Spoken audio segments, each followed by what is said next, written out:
Greetings and welcome to the NBA on 2K Sports this Tuesday afternoon. All right, Graham.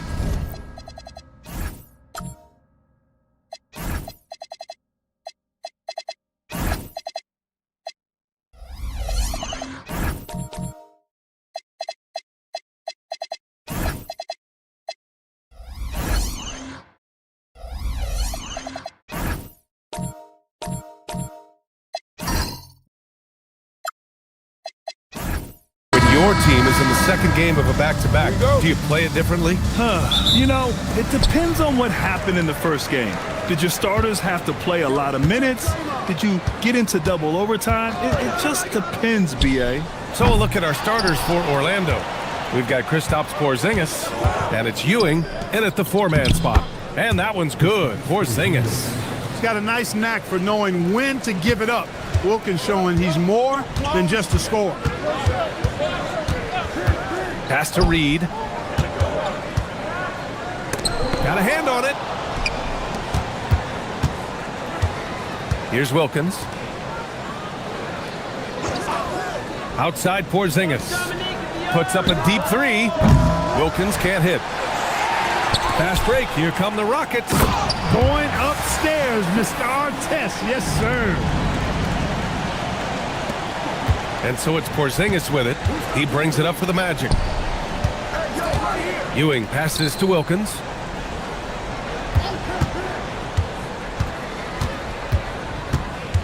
Outside Porzingis. Drills it from deep. Porzingis has got 5 points. I think you've got to run Porzingis off of his shots. I mean, you can't let him get comfortable because he'll knock him down. They set the screen. Curry from deep three-point land. And he can't answer back. The three-pointer offline. Pass to Porzingis. No good with the triple. For Houston, they've gone 1 of 4 to begin this one. It's Reed, high post. Misses the baby hook. He's hard to stop once he gets to the rim. That's great defense right there. Curry with a steal. Outside for Green. Fires it. That's good from Curry on the assist from Green. And, you know, for a big man, I think Green is one of the better dime droppers in the league. I mean, he's a true point forward who has excellent vision and sees the floor well. Here's Lever, coming in off 12 points in his last outing. Knocks down the triple. Here's Curry. It's tipped. Magic leading by 4. Pass to Lever. Back to Porzingis. And another 3 for Orlando. That's a weapon Porzingis uses effectively. I mean, teams are ready for it now, but there's still not a lot you can do against him when he's knocking down the three. And Steve Kerr wants a timeout. And we might see some changes. Coach potentially looking to adjust. And this is their first time matched up with Orlando this year. Last year, they made easy work of this club, sweeping the 2-game season series. They may have wished for more games against him. A definite disparity in talent. We'll see if they take advantage again tonight. Now here's Reed. In his last outing, 16 points for him. Here's Curry. And he makes it on the layup. Curry's got his second basket. Hey, inside Curry has all the tricks. Floaters, scoop shots, fallaways, left hand, right hand. However he has to do it, he will. And that one's good. Porzingis. Oh, it's just raining threes for them early. Lighting it up from outside. Hard to keep up with this. Outside Curry. Pass to Drew. And a foul called on the way up. So he'll take 2 from the free throw line. And what do you guys think so far about the offensive approach for the Magic? Well, we're in the era of the three-point basket. So if you want to win games in this league, you have to connect from deep. And they have been thus far. I would like to highlight, too, guys, the excellent passing they've done early on. I mean, they've done a really good job putting the ball into the hands of guys ready to shoot it. That free throw, no good.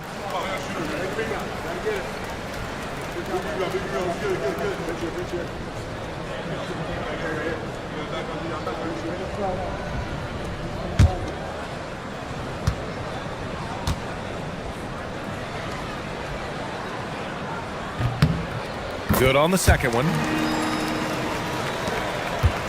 Magic leading by 7. Pass to Ewing.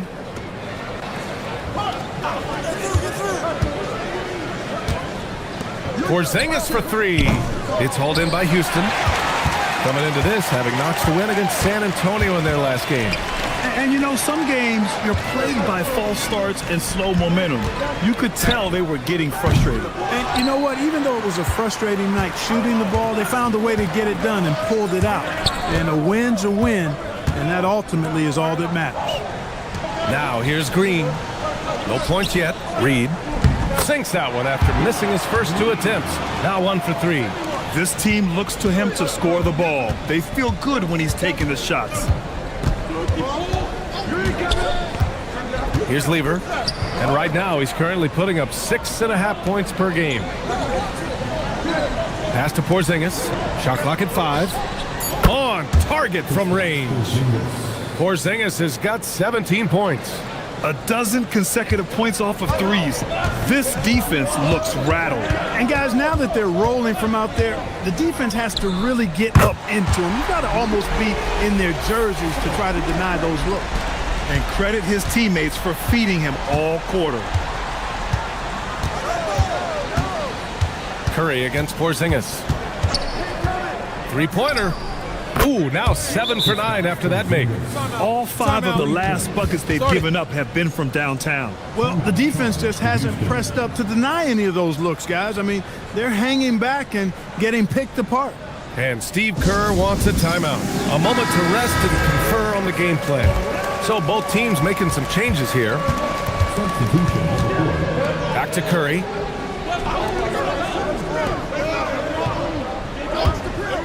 Wing shot on the way. Oh, and that one had the right spin on it. It's good. Gotta fight harder to get over those screens. Well, I'm going to credit the screen. I mean, that's a good, strong pick he lays there. Here's Wilkins. In the game against New York, very impressive. Curry with it. Here's Artest. Fires for 3. Curry, no good. And he almost made them regret defending him so loosely. And the call is going to be, yes, an illegal screen. And we have a second to check out who's atop the NBA scoring-wise. Stephen Curry is second. He's proven to be an essential part of their offensive efforts, always playing hard on that end and ensuring they come up with points. So it's both teams making substitutions here. Rockets trail by 6.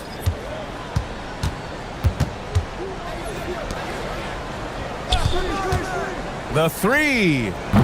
Orlando with the rebound. This game coming on the heels of their win versus the Knicks. Yeah, they hit the court last game with some serious attitude, especially on offense. And, you know, confidence is key there. They seem to play with a ton of it, especially on the offensive end. Houston has gone 1 for 5 from 3-point range. A cold start. Here's Petrovic.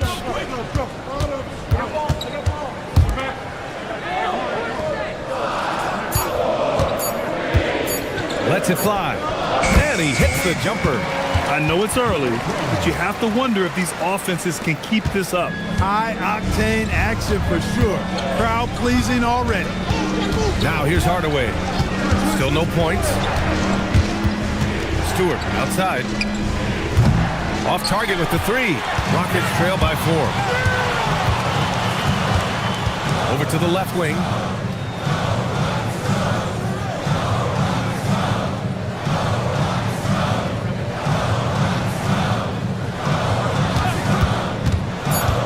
Late clock. Houston's got to hurry.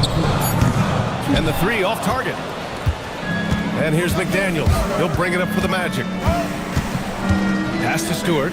Here's Person to win the drought. He buries it from 3. And the Magic lead by 7. Chuck Person has really reliable, consistent shot mechanics. He can knock it down when he's in rhythm. Petrovic shot is off. And just terrible defense. I don't know how he missed that shot. Kicks it out to Hardaway. To the left side wing. Here's Petrovic. They set the pick inside. After missing his first attempt, now 1 for 2. Pounding it inside early and often, setting a physical tone. McDaniels a screen. Outside Hardaway. Petrovic with a rebound. You're not going to get a better look from mid-range. He's definitely disappointed with himself there. 36 seconds left in the first quarter. 4 on the clock. The 17-footer. O'Neal pulls it in. That's a decent look for him. He just couldn't convert. Now Hardaway, still without a bucket.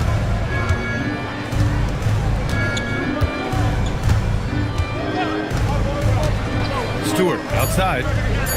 Connects from downtown.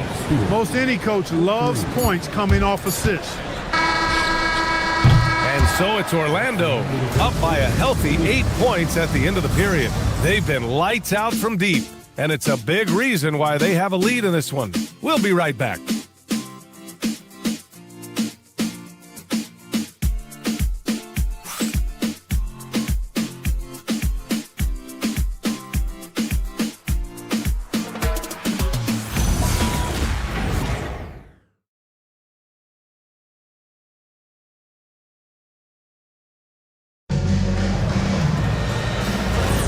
And thanks again for tuning in. If you're just joining us, we played through 1 quarter of action so far. All right, guys, what do you think about the Magic here in this one? Well, it's simple. I mean, they started off strong, and they've been hot from beyond the arc since the get-go. Well, the player and ball movement has been excellent. Finding space, operating in space, and when they've gotten open shots, they've knocked them down. All right, this is how the floor looks for the Magic starting the second. We've got Kristaps Porzingis, and it's Ewing in at the 4. Nice shot by Lever. Adjustment time for these guys. The defense has to make some adjustment here. Here's Reed, and it's Ewing with a rebound. Got what he wanted, but then blew the lay-in. He tricked that one. Pass to Wilkins. Here's Lever. Puts up a 3. It's rebounded by Artest. Outside, Green. And here's Curry. The 3 is up. Money! Stephen Curry, the three-point king. It looks easy, effortless. Curry, natural from long range. Back to Porzingis. Pass to Ewing. Orlando moving the ball around. Oh, the deep ball from Porzingis. They've had a hard time shutting down the three-point shots. And they're not making up for it with their own shots from deep either, so that's a double-edged sword there. Green, the pass to Curry.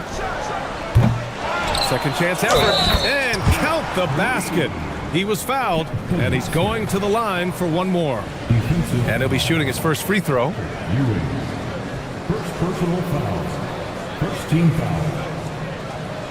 At the line for your Rockets, Willis. One shot. At the line, shooting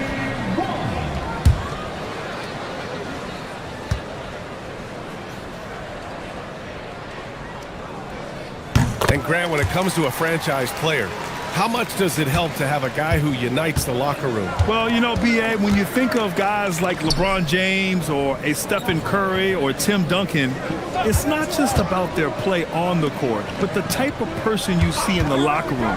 That can rally a franchise. Rockets trail by 8. Outside Curry. From outside the arc, another score. His 5th make out of 10 tries. I like this trend. He's hit 2 triples this period, has 3 for the game. Pass to Lever.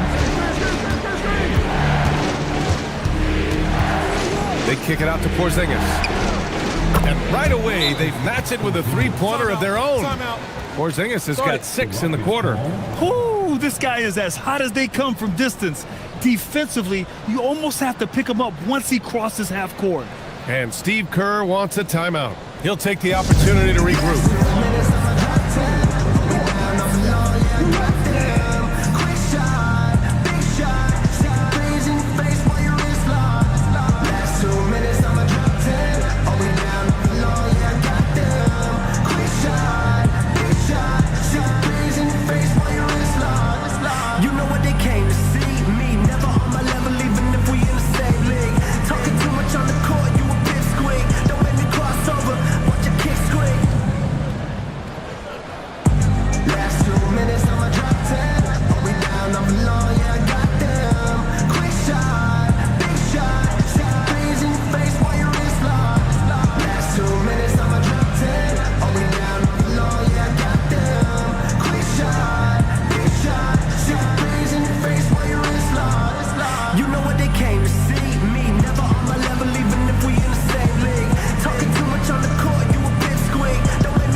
expecting a change here. Barnes is checked in.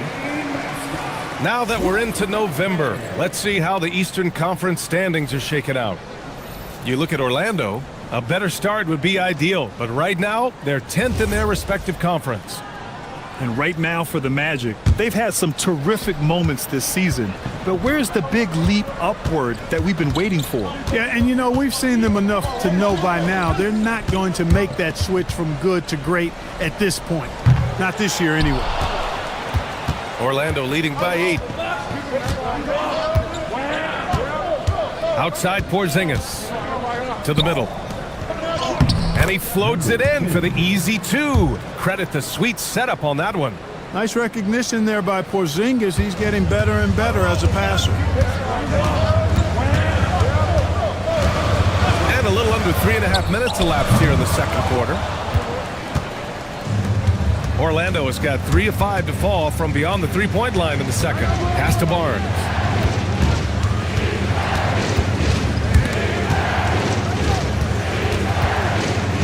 Lever passes to Barnes. Here's Lever. He's covered by Curry. Lever can't get it to go. He has not been at his most efficient this quarter. On the wing, Curry. And stolen by Porzingis. Ball stolen. Here's Artest. He can't get that one to fall. To the left wing. Here's Lever. And once again, off the mark by Orlando. Rockets trail by 10. Pass to Anderson. Porzingis against Curry. Here's Artest. That drops, and it comes off an assist from Curry. Artest has got his second bucket of the night.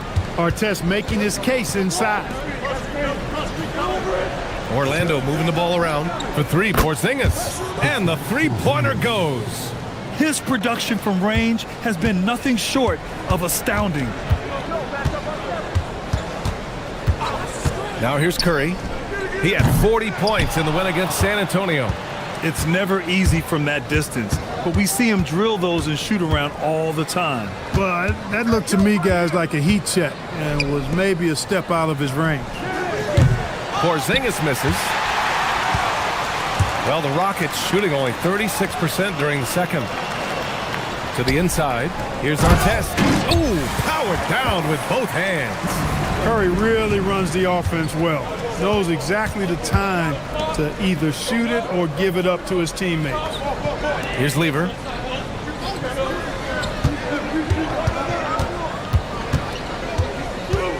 To the wing, right side. 5 to shoot. Porzingis misses. And so it's Curry with it. He brings it up for the Rockets. They trail by 9. Next up on the schedule, the Nuggets, a home game. And that game will conclude a 4-game homestand for them. Off target from outside. He's letting it fly, but the results just have not been there. For 3, Porzingis. It's rebounded by Artest. Artest has got 4 rebounds now. Curry on the drive. He shoots. And it's Orlando with a rebound. It's deflected.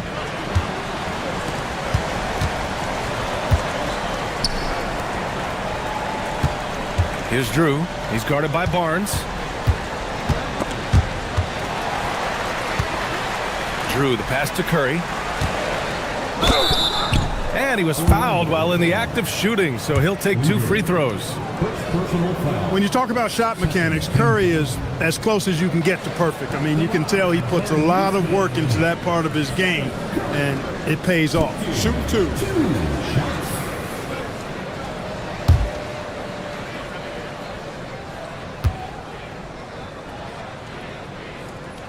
And he knocks down the first one. A line change here for Orlando.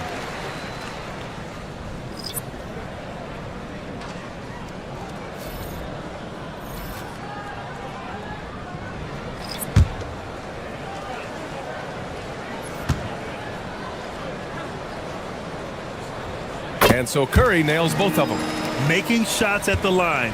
You need a good routine, and he certainly has one. Picked by Stewart. Hardaway against Curry. A step back shot. O'Neal. Siakam pulls down the board. They've led by as many as 11. Down low. Tipped. Shoots over Stewart. Siakam, no good. Magic leading by 7. Here's Person.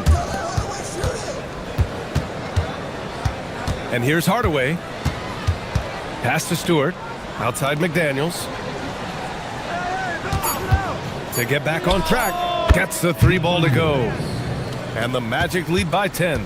They've been pretty lax with their perimeter defense, giving up a lot of three-pointers. And their defensive rotations have been non-existent. Curry passes to Petrovic. Doesn't go that time. Boy, you love how guys are making plays for one another here. Yeah, just a balanced attack, a total team effort. Pass to Person.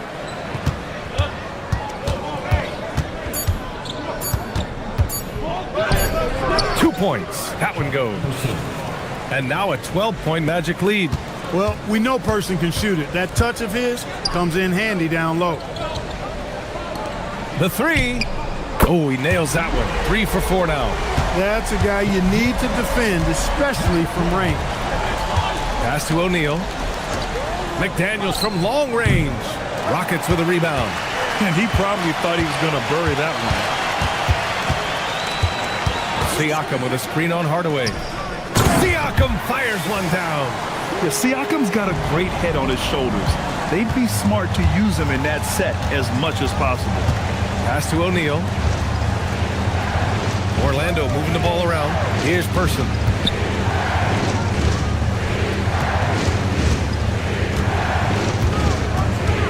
Pulls up on the wing. That one rolls around and rims out. 7-second difference between the shot clock and the game clock. Curry from deep three-point land. And Houston another 3. He's been excellent in this period. Even though they're down, he's keeping them close.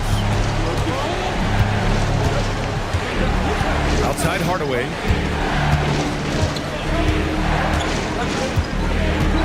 Stewart, screen on Curry. The Magic need to put one up here. McDaniels from long range. Pure from 3-point range. This is just fun. These teams are trading threes back and forth. Nothing like answering back. One team gets 3, you fire 3 of your own. Boom. And so that's the end of the first half. Magic out in front, leading by 7. And Allie LaForce. Okay, Allie, appreciate it. And folks, we'll be back after halftime to begin the third quarter.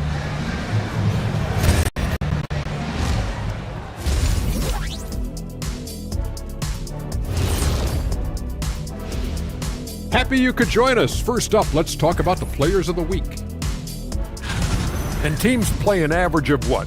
3 games in a week? So 3 good games in a row, all you really need.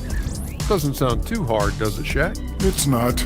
Wow. Well, congratulations anyway to our players of the week. Yes, congratulations. And well done. Turning back now to that game we've been watching.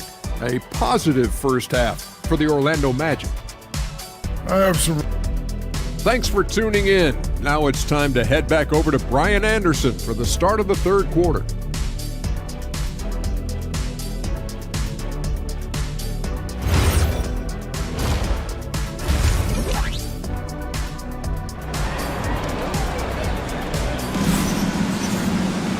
And we played through the first half. Plenty of basketball left in this one. It has been a clinic out there by Kristaps Porzingis. They've leaned on him to provide a lot of offense, and that's how he likes it. And you know what? They've come at him a few different ways defensively, and nothing has slowed him down. Stephen Curry is out there with Draymond Green. And it's Reed in at power forward. That's the 5 for Houston right now. Boy, Coach has to love seeing Porzingis scoring like this. I mean, he is totally locked in so far tonight.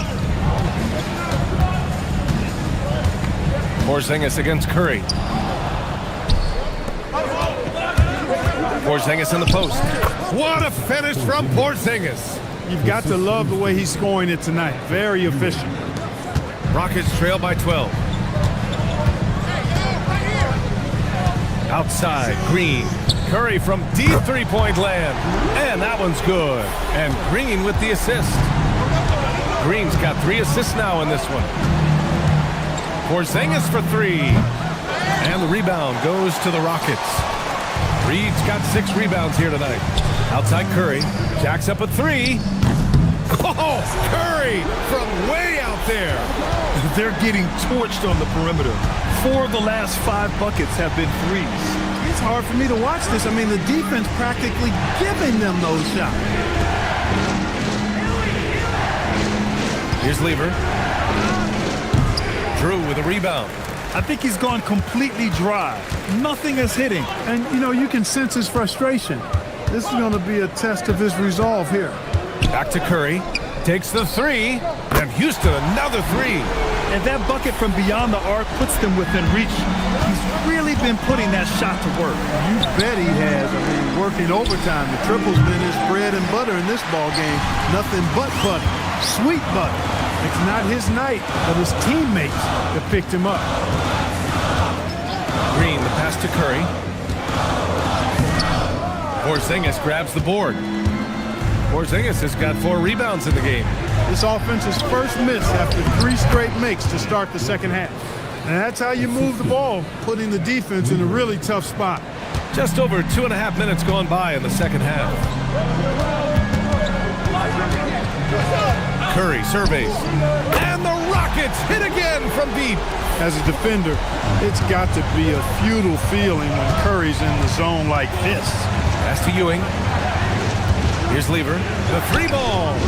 Drew with a rebound. Drew's got 4 rebounds now. Here's Curry. In traffic, Curry puts it in. I just love the ball movement. The Magic have gone 3 of 7 here in this third quarter. For 3. It's hauled in by Houston. Man, miss after miss for him. When you're having a quarter like this, the only beneficiary is the defense. Impressive one-hand slam right there, B.A. Man, as long as he's confident about it, I'm good with it. Maybe use 2 hands next time. He knows where he is. Somebody you can count on. He is an extremely reliable finisher. And so now a timeout called by Darko Rajakovic. Coach taking this moment to speak to his guys, maybe alter some of the game plan.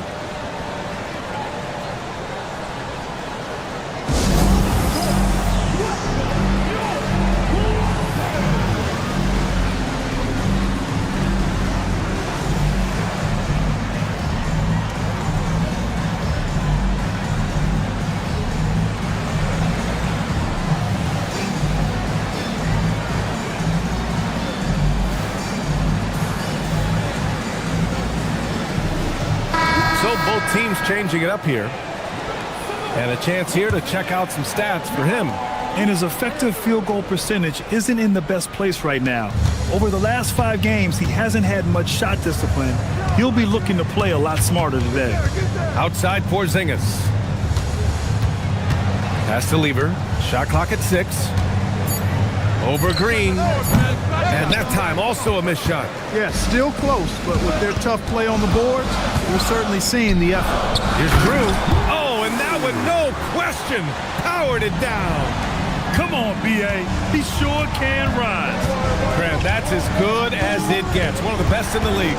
Boy, he makes it look easy. He is an absolutely imposing finisher around the rim.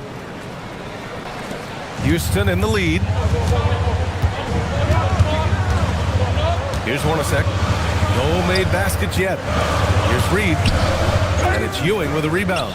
And the shooter had very little space on that attempt. And guys, that's exactly the kind of high-impact defense they want to see out of him.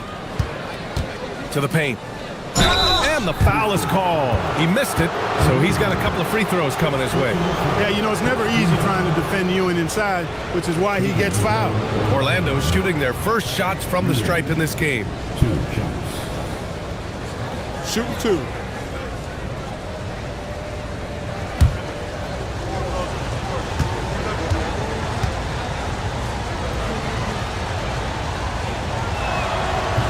That free throw misses.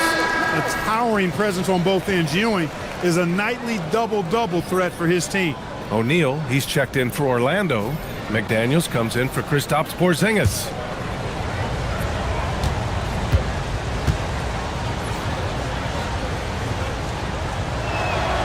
And he's good on the second. And it's Houston's ball. They're on an 18-5 run. Pass to Reed. Blocked. Great at knowing when to time and go up for the rejection. Ewing, a superb defender. And that shot was going nowhere thanks to that aggressive swat. You can almost feel the mindset he has. I mean, when the game's this close, he's going to bring it at that end of the floor. Pascal Siakam, he's checked in for Houston. And a change for the Magic. Hardaway's checked in.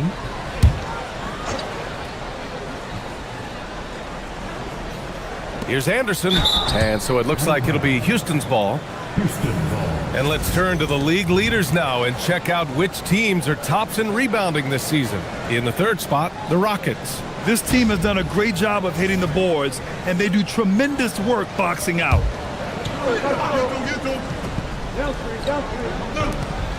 Siakam, the pass to Hornacek. Clock at 6. The three from Curry.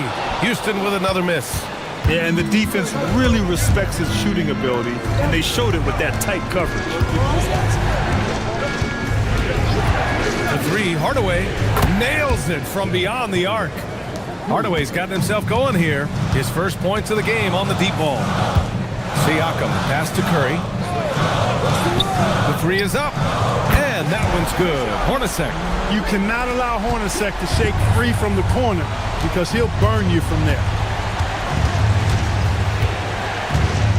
Outside Hardaway. Kicks it out to Barnes. Tried to answer back, but that three is off the mark. And it's Green with the ball for Houston. They lead by 1. Inside. That's to Hornacek. Green with a screen on McDaniels. Here's Hornacek. McDaniels covering. And the Rockets hit again from deep. Hornacek squaring up from deep. That's a knockdown shooter if I ever saw one. Over to the wing. Here's Ewing. Shot is good. Off the back rim and in. Ewing's got 5 points now this quarter. You know, next time he has that much space, he should just go straight up with it and leave the fadeaway at home. Park that fadeaway. Take the shot that's available. And there's the foul. That's going to belong to Tim Hardaway. That's his first foul. First team foul. Substitution on the board.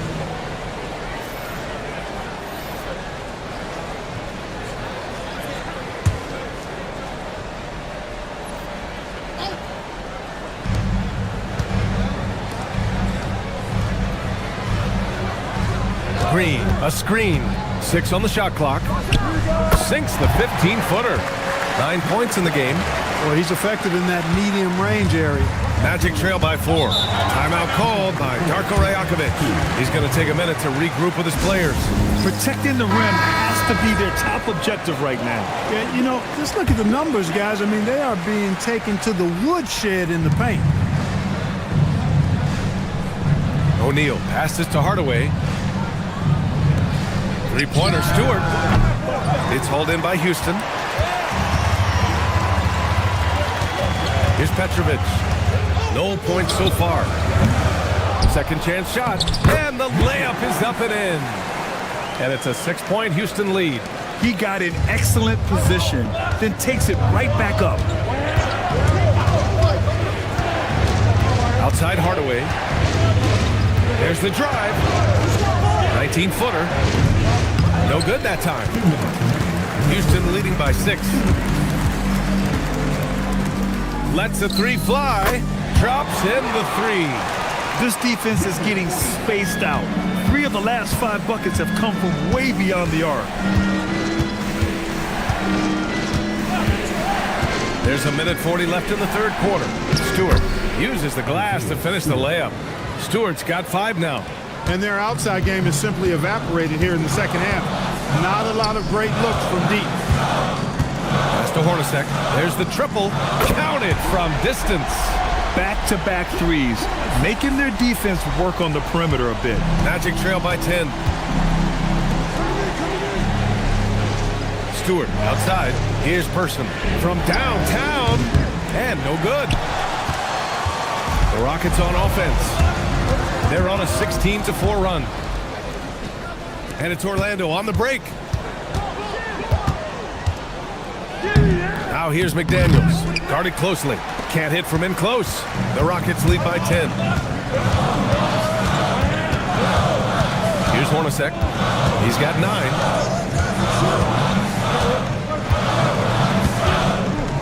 6 to shoot. Here's Petrovic. And a missed layup. 2 seconds separating the shot clock and the game clock. For 3, Hardaway gets the 3 to fall. Hardaway's got 6 here in the quarter.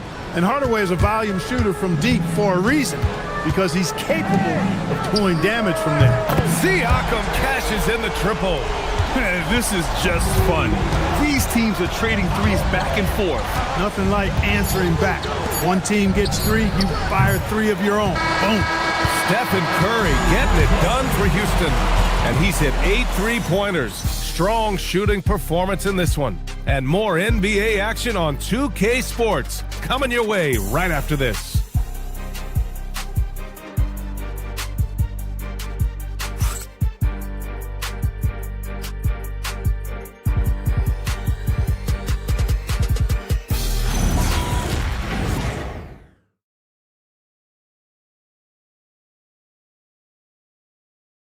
Steve Kerr with some words for his players. Keep everything sharp, keep the cuts hard, cutting through contact, passes sharp, and the ball's going to fall for us. We can't give up the easy ones down here, right? Now, Coach Kerr, all he's asking is that his team be more precise in their decision-making. Yeah, absolutely. He's aware of just how special they are when they're playing smart basketball. Fourth quarter action is upon us. Thanks, as always, for joining us. Fourth quarter on the court for the Magic. And it's Person in at the 2. Pass to Lever. Oh, got a piece of it. And it goes out of bounds. That one off Green. And here's a look at what's coming up for Orlando. On Thursday and then Monday, they'll be facing Jaylen Brown and the Memphis Grizzlies. When you look ahead, there are a lot of winnable games, but you really can't think that as a player. You have to take every opponent seriously, because this is the NBA. No game is a freebie. Porzingis has checked in for Orlando. Pass to Ewing. Orlando moving the ball around. Here's Wilkins. Tipped. They recover it. He blocks it again. You have to credit their effort. I mean, they've done an amazing job on the glass. And it's been a well-rounded performance. I mean, strong rebounding has certainly been at the center of it, but it's been good on a number of levels. And now we get a little perspective here on how the hustle game has been for the Rockets. Yeah, they've done a great job of challenging every shot they can. Their totals in the block column are a result of that aggression. You know, something else, guys? You know, they came out of that tunnel sprinting in a full stride sprint. That translated to the floor and lots of success in the fast break game. Goes up from the top of the key, and he hits the jumper for 2. Curry's got 37. They are shooting the lights out and doing a good job of maintaining this lead. Not many empty trips for this group. It seems everything's falling for them this half. Leading them right to the basket with a tremendous pass. Really good execution there. And there's the screen. And here's Curry for 3. And again for 3. Buries his 10th triple of the game. Unbelievable, B.A. Unbelievable. For 3, Porzingis. The Rockets pull it in. Artest has got 6 rebounds now in the game. Picked by Reed. Here's Curry. And another basket for Houston. They're making it look easy out there, just having fun. Yeah, offensively, they've just been rolling. Impossible to stop. They need something good to happen here. Yeah, they've gone way too long without a score. And timeout called by Darko Rajakovic. Looking to get everyone dialed in and engaged.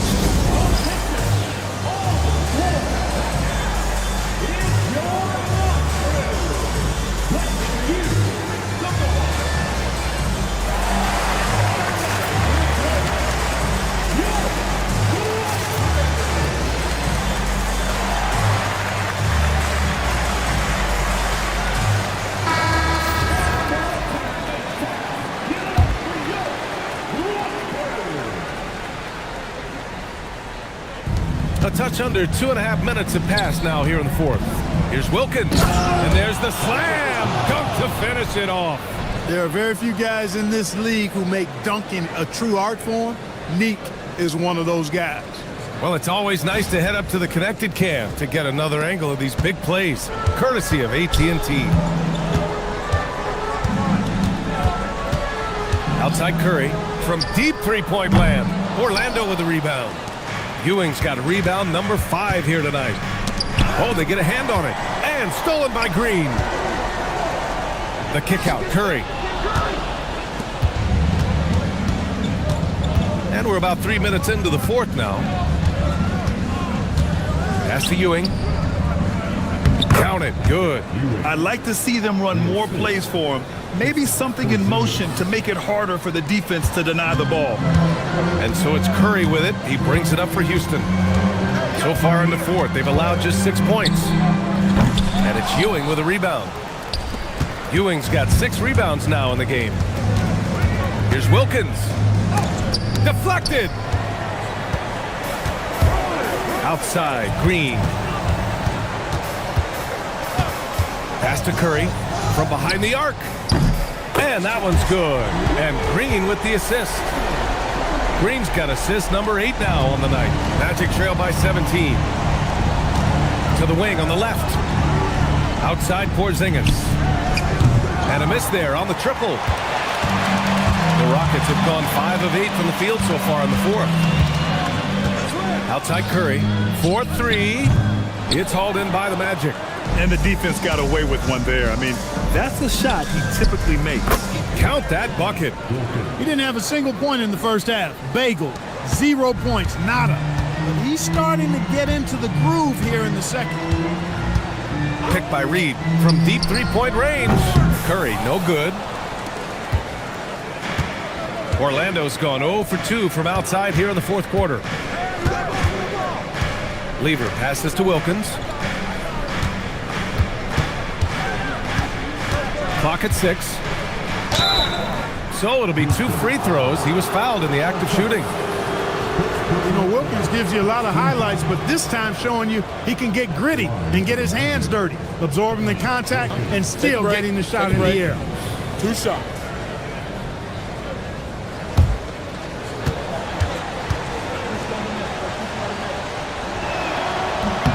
And the first one at the line is good.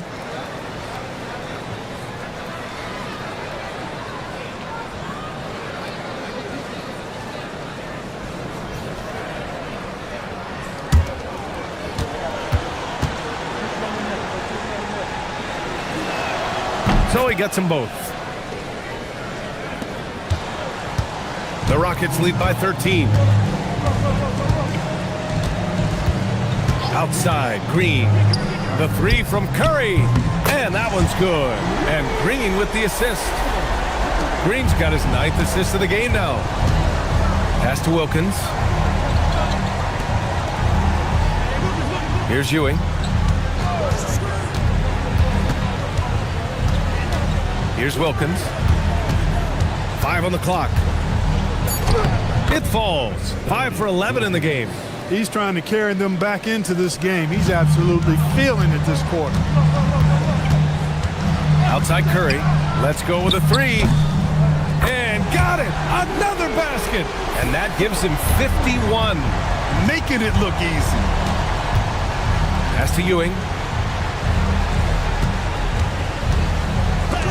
He got a piece of it.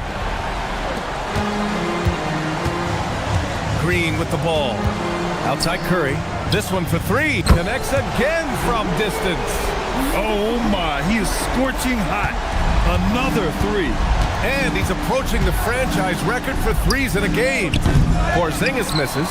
Trying to match 3, sometimes you get too amped up and it affects your ability to knock down the shot. Pass to Reed. Here's our test. Now here's Curry. Green for 3. Wilkins with a rebound. He is just so deadly from out there. You expect that to fall. Here's Ewing. Well, a lot of eyes focused on NBA officiating. But where their eyes are focused is also a topic. Yeah, the league's able to track officials' position on the court and even tell where they're looking. And you cross-check that with the results and train them where to be and where to keep watching. Left side, Green. To the middle. Here's Drew. And that comes off the assist by Green. Coach is loving the ball movement. And so it's Porzingis with it. He brings it up for the Magic. Out of bounds, Magic ball as Orlando keeps possession. And you got to be in awe of incredible defensive efforts like this. What a play. I mean, that'll have the offense thinking twice about taking shots in his presence. And Darko Rajakovic has called a timeout, rallying his guys to make sure they all know the plan.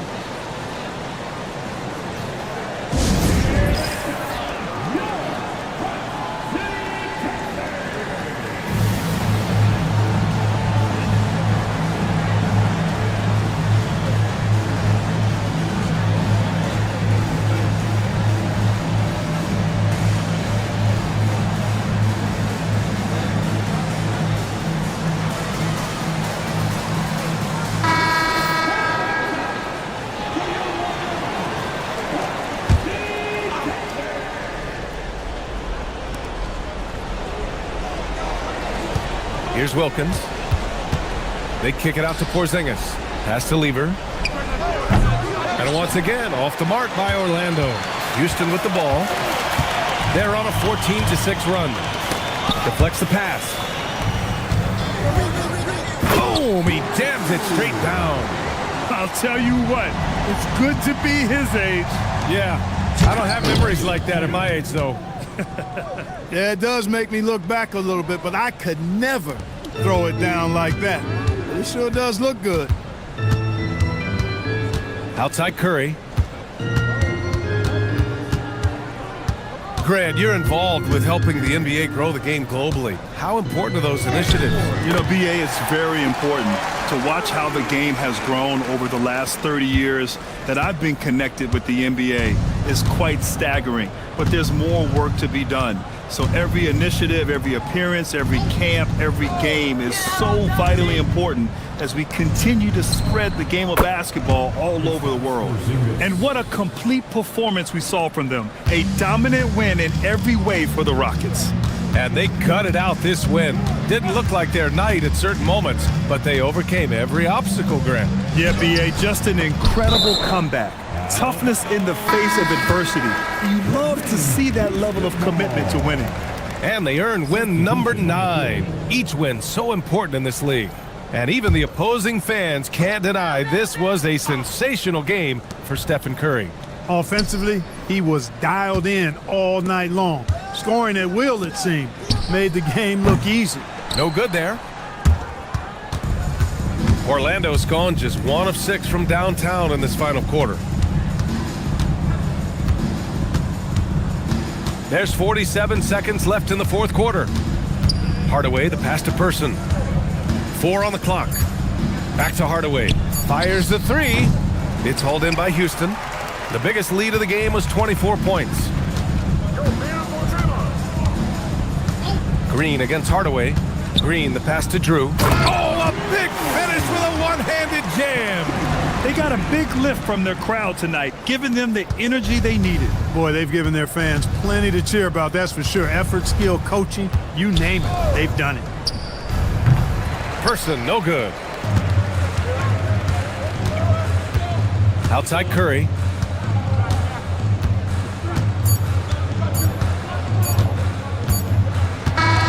And so Houston takes this one by a big margin. Well, this might not have been the most competitive game we've ever seen, but you've got to appreciate their masterful performance. And I'm sure their fans appreciated it too. We saw the outstanding defense and a loaded offensive effort, and they were just dominant out there. And that about wraps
Get ready, everyone, for Tuesday afternoon NBA action on 2K Sports. I'm Kevin Harlan here with Greg Anthony and Tim Legler, along with our reporter, Allie LaForce. And for a look at how the competition stacks up right now.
Here's the latest edition of the Power Rankings. They tell a great story.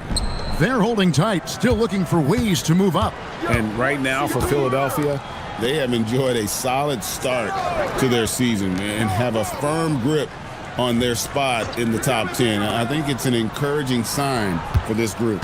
Now a look at Philadelphia's starting lineup. Chamberlain is out there with Jaren Jackson. And it's Chris Paul. And it's Houston at the shooting guard. And the Lions with possession here, following Chris Paul's three-point attempt.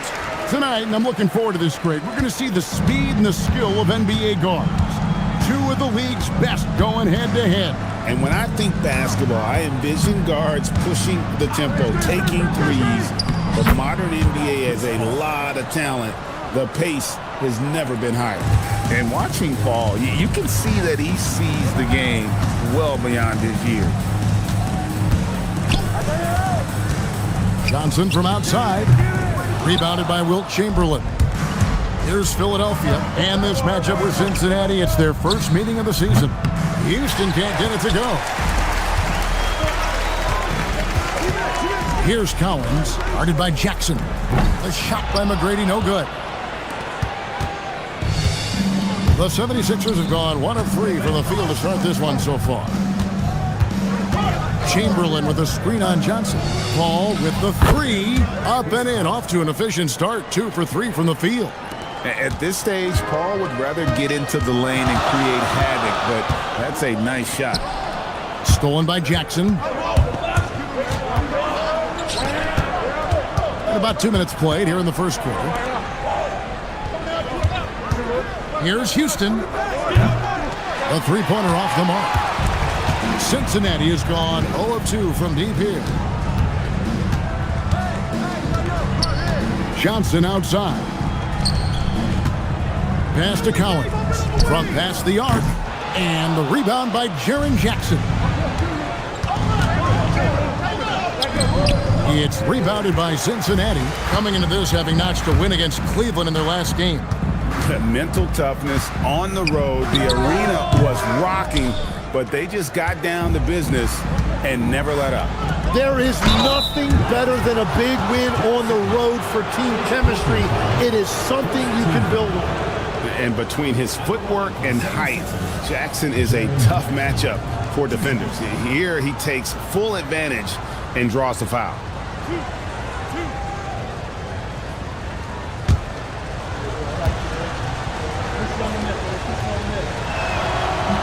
And he knocks down the first one. We've known about Jaren Jackson Jr.'s defensive acumen, but GA much improved as a scorer as well.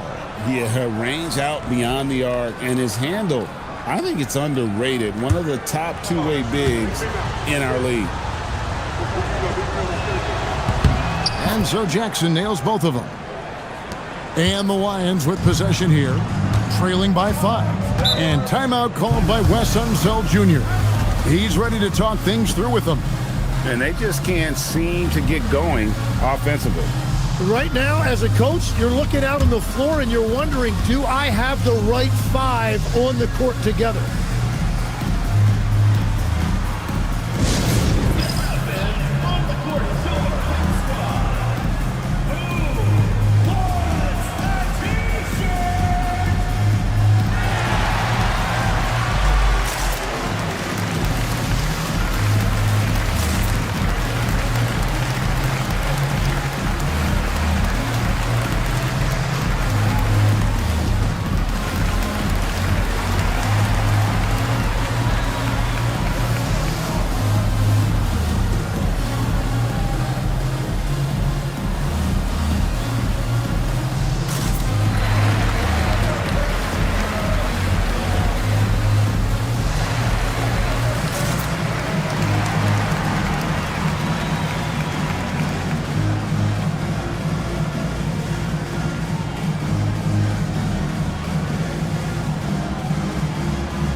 With the break in the action, let's show you the teams with the most second chance points last year.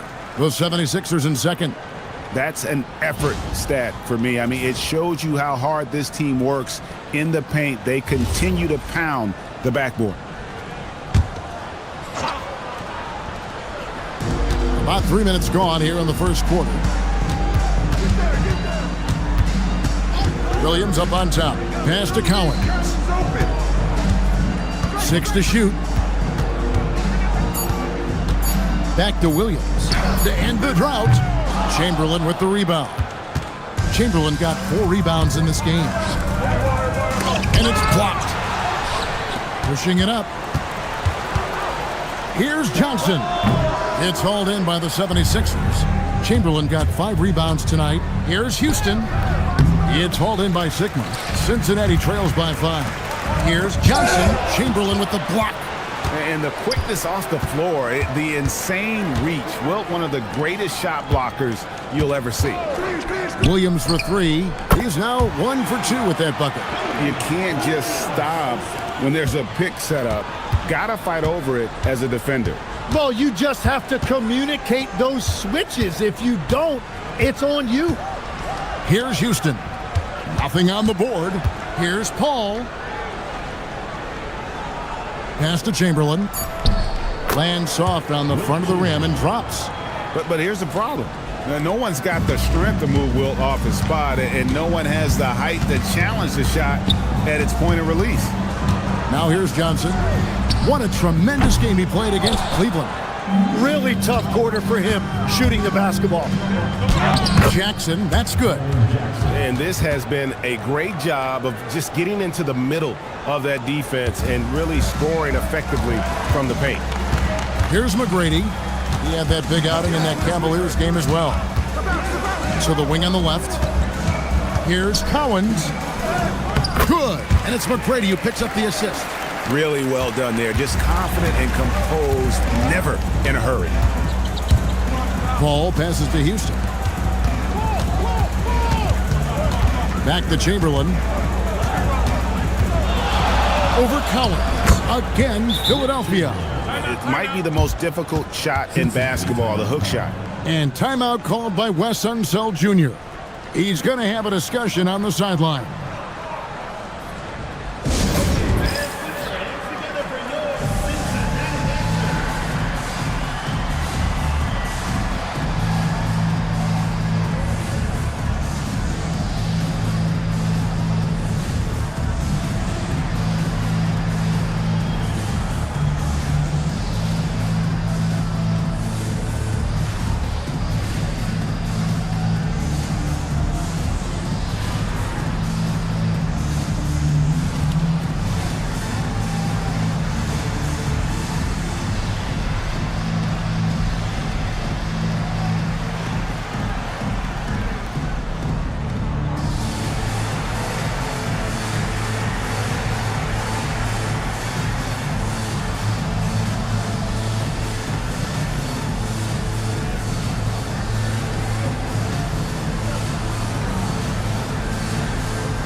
And the 76ers making a change here. Kumar is checked in.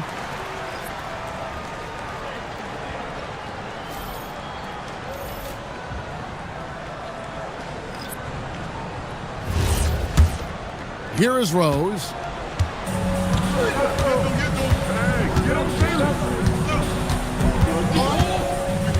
Inside. Here's Cowens. Up and in. Off to an efficient start. 2 for 3 from the field. He will take that matchup every single time. He is not going to miss many of those.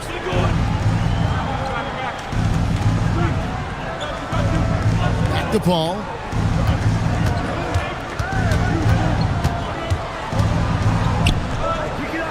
And he lays it straight in. Paul's got 7 points in the game. And they're beginning to just flat out fall apart defensively right now, especially on the interior. McGrady passes to Rose. They set the pick. Pulls up on the wing. Again, Cincinnati scores. Oh, check out the handles. Their nasty spin move had his man grab it for air. Pass to Chamberlain. Here's Paul. The 3. Yes, and a nice assist from Chamberlain. 10 points for him.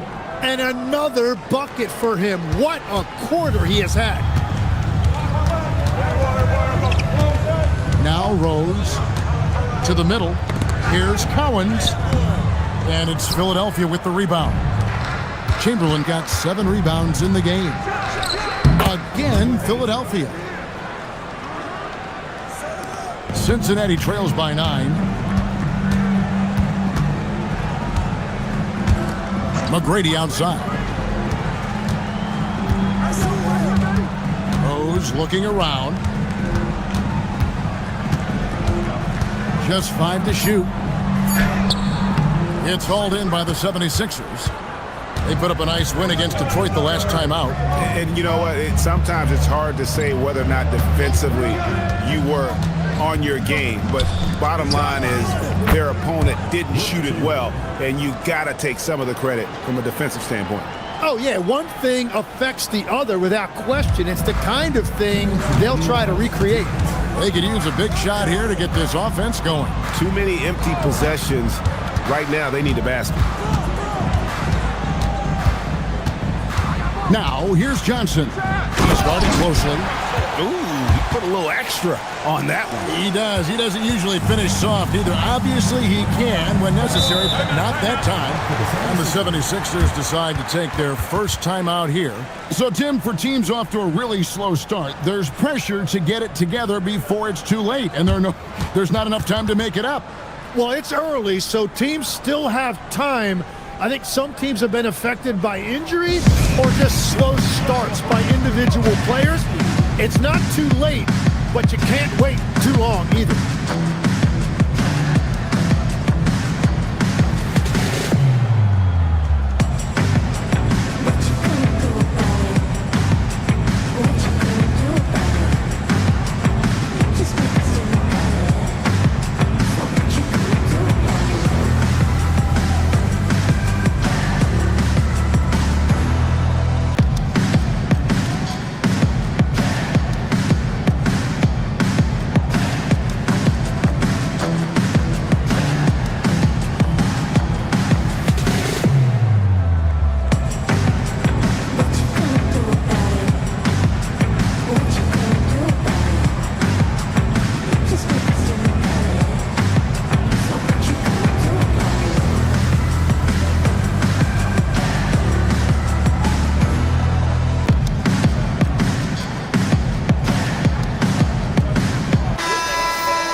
.136 left to play in the first.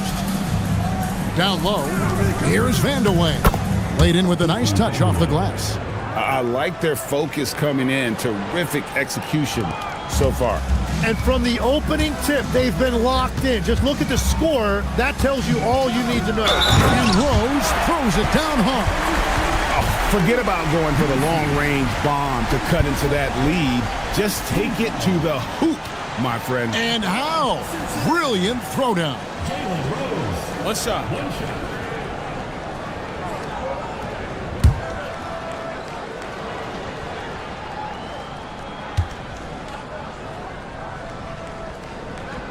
Free throw, good, Rose. The 76ers leading by 8. Pass to Demon.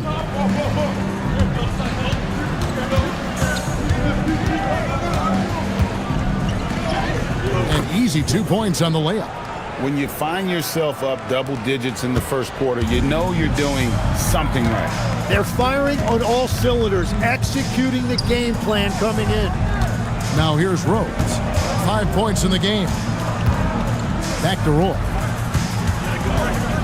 Down to 5 on the shot clock. And Thompson sends it back. We've got a 9-second difference between the shot clock and the game clock. Pass to Demon. Back to Thompson. Over McGrady. Rebound by Rose. Well, you have to like their work on the boards, Kevin, particularly here to start the game.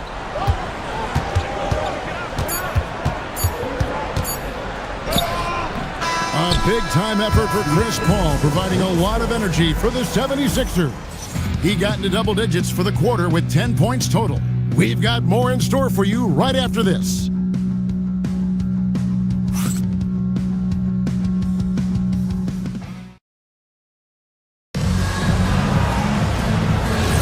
And glad to have you with us, folks. Second quarter of basketball.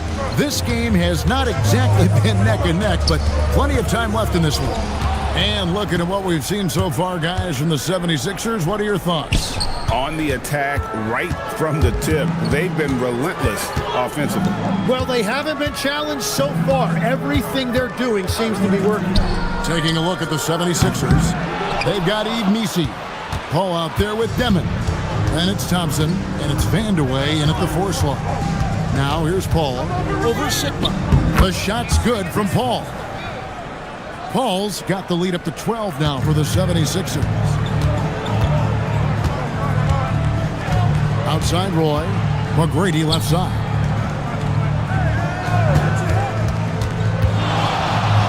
Back to Roy. They set the screen. And the 3 off target.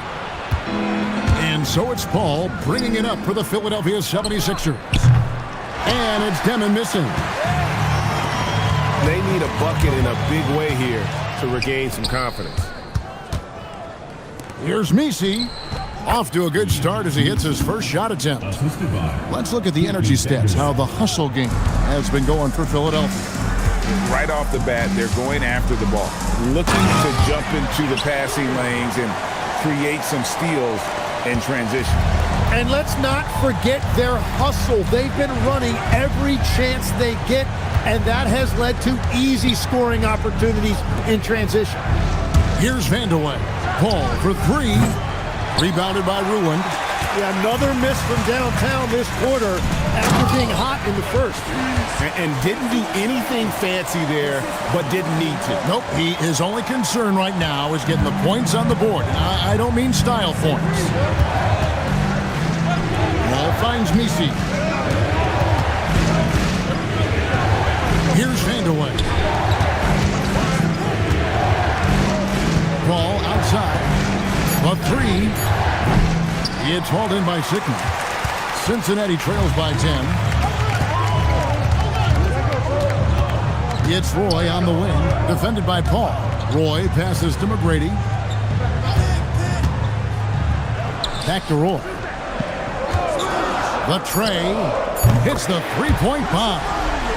Roy's got it back down to single digits for the Lions.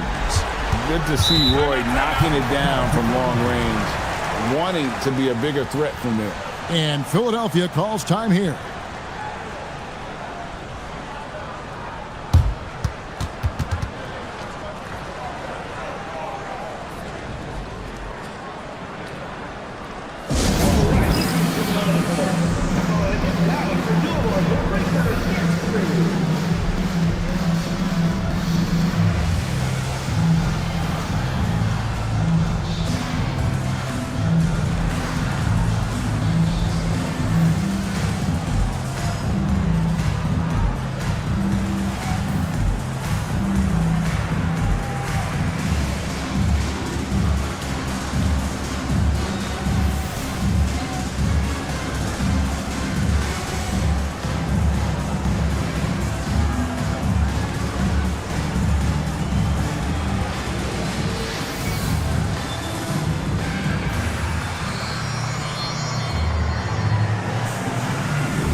teams deciding to change it up.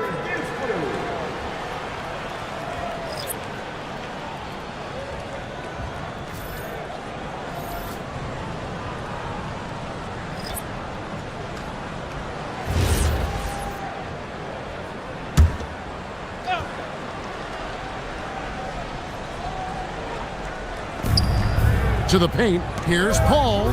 Some nice ball movement here by the 76ers. Here's Chamberlain, and they call the foul, so a chance at the line for one more coming up. Yeah, terrific play right there. Great strength to finish through the contact. And he'll be shooting his first free throw of the game here. And not the guy you want to see at the line too often. Season numbers has him in the bottom tier of the league.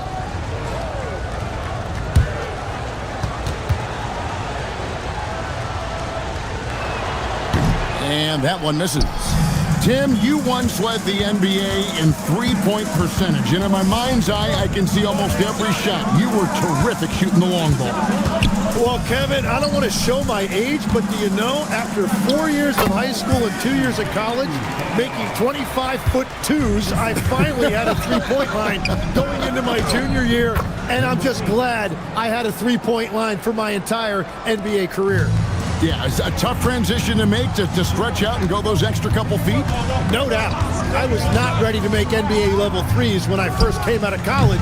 A year overseas really helped me gain strength, and finally I found my rhythm in the NBA.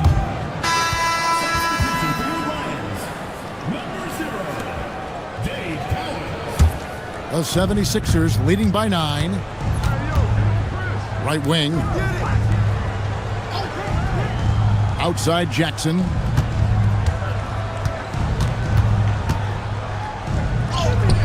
Some solid defense from Bosch. And so it's Johnson who brings the ball up for Cincinnati. And maybe that'll trigger them. Impossible not to get pumped up after that. Yeah, well, you could see the immediate reaction of the guys on the bench. They are pumped up.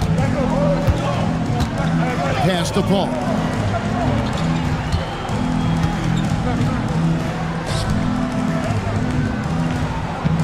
Shot clock at 6.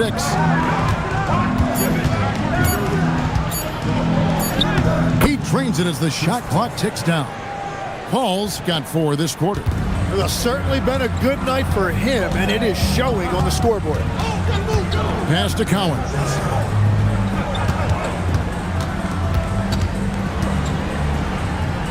Lays it up and in on the nice reverse. Cowens has got 8. Man, he's got such a great touch and feel around the basket. He made that reverse look easy. Here's Johnson, and it's Johnson with the jam. Now, I tell you what, they won't be down for long if they can get some more early offense like that. Philadelphia leading by 5. Paul surveying the floor, and Jackson throws it down hard. And anytime Jackson gets near the rim, it's pretty much a done deal. Right side Bosch over Jackson. And the shot no good, a bit short. Philadelphia's gone 0-3 from beyond the arc to start the second quarter. To the inside. Deflects the pass.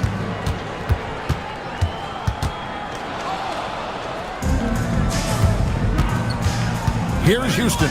He's covered by Roy. Paul with the 3. It's rebounded by Cincinnati. Cowens has got 4 rebounds now tonight. Outside Williams.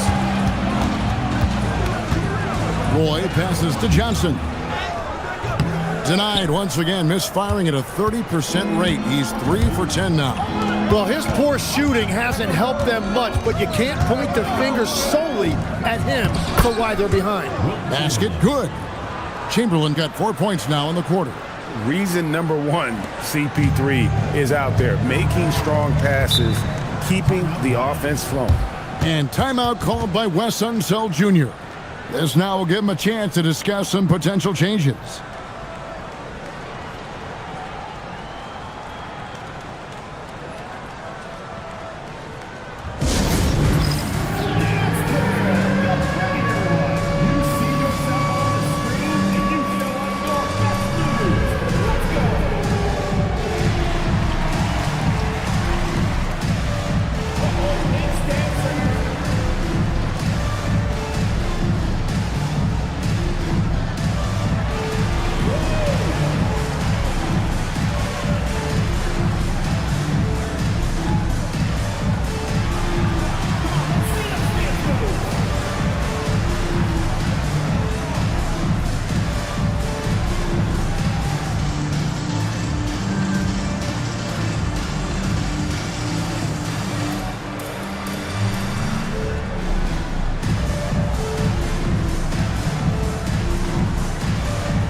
Kamara, he's checked in for Philadelphia.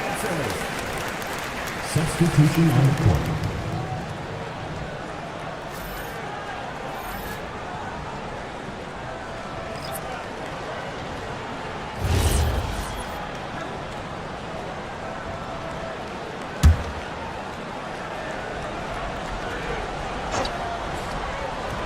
So it's Cincinnati now.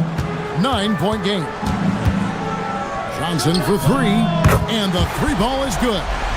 Johnson's got 9 points. And their shots are falling now with more regularity than we saw at first.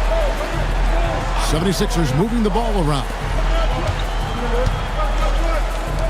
And the wide open shot from Paul. And right away they match it with a three-pointer of their own. It's first triple of the second quarter, third of the game. Outside Roy, pass to Collins. To the middle. And too much time in the lane. They get called for the 3-second violation. And to make that mistake at this time is tough to come back from. Well, that's the kind of play that can earn you a spot on the bench. Demon, he's checked in for Paul. Lets it go with the three. Bangs home the trifecta. He's got 7. Well, he's starting to get into a rhythm now after a rough first quarter. There's 1:47 left to play in the first half. Now here's Rose. Guarded close. Misses from short range. The 76ers leading by 12. Pass to Houston.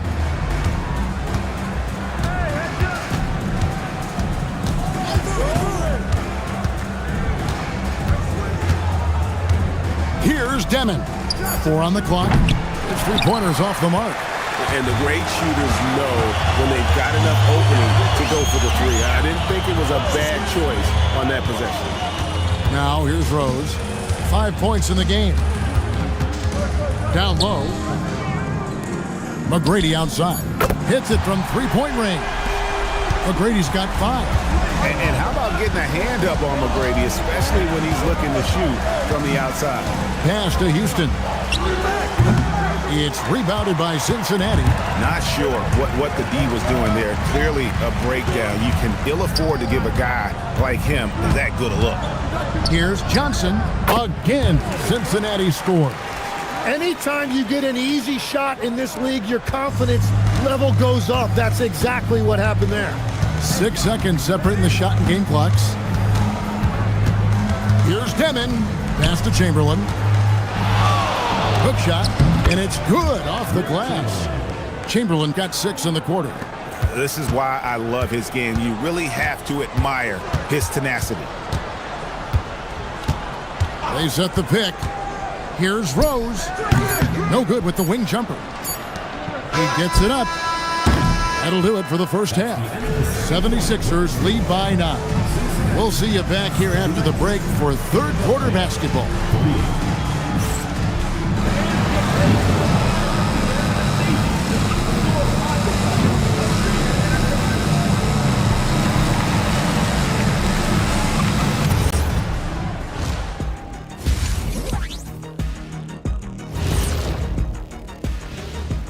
Howdy, folks. The moment you've been waiting for is here. Before we recap the first half, let's see what the standings look like in the East. Pretty interesting how this is all coming together, don't you guys think? Not interesting. It's exactly how I predicted it would look. Oh, sure. Like you could have predicted the standings would look just like this. Whatever floats your boat, you got. Kenny, you leave my boat out of this. I'll make you walk the plank. And now let's discuss this game. Talk about a strong start for the 76ers. They're teaching a course on the interior, Shaq, the philosopher of the big Aristotle. Yeah, pounded in there repeatedly. Excellence is a habit, not an action. That is a quote from the OG. And that about wraps it up. And as the third quarter is about to begin, we go to Kevin Harlan for the call.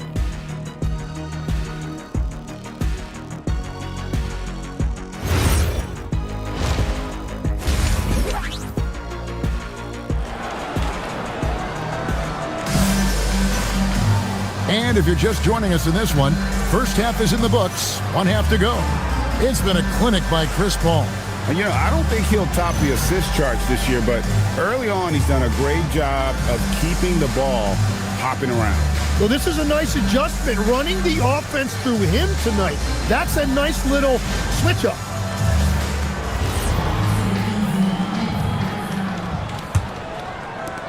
Cincinnati trails by 9. Johnson is out there with Tracy McGrady. Then it's Williams. And it's Cowens in at power forward. And that's the group starting the second half for Wes Unseld Jr.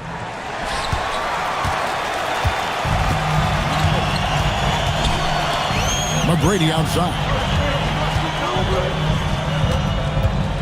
Here's Cowens. He misses it. He's 4 for 7 from the floor.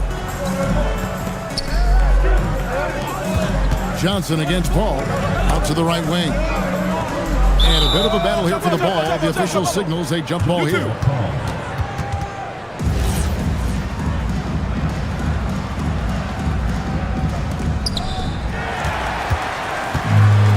Here's Cowens. Pass to McGrady. Here's Cowens, defended by Paul. Kicks it out to Johnson. Drills it from outside. Johnson's got the first basket of the third quarter for Cincinnati. And I like how he draws the attention on the inside and then the nice little kick out in rhythm for the jumper. Chamberlain, good, and Paul gets the assist. Paul's got 6 assists now in the game. They're doing a really good job of getting the ball inside and attacking the paint. That's an area they have completely dominated. Now, here is McGrady. He has 5. And they're getting their points now almost exclusively from the triple. 4 of their last 5 makes are from beyond the arc. Here is Paul, leading by 5.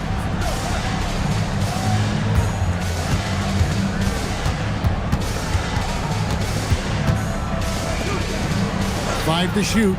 Jackson has the open look from outside off the mark. Cincinnati has gone 2 of 2 from long range in the third quarter so far. On the wing, Johnson shoots the 3. And it's out of bounds to Cincinnati. They'll retain possession. And now a chance to see what's coming up for the Philadelphia 76ers.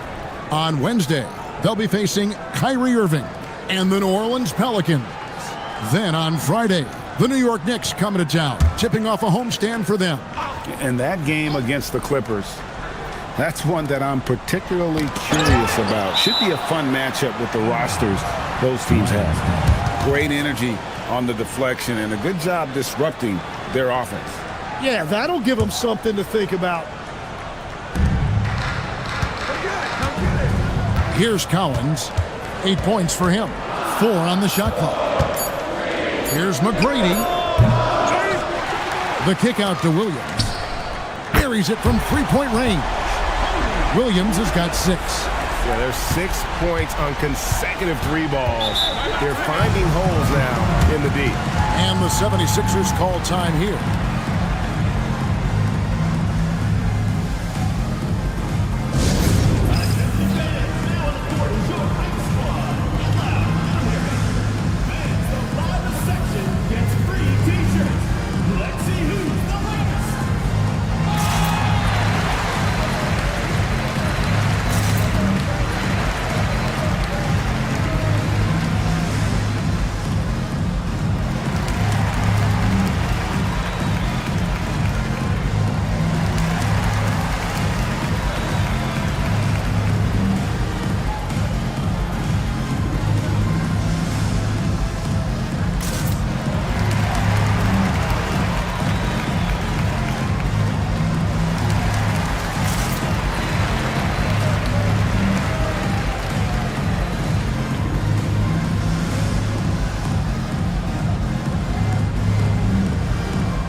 A little over 2.5 minutes off the clock in this final half of play. Thompson in the corner. Looking for Chamberlain. He gets it there. Outside Williams. For the tie. 2 free throws coming up, and they call the shooting foul. Tim, in your career, you played at every level of basketball, pro and college and before. What's the single biggest change in your mind as far as professional basketball outside the NBA? Well, Kevin, I think globally the level of play has just risen dramatically. There's a much greater belief now that you can actually make it to the league, even if you're playing outside this country. And then the G League has created a much more streamlined path for those who want to work their way into the league. G League has been terrific. Sure has. Bosch is checked in for Cincinnati. Roy comes in for Johnson. He doesn't get the second one. Philadelphia's gone 0-2 from deep to start things here in the second half. Another miss by Philadelphia. And they're 1 of 4 here to start the second half. McGrady passes to Bosch. And trying for the go-ahead basket, it doesn't go in. And it's Paul with the ball for the 76ers. It's led by as many as 14 points. Pass to Thompson. There's a screen. Now Misi. Shot clock at 5. Trying to end the drought. Thompson with the bucket. Thompson's got his first bucket in this one. Cincinnati trails by 3. Outside Roy. Here's McGrady. Outside Williams. Clock at 6. For the tie. It's rebounded by Paul. Great job on the closeout and taking away space against a good shooter. And defensively, they are on their heels every time the ball comes inside. The Lions have gone 3 of 8 so far in the third quarter, looking to lock in that rhythm.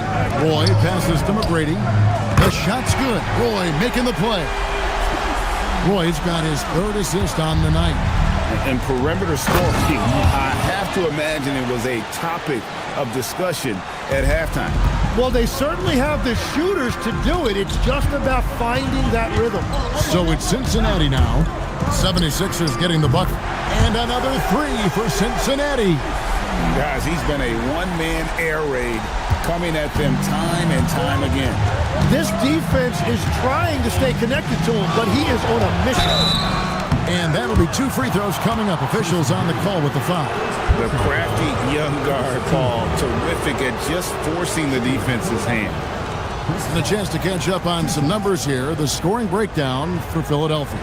You love how they've lived in the paint, making the defense just consistently have to collapse and still finding ways to convert. Another thing they've done really well in this game is their focus on the three-point shot. They're doing a great job of spreading the floor and then hitting those perimeter shots. The Lions making a switch here.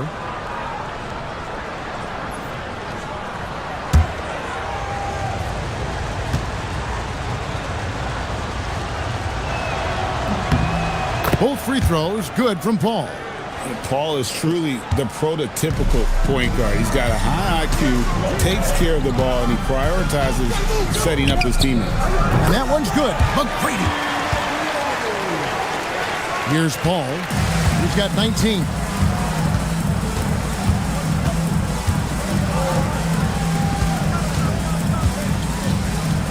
That's another one for him. His 5th in just 7 shots. Pretty much all of their buckets coming from inside the paint now.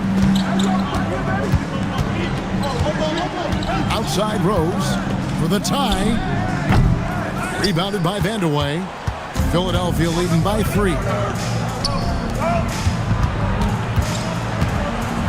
Pass to Paul. Inside. Terrific assist. A nice finish. Solid play all around. Clearly, he's one of the best there is in the business when it comes to making that lead pass. And here is McGrady. 16 points for him. For 3, Roy drills the three-pointer. Roy's got 6. And how about the last 5 made shots have all been threes? The defense is just giving up a barrage. And Philadelphia calls time here. And as the coaches go to the clipboard to outline their strategy during the timeout, the players getting a chance to rehydrate with some Gatorade. That's key to staying fresh all the way to the final whistle. And Kevin, it really is. And every one of these players knows it. They're all making sure to stay hydrated. It's impossible to play your A game if you're not getting enough to drink, especially towards the end of games when the physical toll of a long contest really starts to add up.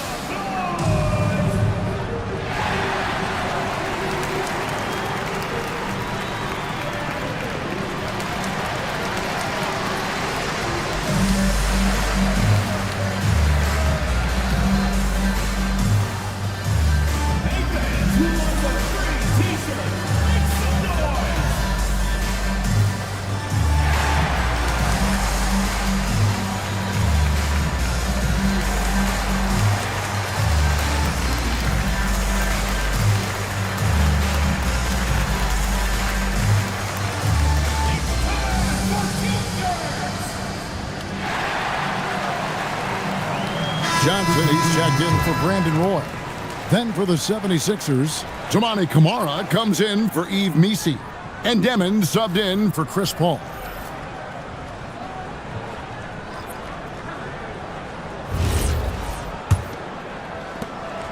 The 76ers leading.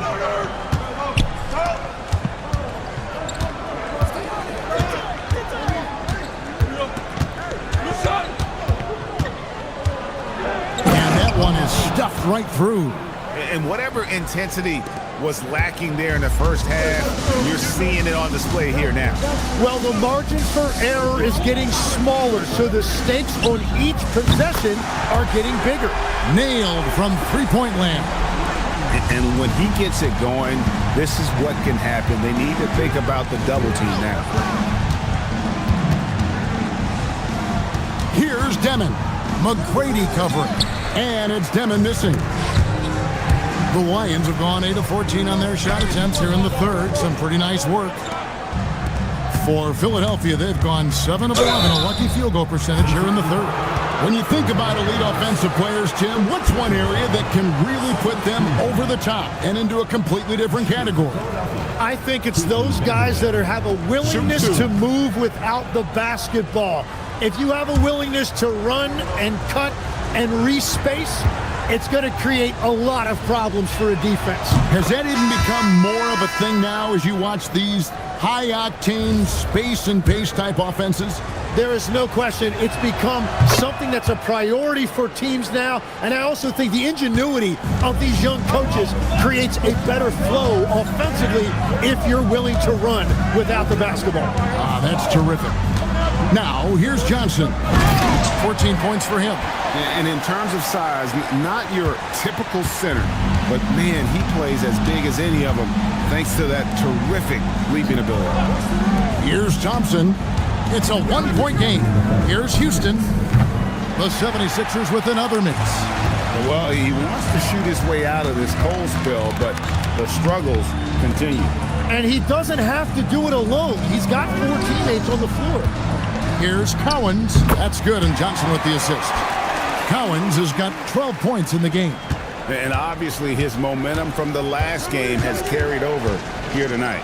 When someone is rolling like this, just keep feeding him. That's just great coaching. Here's Cowens. 12 points for him. Johnson can't hit. Well, he's not having as much success shooting the ball early as he wanted, but so far, it's not hurting their team performance. Popped up there for Thompson. Hammers the alley-oop through. And you can see him give a little nod and then just burst to the rim for the alley-oop slam. A pair of teammates, Greg, with a terrific feel for each other. Now here's Johnson.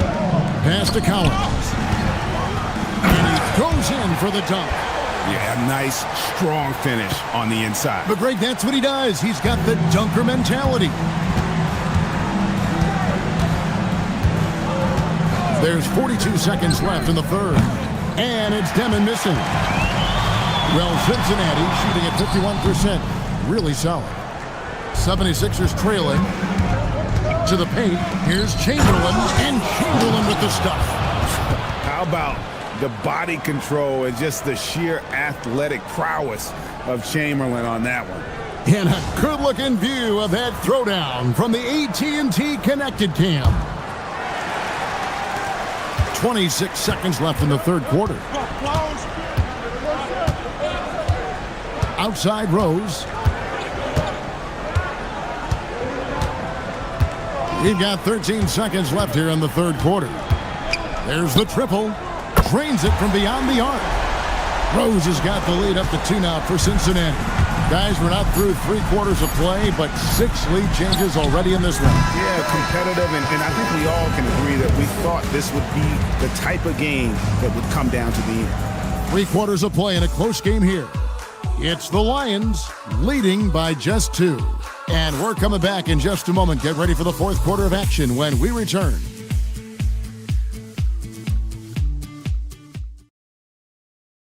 And it's time now to bring you our State Farm assist of the game. Yeah, a terrific, unselfish play right here. Set up his teammate, and how about the setup this was?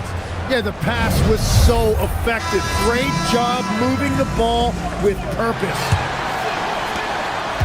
And I know I speak for all of us when I say I can't wait to see what kind of finish awaits us here in the fourth quarter. So on the floor for Philadelphia, we've got Jaren Jackson, also Chamberlain out there. And it's Houston in the shooting guard position. Over in the corner, Williams.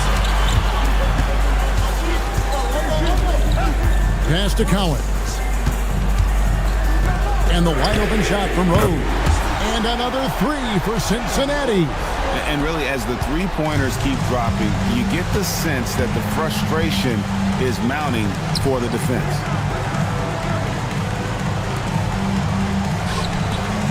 Chamberlain, the pass to Houston. Over McGrady. Houston can't get it to go. Well, he's a very good mid-range shooter, but the defense was all over him there, making that a very difficult shot. Here's Collins.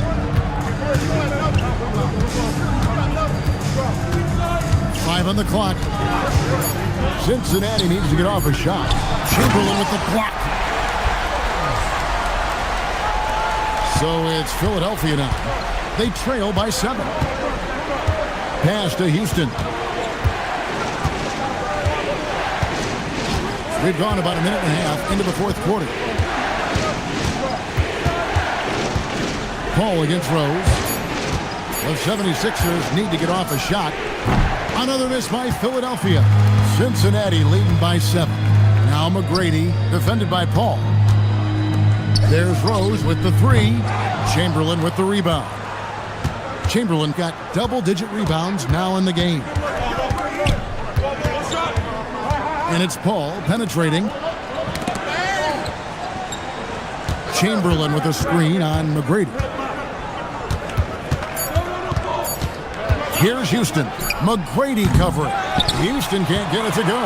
Nothing from the field to speak of so far. Pretty rough shooting night, and now it's affecting the entire team. Bounce pass from Rose. Here's Collins. And contact on the shot, so he'll be shooting free throws here. How about that skill set that Cowens possesses? Shoots a high clip from the field and rebounds the ball well at either big man position. And timeout called by Wes Unseld Jr. He's going to take a minute here to get things straightened out.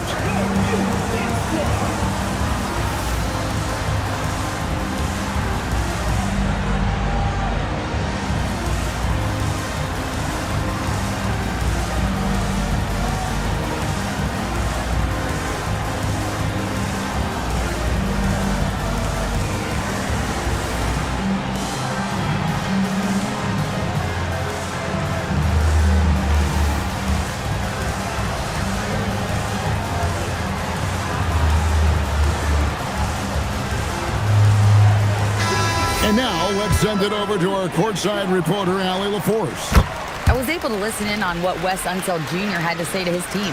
And despite the lead, they are still coaching this team hard. In the huddle, they told their guys to stay alert. Do not give them anything easy. They want to protect this late lead, guys. Allie, thank you so much. And that's why you don't want to foul a guy like him. He is going to make those free throws. Here's Houston. McGrady covering. Chamberlain with a screen on McGrady. And yes, it's good. Now that's a high percentage look when the D doesn't fight over the screen. Yeah, and that's the effectiveness of the two-man game right there. Now here's Rose. 13 feet away. And misses it off the right side of the rim. Well, if you're just tuning in, welcome. We've got about 3.5 minutes gone here in the fourth quarter. Here's Paul. It's hauled in by McGrady. McGrady's got 5 rebounds tonight. Solid rebound there, and with the score like it is, that's an area where they can't afford to get lazy. Now here's Rose. Back to McGrady. Yep, that one goes. McGrady's got the lead up to 9 now for the Lions. You gotta love seeing McGrady when he's hot. An amazing score from any spot on the floor. Paul passes to Chamberlain.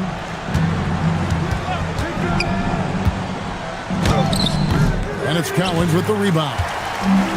Cowens has got 13 rebounds in the game. Class eating. Got a piece of it.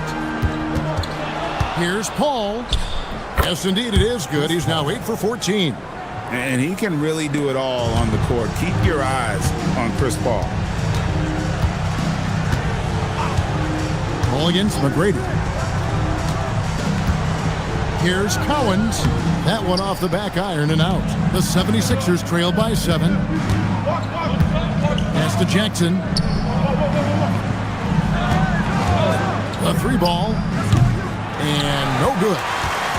And it's Rose with the ball for the Lions. Here in the fourth, they've allowed just 4 points. Got a piece of it. Ball left side.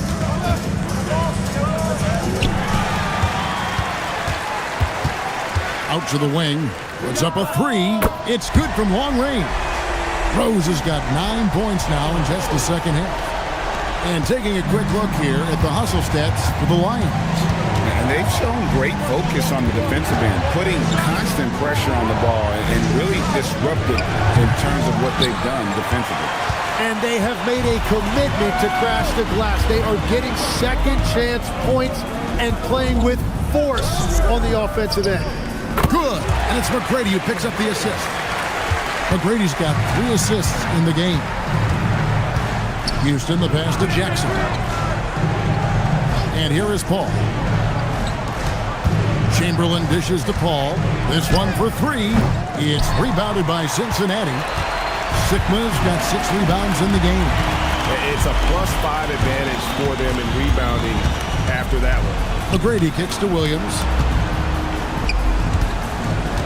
The kick out to Rose. 6 on the shot clock. Cross contact on the shot, and now a 3-point play chance as he'll head to the line. And you can just see he's a different player since coming back from halftime. Tim, the NBA is always changing, but any predictions for the league that you kind of feel we're going to see around the corner? Yeah, Kevin, I just think the influx and the impact of international players is going to be even stronger going forward. I think a lot of guys have seen the success that those players have had in the NBA, and hopefully it inspires even more great players internationally to want to play this great game.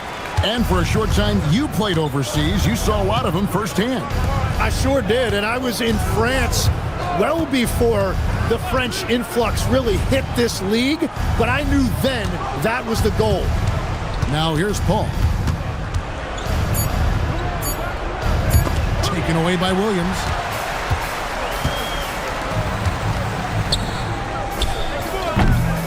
Another chance. Ooh, he laid it up and in. And guys, the offensive rebounding really has stood out here this half. All those second chance points are helping them maintain that lead. And one of the most prolific scorers you'll find. Will keeps finding ways to raise the bar, as evidenced by his output here tonight. And you know what? Very close to a 3-point play right there.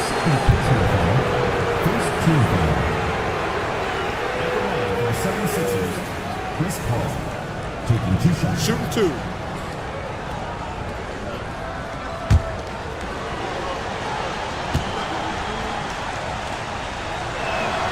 And that one falls for Paul. Johnson, he's checked in for Cincinnati.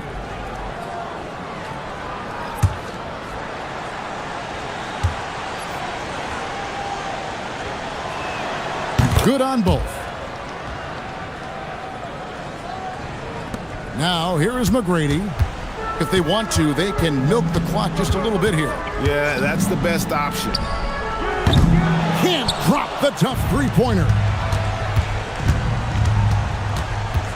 Here's Houston. He's guarded by Johnson.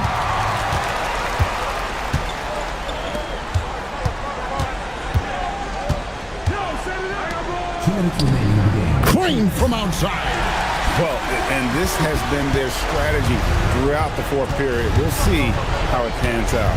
Well, they are hunting deep shots, but they'll take the layup if you give them. Now here's Paul. Let's lose a 3. No good there. Just enough coverage to bother that three-point attempt. Now Williams puts up the 3. That shot no good. Well, the defense should consider themselves lucky there because he's not usually one to miss those kinds of looks. And this is going to end in a lopsided victory. I love the tenacity and aggressiveness as well as the ability to close. You really got to give it up here for Cincinnati. Their hard work on the glass paid off. I tell you what, they're both excellent rebounding teams, and it was a tough battle underneath all game. And I think ultimately that earned the W. And so with this win, they'll move to 6 victories on the season. Not gonna go. The 76ers shooting it up around 51%. They're getting good looks. And Houston, a pro at initiating the contact, an aggressive shooter who's looking for opportunities to get to the line. For the 76ers, Allen Houston, 2 shots. Take a break. Take a break. 2 shots.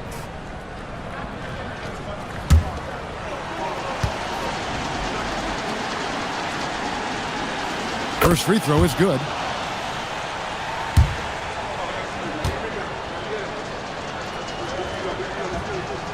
He hits one and misses one, each at the line. Yeah, he cuts the deficit a little bit, but not as much as he could have. One miss can make a big difference. From deep. That does not go. We've got a 9-second difference between the shot clock and the game clock. Here's Jackson. And he makes that one count. And they can just let the clock run out here. Cannot argue with the W. Johnson surveying the floor.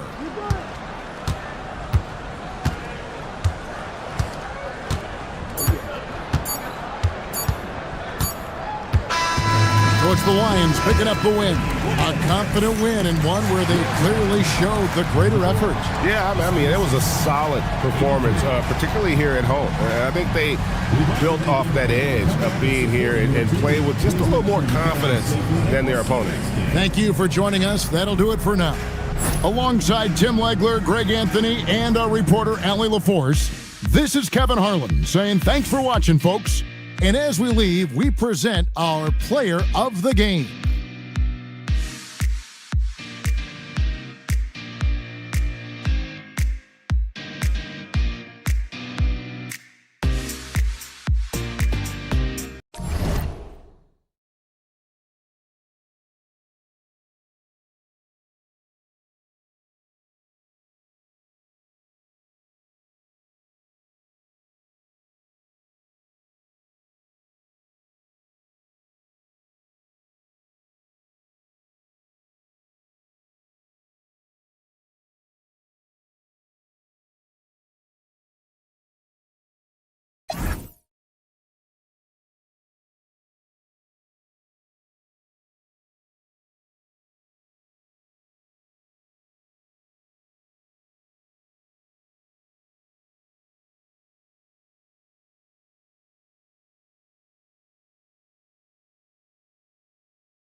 Welcome all. Thanks for tuning in to 2K Sports. Compared to the old...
Doris, it feels like rookies these days get more playing time right away. You're right, BA, and it doesn't matter if they're still in their teen years. It comes down to, are you the most talented player, or are you considered a foundational piece, and we want to get you repetition right away. And now the opening lineup for Seattle. Holmgren is out there with Thompson, and it's Allen in at the 2, and it's Holmgren missing. And here's Denver. Takes a 3.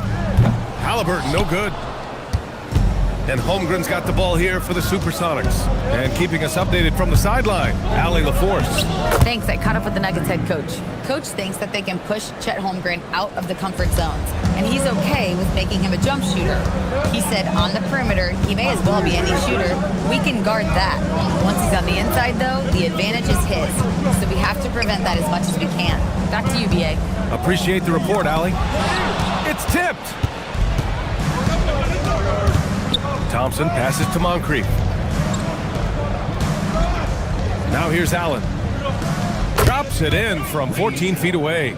And you got to defend better than that. I mean, that's a good look for him. That's not coming with the right mentality. The defender neither closes the space nor challenges the shot. That's frustrating as a coach, boy. Now here's Halliburton. The 3 from Bain. Nice start for him, sinking his first shot. Anytime he can, Bain is taking this shot. I mean, he is supremely confident from range. Moncrief, the pass to Allen. Here's Moncrief. Lets it go from deep. Fires in the triple. Moncrief's got 5. That's how you up the ante. Come right back at him. And you would expect nothing less from these two, taking pride and making plays. Halliburton misses.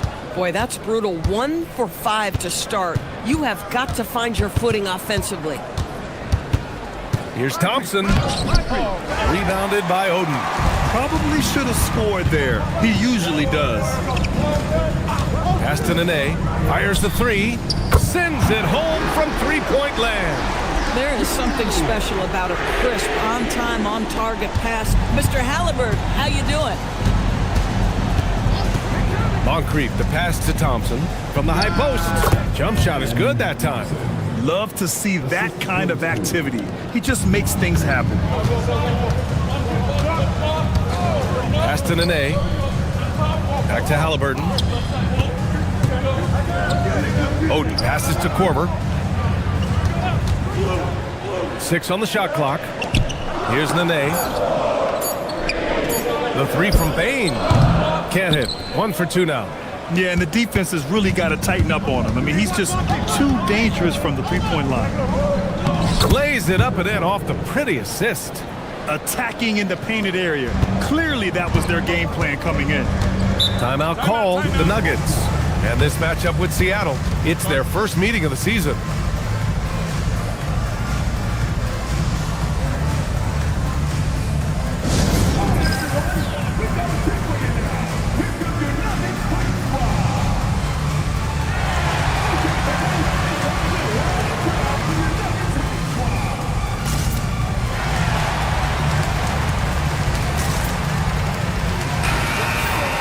And now a look at the toughest defenses around the league. Where this team really makes an impact is on the defensive end.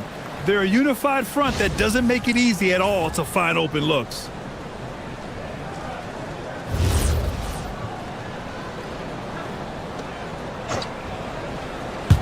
Just over 3.5 minutes gone here in the first. Halliburton outside. Pass to Nene. Here's Korver. Denver moving it around. Knocks down the long J. You don't want to let him get into a rhythm from out there. For Seattle, they've got 5 of 7 shots to fall. Moncrief, the pass to Thompson. Fires high post, and it's good. 2 points. Thompson's got his second bucket on the night. Gotta fight harder to get over those screens. You know, we see this all the time. You're basically, as a defender, hoping the man misses rather than putting in the work to get over screens. No good on the triple. This guy just simply can't find his rhythm, and sometimes that happens. Moncrief, the pass to Thompson. And there's a pick. Pass to Allen. Shot clock at 6. And it's Bane with the rebound. Nothing more important than contesting layups and dunks. A great job defensively. Halliburton, the pass to Bane. Here's Nene. Bane surveying the D. Here's Oden. He drains it as the shot clock ticks down. If you give him any sort of space, he's gonna attack. The Supersonics have gone 6 of 9 and finding their rhythm now. Pass to Moncrief. And here's Allen. Fires from deep. Nails it from 3.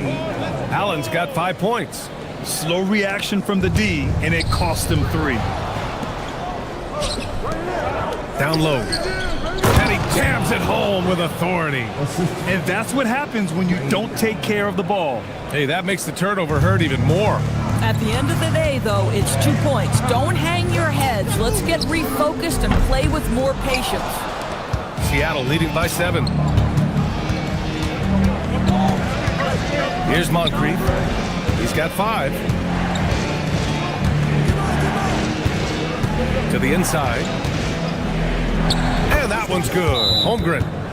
Their offense looking like a well-oiled machine. Now a timeout called by Denver. And it's a completely new group here for the Nuggets. Substitution on the court. And Denver shooting just 36% here in the first quarter.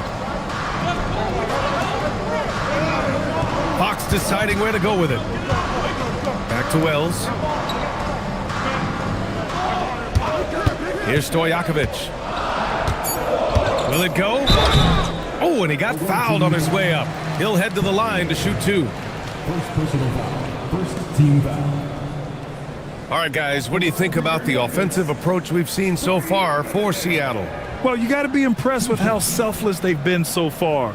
Their passing has been simply outstanding.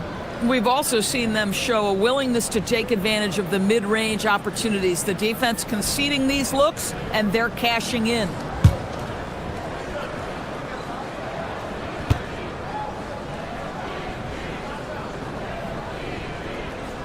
The first one falls. Seattle making a switch here.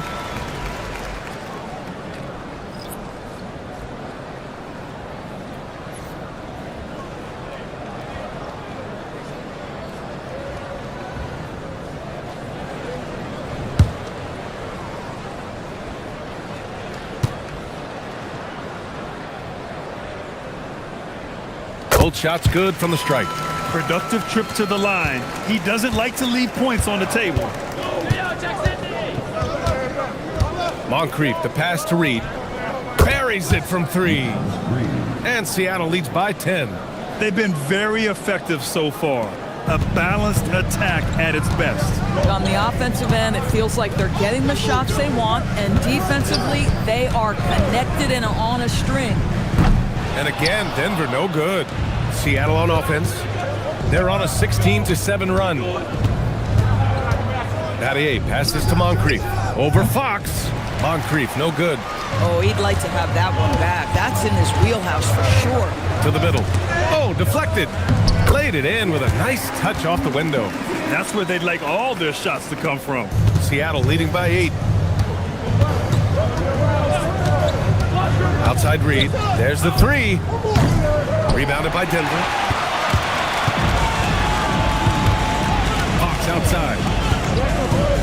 the paint. Here's Adams. The basket's good. Off the assist from Fox. I'll tell you, Steven Adams can be a force in the pick and roll. There are not many defenders who want to get in his way when he's the roll man. Beyond the arc. Battier, no good. For Denver, they've got 6 of 14 in so far. Wells, the pass to Stojakovic. From outside, off the mark. Seattle has gone 3 of 6 shooting from beyond the arc. When you watch De'Aaron Fox, is there anything that sticks out to you, Grant? Well, B.A., this league has the best athletes in the world, and Fox looks like maybe the quickest guy out there on most nights. His change of direction is especially elite. Carroll, he's checked in for Seattle. Nuggets trail by 6. Outside Wells. Right wing. Here's the pick. Puts up a deep 3. Stojakovic, no good. He didn't make them pay for that weak defense, but they just can't rely on him to miss those kind of shots. I love how they've attacked the boards here in the first quarter. Now here's Wells. Hasn't gotten one to fall yet. Here's Battier, and he takes that one up and powers it through. And after putting it down, he dangles from the rim a little. Man, that's borderline taunting right there, Grant. They're playing with a certain swagger right now. Here's Fox.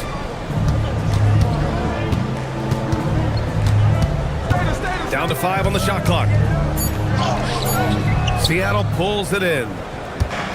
And we've got 28 seconds left in the first. Yeah, that's the motor of Naz Reid. Really impressive drawing the contact. I like that. I mean, some physical play inside. He's not about to give up any easy baskets. These are his first free throws of the game.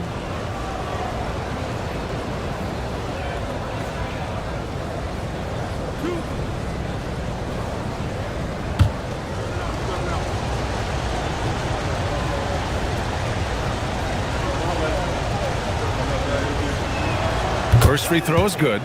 Well, the beauty of someone like Naz Reid, he's proven already in his career, you can bring him off the bench to great effect, or if you need him to be a step-in starter, he's equally capable.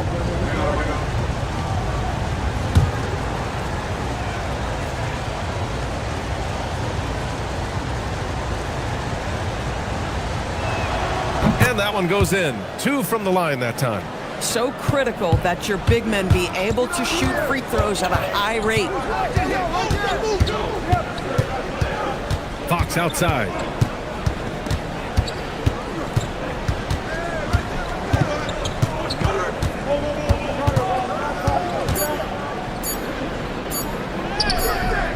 That shot, no good. And so it's Seattle, burning this break in the action, up 10.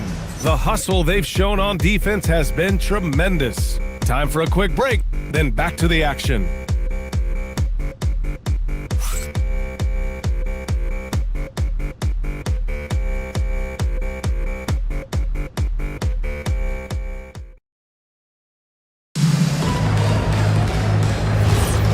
Great to have you with us. Second quarter of basketball. This game has not exactly been neck and neck, but plenty of time left in this one.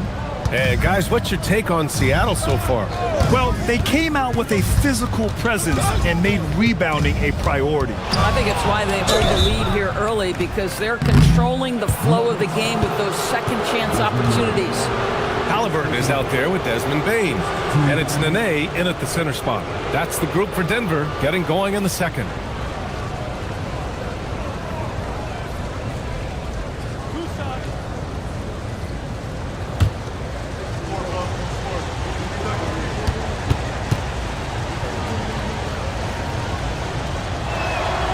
No good on that one. You know, Doris, it seems like point guards have more scoring duties than ever. There's no doubt, B.A., and why not take advantage if you have a lead guard who can both put the ball in the basket and set his teammates. The harder you are to guard individually, the harder your team is to guard. Second free throw, no good. Nuggets trail by 10. Inside, deflects the pass. Here's Carroll, guarded by Bane, and the basket by Carroll. And just not letting up at all. I mean, you have to love this approach. You want to get the ball to the guys who make plays. One thing we've learned in the NBA, the game is never over. So you've got to continue to score, continue to build your lead. Seattle making a switch here. Allen's checked in.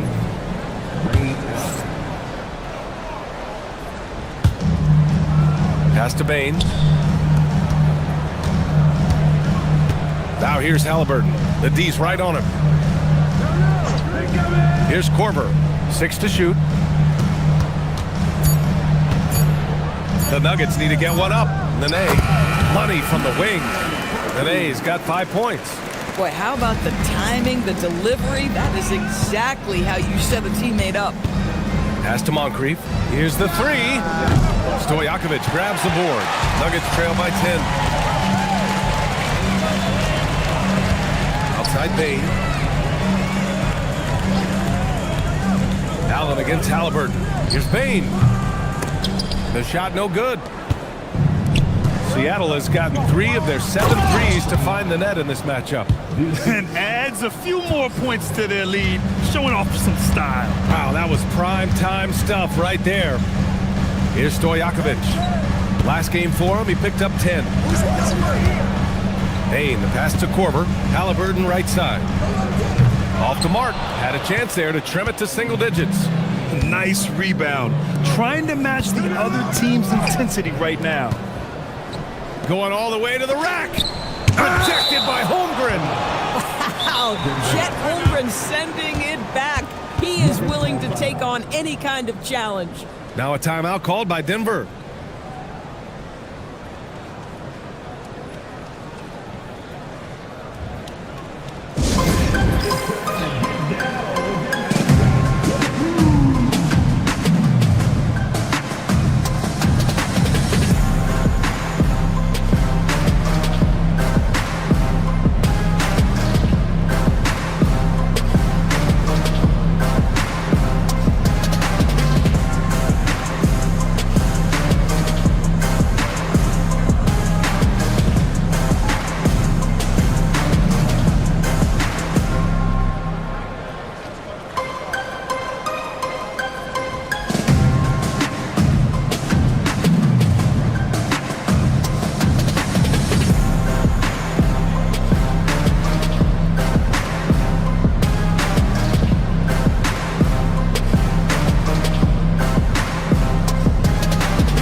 The Nuggets making a switch here.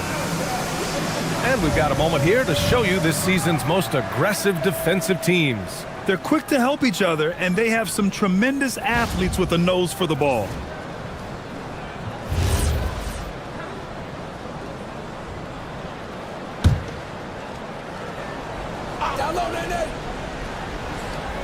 So it's Denver now. A 12-point game. Denver moving it around. Down low. Here's Korver. Down it goes. And a great assist by Halliburton. Halliburton's got 3 assists now in this one. Holmgren outside. Allen outside. Pass to Thompson. Just 5 to shoot. And they recover it for 3. Allen sinks the tray. Allen's got 10 points in the game. I'll tell you what, they've rebounded the ball tremendously well. When it comes to the scoring ability of Chet Holmgren, there's a lot to talk about, Doris. Oh, come on, B.A. This guy is 7'1" and a sweet shooter from long range. He can put it on the deck and get to the mid-range. He can finish at the rim. Oh, my goodness, look out. Time now to hear from our reporter, Allie LaForce. Thank you, guys. Chet Holmgren checks some boxes. He said if you can play defense and shoot the ball, you can pretty much play on any court, anywhere. Those are 2 things that are always needed on the basketball court, and that's where the foundation of my game started. BA, back to you. A unique talent. Thank you very much for the report, Allie. They set the pick. Halliburton, the pass to Korver. Back to Halliburton.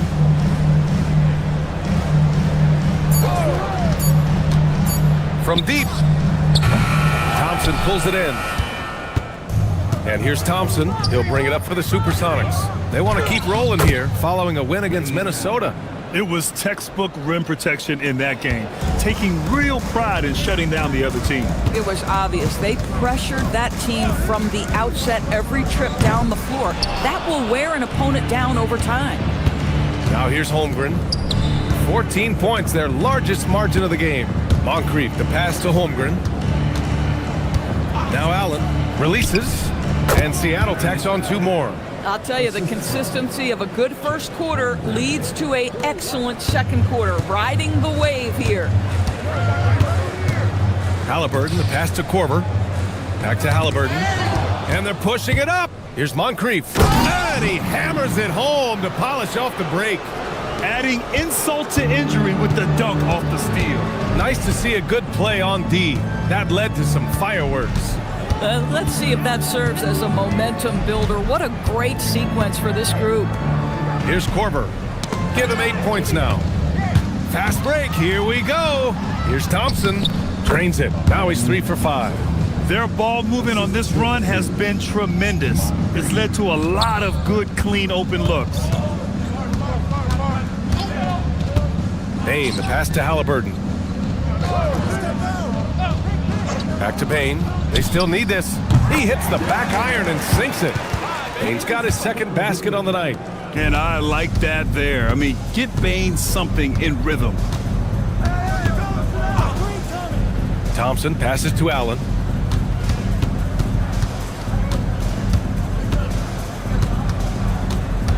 Pass to Moncrief. Just 5 on the clock. He connects. And now he's 4 for 6 in today's game. And trust me, when the D's slow to react, he'll be the first guy to make them pay. And that's typical of this guy. He's always reading the situation, reacting quickly and capitalizing. Now here's Halliburton. Yet to see a basket. Korver passes to Bain.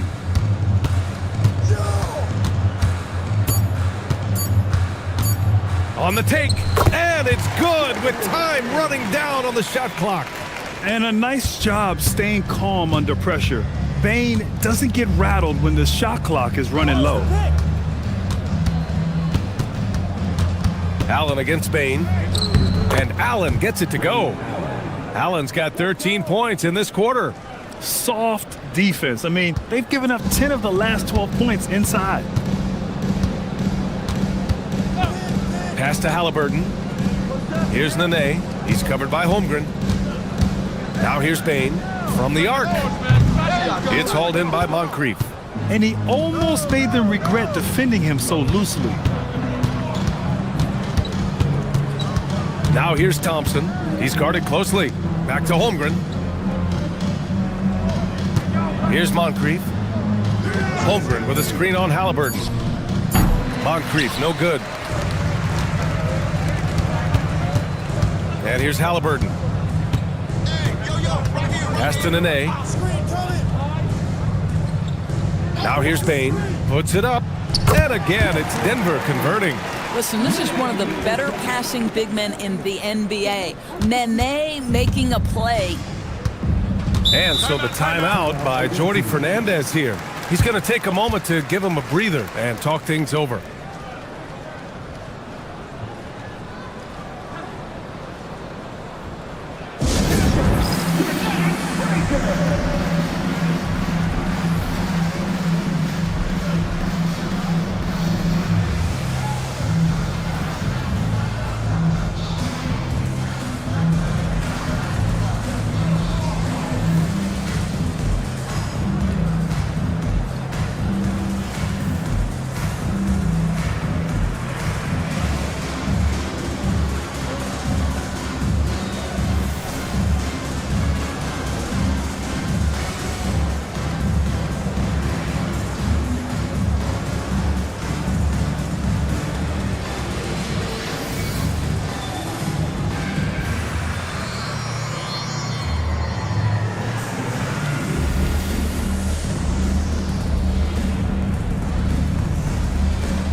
1:52 left to play in the second quarter. And a solid pick to free him up for the dunk. Boy, the timing there couldn't be any better. The execution was simply flawless. That, ladies and gentlemen, is how you run that play. Fox finds Adams. Seattle pulls it in. You have to credit their effort. I mean, they've done an amazing job on the glass. Inside. Here's Carroll. And a nice finish on the layup. Carroll's got 4 points in the quarter. Their defense just falls apart once the ball goes inside. They're searching for a way to score. Yeah, buckets have been very tough to come by. To the inside. Adams. Tipped. And he recovers it. 5 on the clock. Here's Stojakovic. Nails the wide open jumper. Pick works well there, but the defense left a lot to be desired. It takes incredible effort to stay connected to the hip of the offensive player. You've got to want to work. Here's Battier. Got a hand on it. Nuggets trail by 20. We've got a 9-second difference between the shot clock and game clock. Fox the pass to Wells. Always a nice way to start. Makes his first one. I love watching Fox distribute the ball, knowing it's part of his role to involve his teammates. Pass to Battier. Here's Carroll.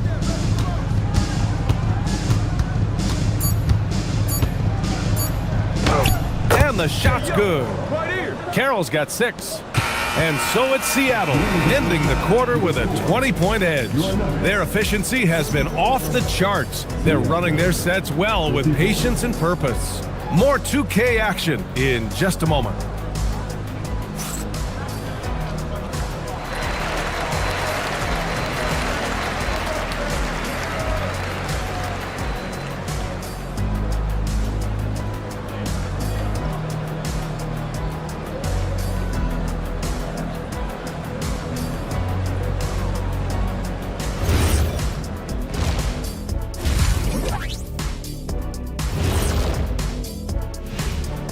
Welcome, one and all. Before we hear Kenny and Shaq's insights on that first half, let's look ahead and check out the upcoming schedule. And for that matchup against the Magic, don't let a lack of focus steal one from you. Overlooking lesser opponents, but that's when they come and they bite you. I overlook all opponents. In terms of what? Height? Confidence? Both? Don't even answer. I know the answer. And time to talk now about that first half. What a dominant display for Seattle. They're giving a master class in ball movement right now, running the offense, finding the open man, and it leads to a bunch of high percentage looks. Yeah, great chemistry at that end. And that'll do it for us. Thanks for stopping by. We'll head back down to Brian Anderson and crew for the start of the third quarter.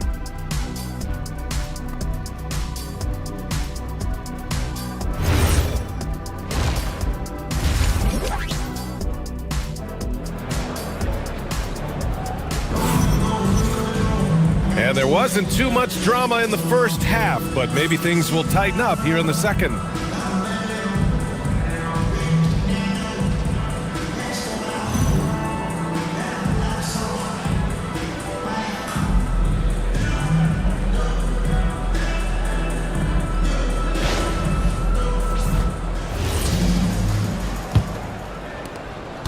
Seattle leading by 20. Kicking off the second half, here's Jordy Fernandez's 5. They've got Thompson, also Chet Holmgren out there, and it's Moncrief in at the point. Now here's Thompson. 5 to shoot. Here's Allen, and it's Allen who slams it home. This is what he gives you night in and night out. Stellar production at the offensive end. Allen against Bain. Now here's Halliburton. He's scoreless. Bain, no good. Now Thompson. Out to the right wing. Moncrief, the pass to Thompson.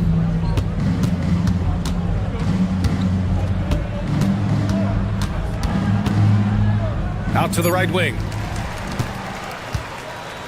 To the middle. Halliburton misses. And Holmgren's got the ball here for the Supersonics. They haven't given up any points here in the second half.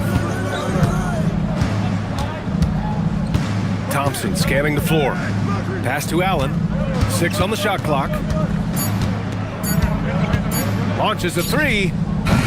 Shot is off. Shooting 9 for 11 so far. The Nuggets really having a tough go here.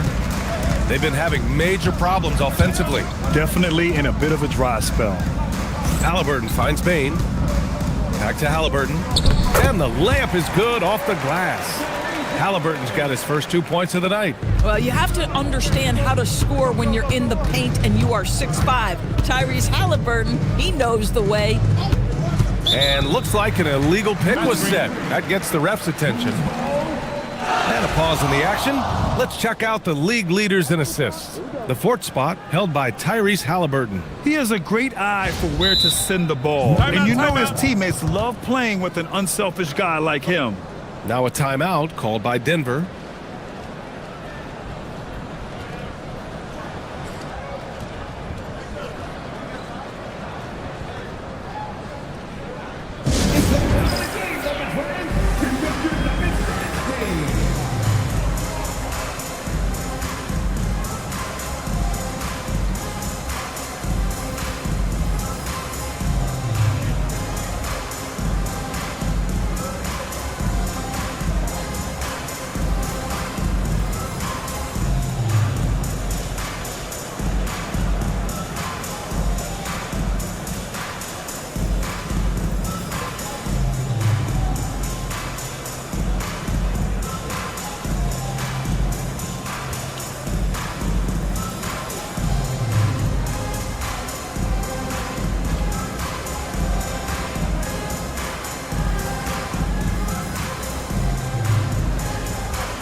Nuggets trail by 20.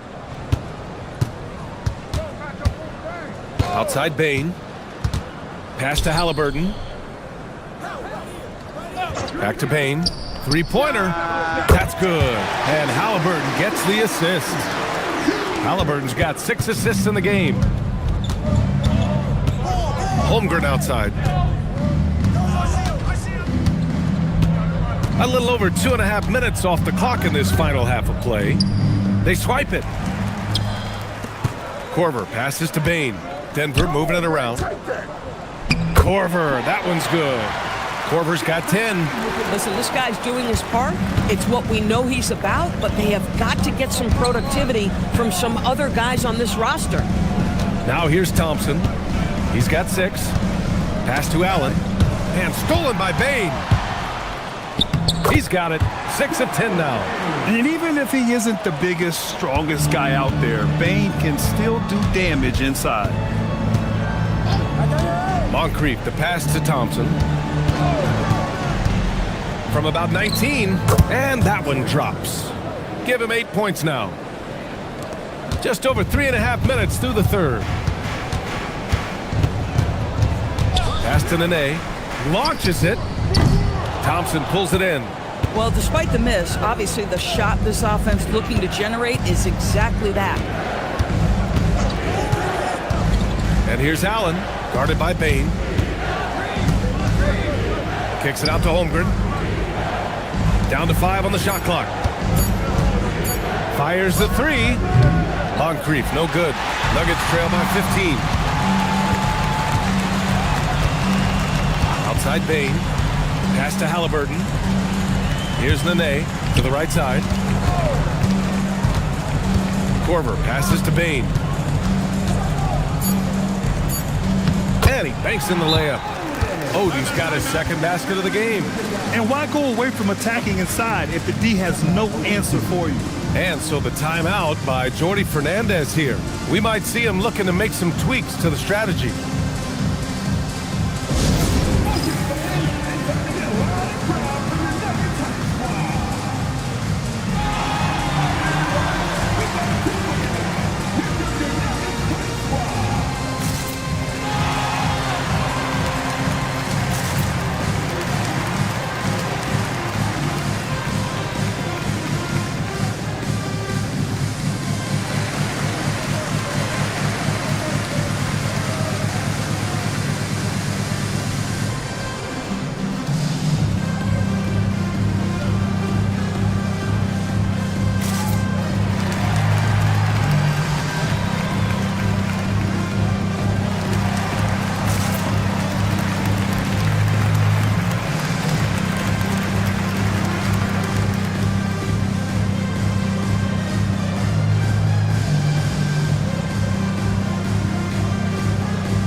Both teams deciding to change it up.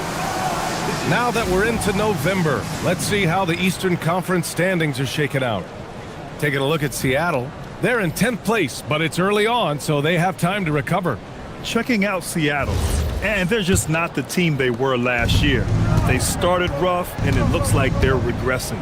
It might be a little bit early to make that kind of declaration, but one big hot streak, they'll be right back on top. For three, Allen.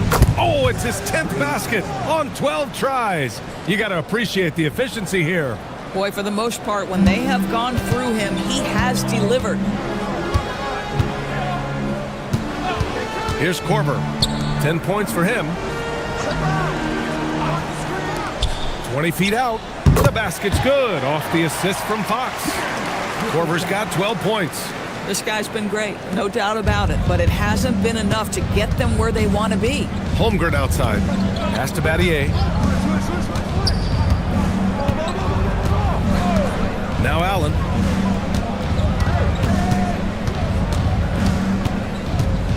And here's Reed. And the ball out of play. The Nuggets will have it. I'm not sure what happened there. You just can't give away possessions in this league.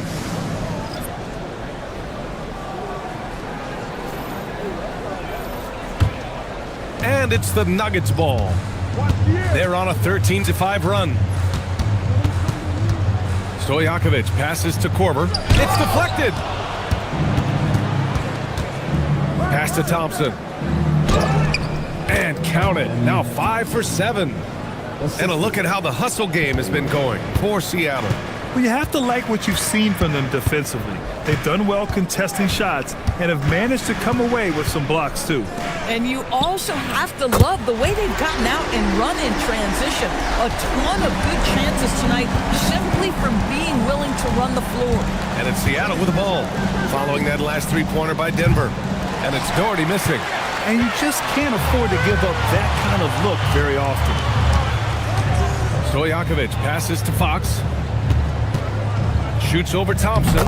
Fox, that's good. Smart play by Fox. If you can't find penetration, take what you can get. Pass to Doherty. Here's Carroll. He's covered by Wells. The shot by Carroll. No good. Nuggets trail by 11. Now here's Wells. Fox outside.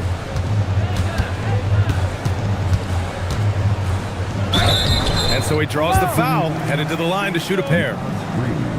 It's going to be on Naz Reid. It's so hard to guard Fox without fouling him, especially when he's being the aggressor. This is his first opportunity at the line this evening.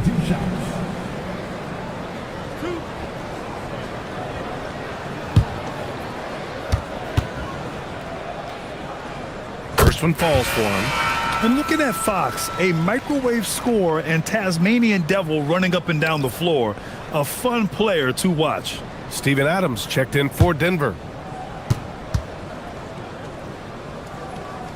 He makes 1 or 2 that time. Seattle leading by 10. To the paint. Here's Doherty. And down it goes. Jam that one home. How about the big guy attacking the rim? The throwdowns are loud and emphatic. No good. Nice D from Reed. The Supersonics have gone 5 for 9 from the floor in the third quarter. Battier, no good. Denver's gotten 2 of 4 threes to fall here in this third quarter. That cuts the lead to single digits. Fox has got 6 points in the quarter. I like it. Setting up Fox that time, getting him something in rhythm. And Jordi Fernandez wants a timeout. He might have seen something and needs a review with his guys.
Here are the best on the boards, the league's best rebounding teams. This team has done a great job of hitting the boards, and they do tremendous work boxing out.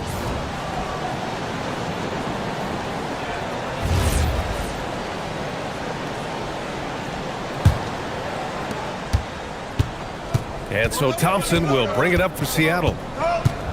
22 was their biggest lead. Here's Carroll. 6 points for him.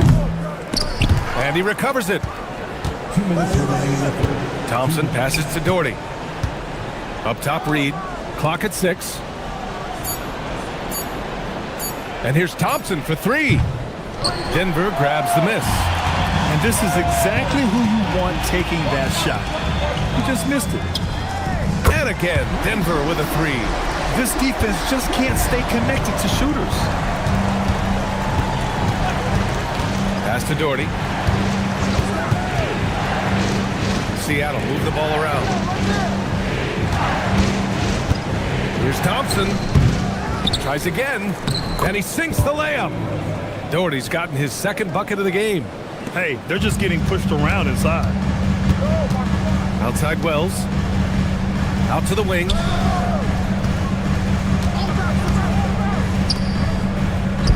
From down in the low post, it goes. He has 7. That's why you keep your head up. If the assist is there, you can pounce. Here's Carroll. Reed to screen on Fox. Pass to Battier. Here's the 3. The basket's good. Off the assist from Thompson. Thompson's got assist number 5 here tonight. Nuggets trail by 9. Reed defending. Back to Fox. Thompson with a steal. Shot and game clock separated by 5. Here's Carroll. Good D by Wells. Denver has gotten 12 of their points this quarter from deep. 4 of 6. Driving in. And out of bounds. Seattle will have it. One of those nights where the wheels come off, nerves seem to be playing a factor.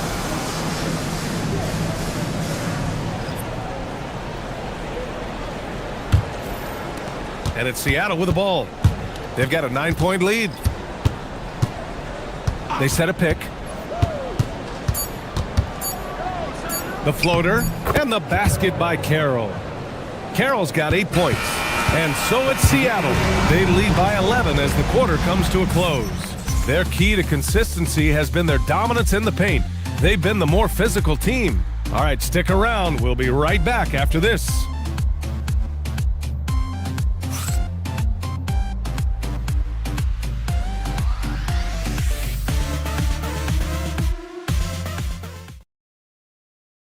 And let's take this opportunity to show you our State Farm assist of the game. Yeah, just shredding the defense with that feed. Zero chance to stop that. Well, that's what a great pass will do, right? You love the unselfish play. And there have been two very different performances from these teams today as we get going in quarter number 4. They've got De'Aaron Fox. He's out there with Desmond Bane, and it's Nene in at the power forward position. That's the group on the floor for Denver. You know, he's been giving them points, but they still can't seem to get over the hump tonight. Seattle leading by 9. Here's Moncrief. Allen a screen. Moncrief, the pass to Allen. And De'Aaron Fox picks up the foul. That's his first foul of the game. Halliburton's checked in for De'Aaron Fox. In the game for your Nuggets, number 0, Tyrese Halliburton. Here's Moncrief. Pass to Battier. Just 5 to shoot. From downtown. Rebound by the Nuggets. Here's Korver. Here's Nene. He's covered by Holmgren. Inside. Dunks it hard with one hand. Wow, he makes it look easy. Adding insult to injury with the dunk off the steal. Nice to see a good play on D. That led to some fireworks. Let's see if that serves as a momentum builder. What a great sequence for this group. And the basket by Bane. Boy, after making 1 3 in the first half, he's knocked down 2 in the second. Moncrief, the pass to Holmgren. Tried to come right back with a 3 of his own, but it's no good. Pass to Bane. Here's Halliburton. Back to Bane. Beyond the arc. That's good. And Halliburton gets the assist. Halliburton's got his 7th assist of the game with that last one.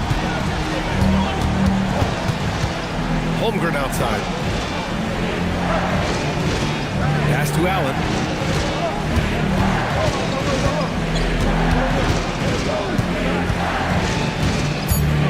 Seattle needs to get off the shot here. Battier. No good on the 3. Just hasn't found much consistency from the floor, but his teammates have picked up the slack. Here's Nene. Now Bane. There's the 3.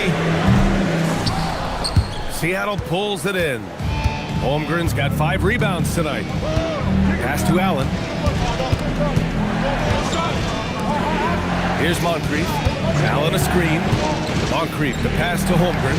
Oh, Chad Holmgren standing tall. They're just taking what the defense gives them. And right now, that's the interior. And here's Halliburton. Back to Bane. And he was camped in the lane there. He gets a 3-second call. And then Thompson's checked in for Seattle. Number 24, Ben Thompson.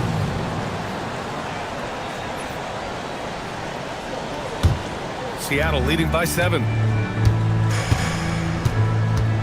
Holmgren outside. Well, if you're just tuning in, welcome. We played about 3.5 minutes into the 4th quarter here. Sinks it from distance. Allen's got 26. And they keep attacking from the 3-point range here in the second half. Now here's Bane. Pass to Halliburton. Back to Bane. Lots of room. Down it goes. And a great assist by Halliburton. Halliburton's got 8 assists here tonight. The Supersonics have got 3 of 6 shots to go in this 4th quarter.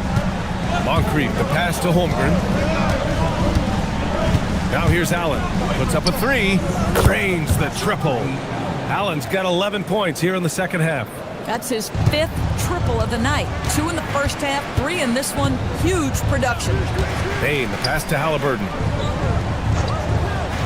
Back to Bane. Goes up on the wing. Again, Denver scores. Overall, their shot selection has been much better here in the second half. We'll see if the rest of their game follows suit. Thompson finds Holmgren. Lets it go from deep. Moncrief, no good. If he's got that much space, he's got the green light. He just doesn't make it. Pass to Halliburton. Now Bane. This one for three. That doesn't go either for Bane. Yeah, and the defense has really got to tighten up on him. I mean, he's just too dangerous from the three-point line. Yeah, just catching your teammate in stride right there, that makes the game easy. And Halliburton has got the ball here for the Nuggets. They trail by 11. Halliburton finishes down low. Hey, if you give him room, he's going to score the ball. Here's Moncrief.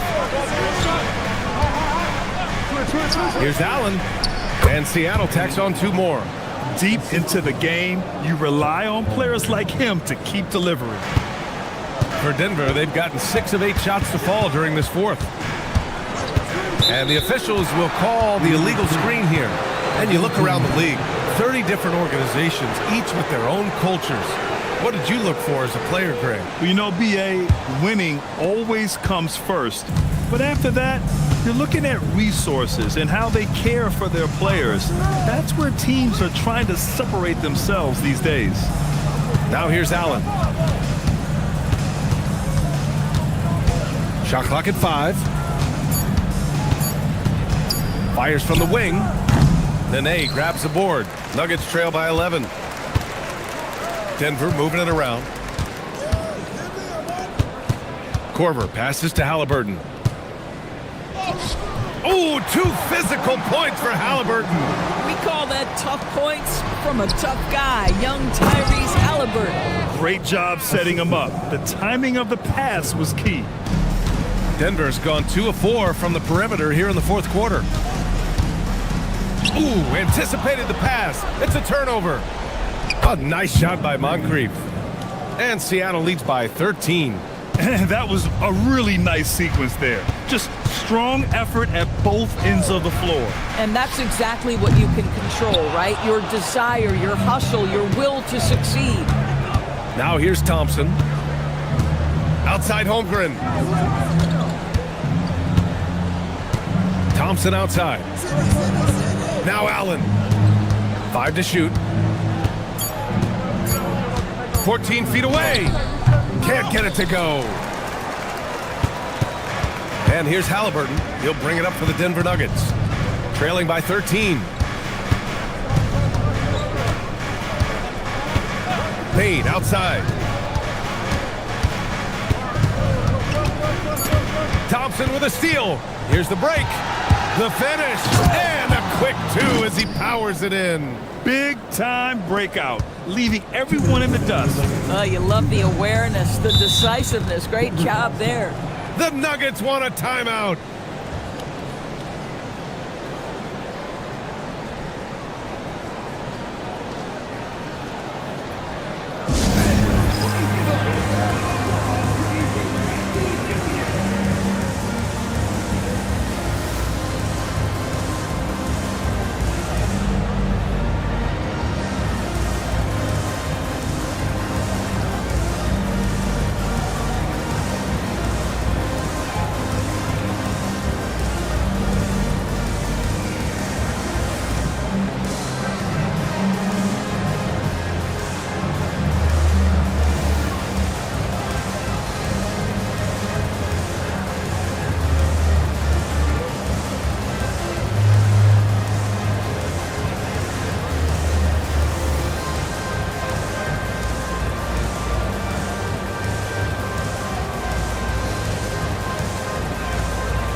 Halliburton looking for an opening. Here's Oden. Down to 5 on the shot clock. Rises up. Holmgren there for the rebound. Seattle leading by 15. There are usually one or two mid-season coaching changes in the NBA every year. Can those energize a team, Grant? You know, B.A., we've seen it give teams a boost in the past, but only on occasion. Usually it's a last-ditch effort in a doomed season or simply just turning the page. And they were really able to find the mismatches they wanted and exploit those all night. Great execution from the players and coaching staff for the Supersonics. They really had things going. Their offense carried them tonight, Grant. Yeah, B.A., tonight, simply they won the battle of the field goal percentage. I mean, it made all the difference. And with this win, they've tallied up a total of 6 wins on the year. Here's Halliburton, following the bucket by Seattle.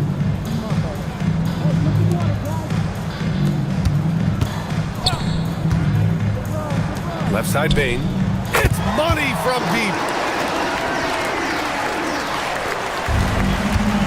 34 seconds left to play in the fourth quarter.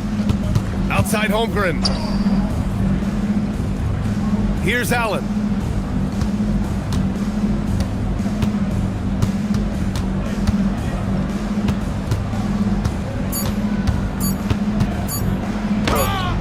That misses.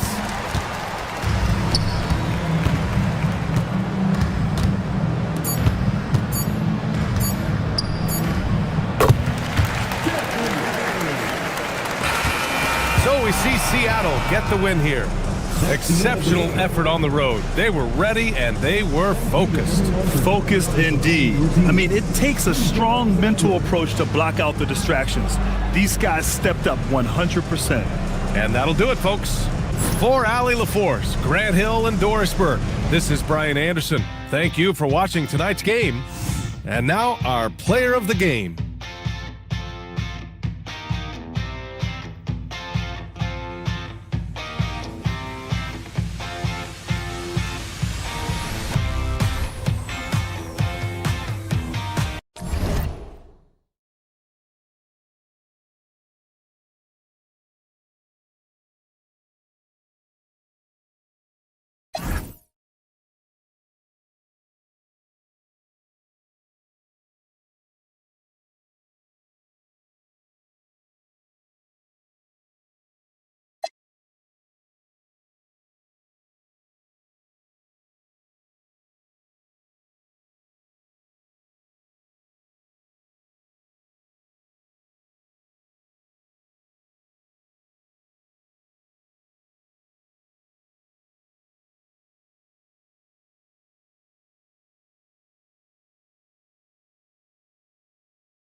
Point guard position, 6'6".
paper, this game looks one-sided, GA, but you never know in the NBA, do you? As they say, anything can happen. Yeah, I mean, just so much talent in the league. If one or two guys get hot, this could end up being an upset. The difference between good teams and bad is razor thin. Here are the 5 for the Raptors. Cunningham is out there with John Stockton. Then it's Baylor, and it's Issel in at the 4-man position. And so it's Butler with it. He'll bring it up for the Los Angeles Lakers. And slam dunk by Haywood. And that's something Cunningham takes pride in. Sharp read with that pinpoint pass. Pass to Cunningham. Shooting foul as the whistle blows. He'll shoot 2 free throws. And you don't like to concede the free throws, but it's better than getting flushed on. The Raptors shooting their first free throws of the game on this trip to the line. And a season ago, only converting at about a 72% clip from the line. And Cunningham is an elite offensive player, a guy who can score in bunches and does a little bit of everything for his team. Now here's Leonard. Outside Butler from the arc. Issel grabs the board. We've played just over a minute here in the first. Out left of the wing. Down low. Stolen by Haywood. It's 3-on-3 on the fast break. Butler kicks to Cunningham. Leonard against Baylor. Shot clock at 6. Baylor against Leonard. It's rebounded by Baylor. Pass to Stockton. Raptors moving the ball around. Baylor against Butler. A floater. The shot by Baylor, no good. Defense pulled out all the stops to shut him down there. So here we are, Greg, looking at this roster of the Raptors. What is the path to contention? Well, perhaps an opening in the East for them to make a move. Going from good to great, that's tougher and will require them to develop or acquire some superstar talent. Man, it's close, but, didn't get on balance quick enough. Second team.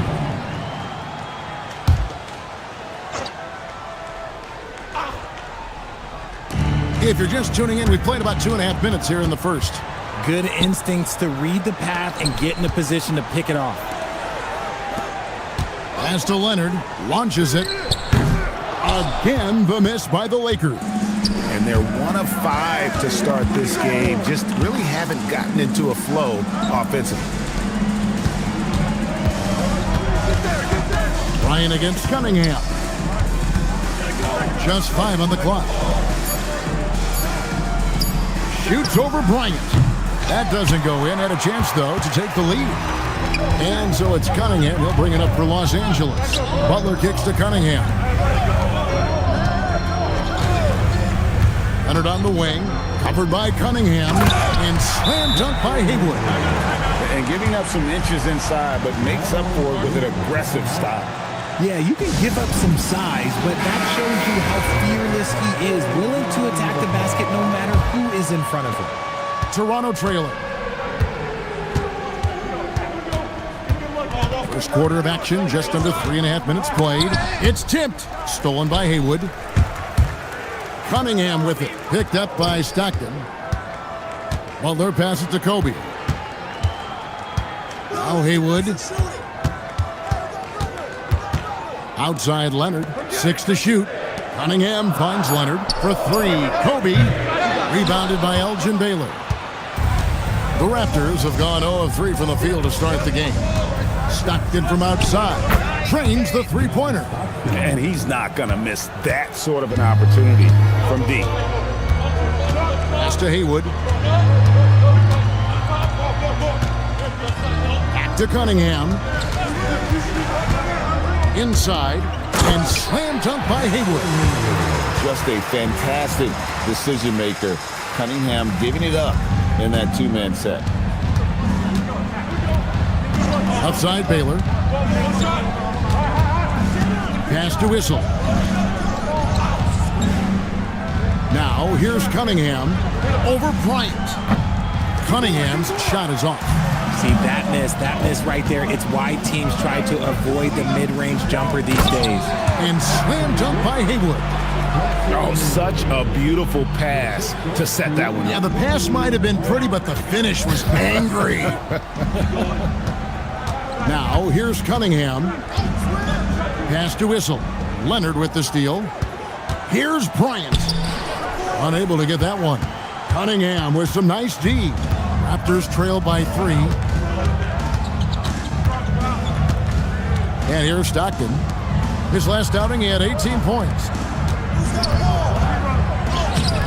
Haywood with the rebound. Lakers have gone 4 of 10 shooting the ball here in the first quarter. Outside, Kobe. Up top, Leonard. Over Issel. And Leonard gets it to go on the assist from Kobe. And the lack of effort to fight over the screen there makes that an easy shot. Yeah, as soon as these guys feel contact, they are just disappearing like they're not even there. You got to show some fire and keep defending. Both teams will make substitutions. And let's now take a look at some of the numbers for Kobe Bryant.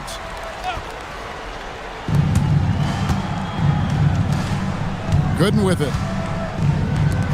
Pass to Sprewell. And stolen by Butler.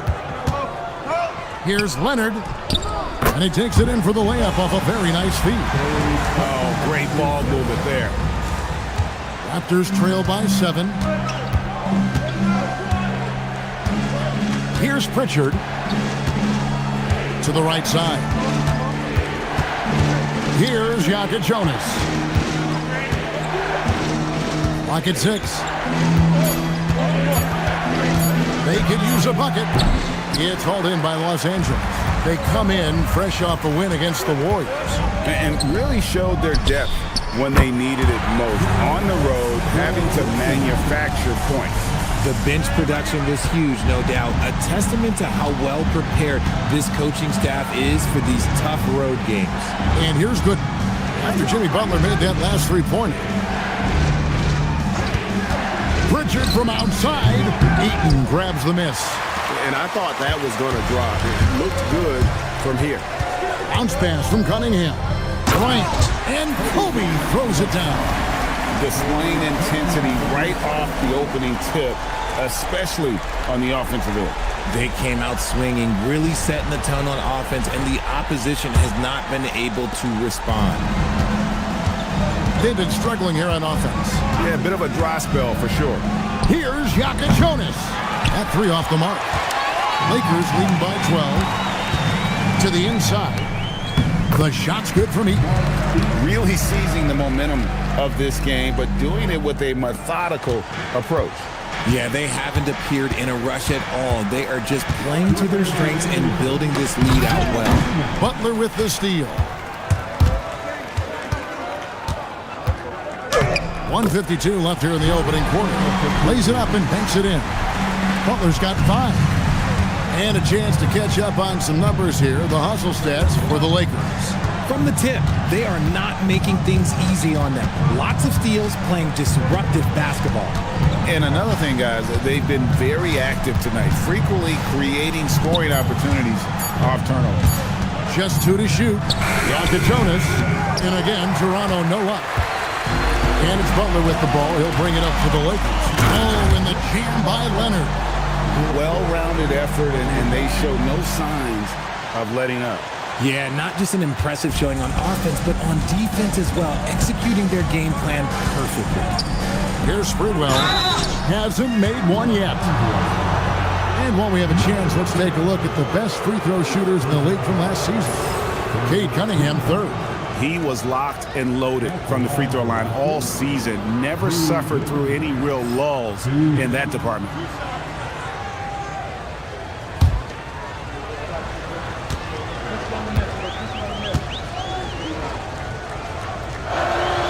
First free throw is good.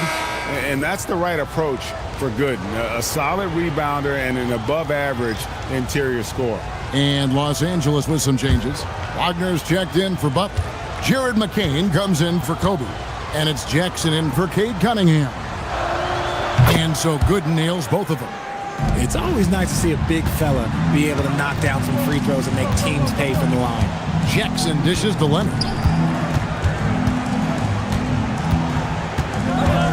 Pass to Wagner, and there's the whistle. 3-second violation.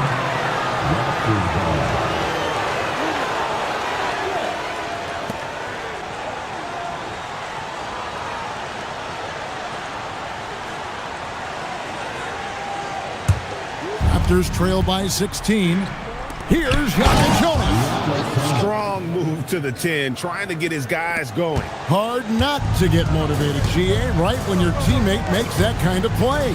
And that could be the spark they needed to make a little run as they try to even this thing up. Good on the shot. And the Lakers lead by 16. Excellent all-around performance so far, hence the big lead. They got off to such a hot start, and that can keep you energized throughout the whole game. Bounce pass Pritchard. There's the screen. The shot and game clock separated by 4. Pass to Gooden. Leonard with the steal. Plays it in off the breakaway. Leonard's got 8 points. And I think that play sort of sums up what we've seen tonight. Just simply being outplayed both sides of the ball. Smart basketball defensively, turning into easy points. And so it's Los Angeles, holding a big 18-point lead to close the quarter. What a night they've had in terms of their shooting. Everything dropping in for them. And we'll be right back after this.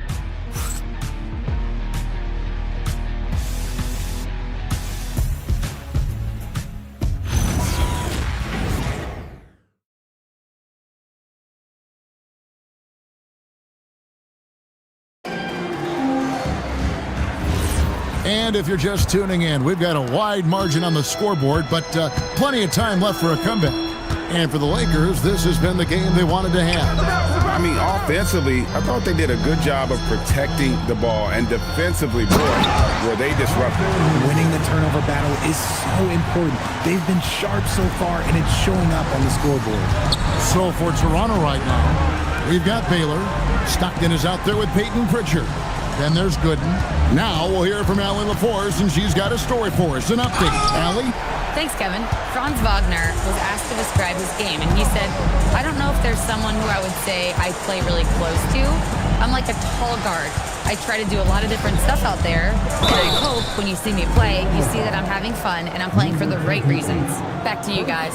Okay, Allie, thanks. You see a lot of pick and rolls, but you also, Greg, hear about inverted screens. Can you explain to the viewers what that means? Yeah, that's where your guard actually is the one setting the pick for the bigger player, and having little guys who are willing to put their body on the line. You think of a Steph Curry, a John Stockton, two of the best to ever do it.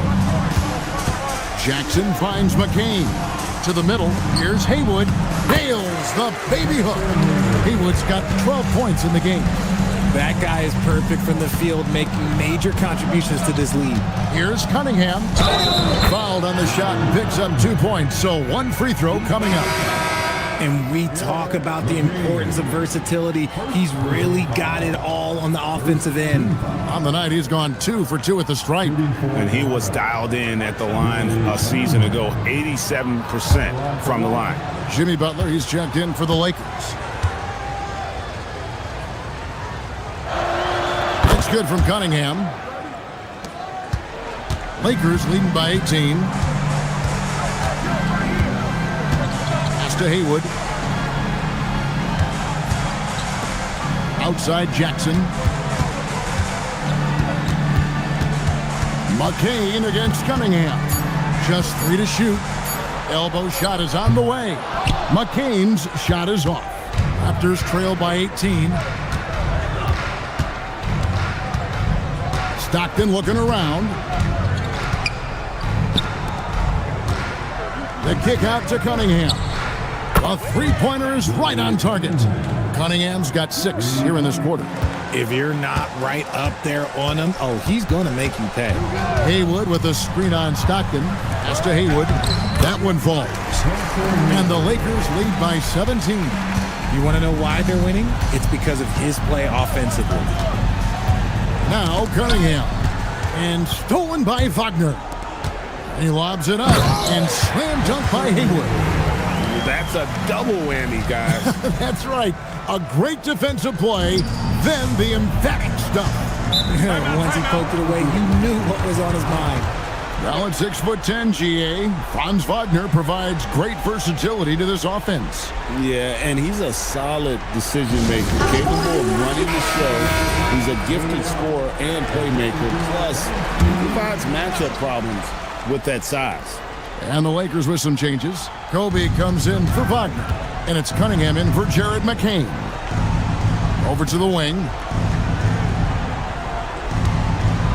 Here's Issel. The rebound by the Lakers. Out to Kobe from deep. The shot's good on the assist by Butler. Kobe's got his second bucket tonight. And with the lead, I like the strategy here. Continue to get the ball to guys who can do something with it. This is when good players really get after it. He can sense that they're reeling, and he's going to put his foot on the pedal. And that one's good by Baylor. And what's unique about Baylor, he can score from a variety of angles and really good off of either shoulder. Just great extension and body control. Cunningham against Kobe. 6 on the shot clock. The Lakers need to get a shot off here. Jackson misses. Raptors trail by 20. Cunningham kicks to Stockton. Back to Cunningham. There's the pick.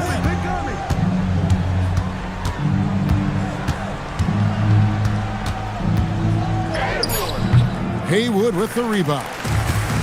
Haywood's got 4 rebounds now tonight. Cunningham looking around. There's a screen by Bryant. Cunningham against Baylor. Lets it go from the wing. And it's Toronto with the rebound. Last game matched up with the Clippers. A tough loss there. Painful to watch, guys. You could see their frustrations mounting, unable to get into any kind of a rhythm whatsoever. It seemed like any time they strung together a few baskets, they just went ice cold so quickly. And the Lakers making a change here. Robertson's checked in. The Raptors also with a sub. Jonas is checked in. Cunningham on the wing. Guarded by Kobe. Shot clock at 2. And again, Toronto no up. Lakers leading by 20. Butler kicks to Cunningham. Butler sets a screen for Cunningham. Over Stockton. Cunningham gets the bucket. Oh, nice to see Cunningham strike from mid-range. He obviously isn't afraid of mixing up his offense. Stockton the bounce pass. Jonas, a three-pointer, no good. LA's gone 1 of 2 on three-pointers here in the second quarter so far. And the defense dodged one right there. Not the guy you want to leave open. Stockton outside. And he drops in the layup off the glass. This offense is at its best when Stockton is running the show and creating for others. Stockton against Cunningham.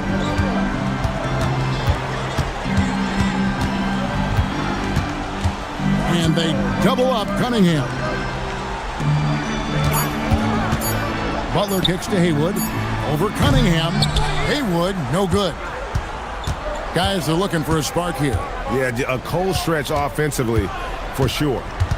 Pass to Jonas. And here's Stockton. Good ball movement here by the Raptors. Here's Cunningham. It's good, and a nice assist from Stockton. Stockton's got his 4th assist in this one. Down low. The kick outside to Butler. Los Angeles with another miss. Raptors trail by 18. Cunningham passes to Stockton. Back to Cunningham. sinks the three-pointer. Cunningham's got 11 points in the quarter. Pick works well there. Not much resistance from the D. Yeah, that just comes down to a lack of effort. The defender has to do a better job fighting through the screen. Pass to Robertson. Now Cunningham. He's defended by Stockton.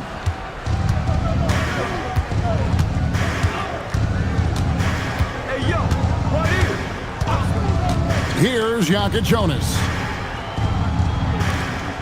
Stockton outside. Cunningham passes to Stockton. It's stolen by Cunningham.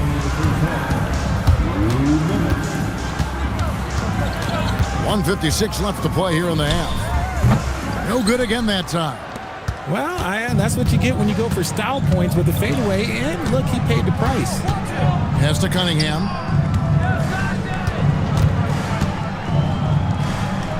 Haywood with the block. Now the Lakers on the break. And Bryant kicks to Robertson. Butler from outside. Good on the three-point shot.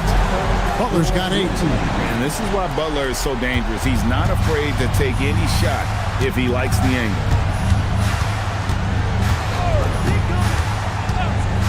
1:10 left now here in the second. Cunningham outside.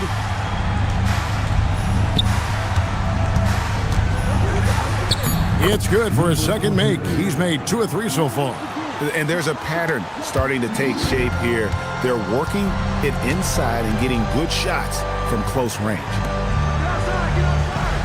Outside, Kobe jacks up a 3. That's in, coming off the assist from Cunningham.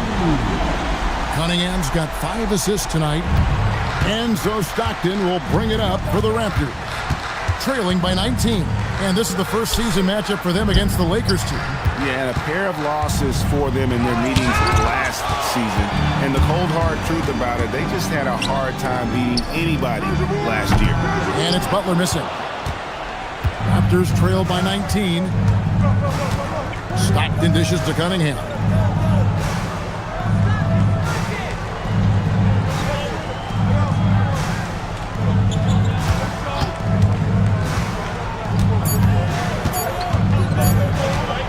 It could go, and that shot was up in time, but doesn't go in. And so it's Los Angeles with a 19-point advantage heading into the next quarter. And they're winning the turnover battle very easily in this one. We'll get right back to the action when we return.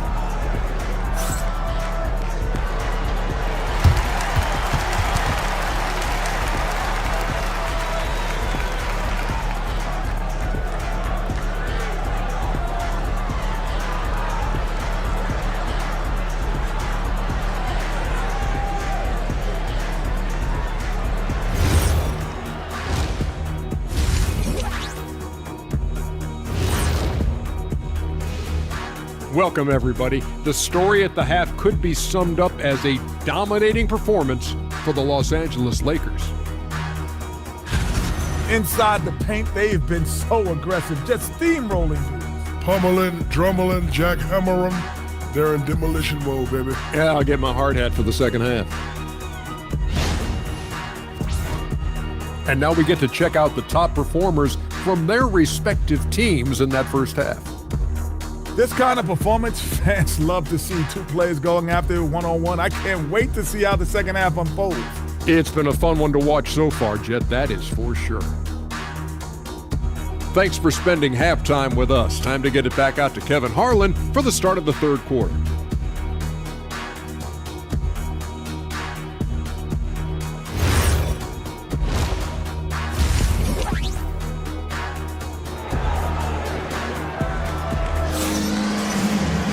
Well, we've got a second half of basketball for you. We think it's going to be pretty good. A big comeback, though, is needed for this game to be competitive, and it probably has to happen quickly.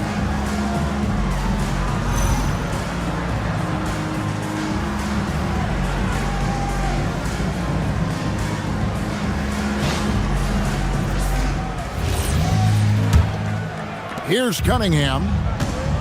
They've got Haywood. Kobe is out there with Cunningham. Then it's Butler. And it's Leonard in at the 4th spot. That's who's in the game for the Lakers. Man, the triples keep falling, guys. That's 3 in a row. Toronto shooting at 36% on the night. They've got to step it up offensively. Cunningham passes to Stockton. Lets it go from deep. A rebound by the Lakers. Haywood's got his 5th rebound in this one. I'd love to see them impose themselves a little more on the backboard. That's a great way to find confidence. Always a surefire way to get back in the game.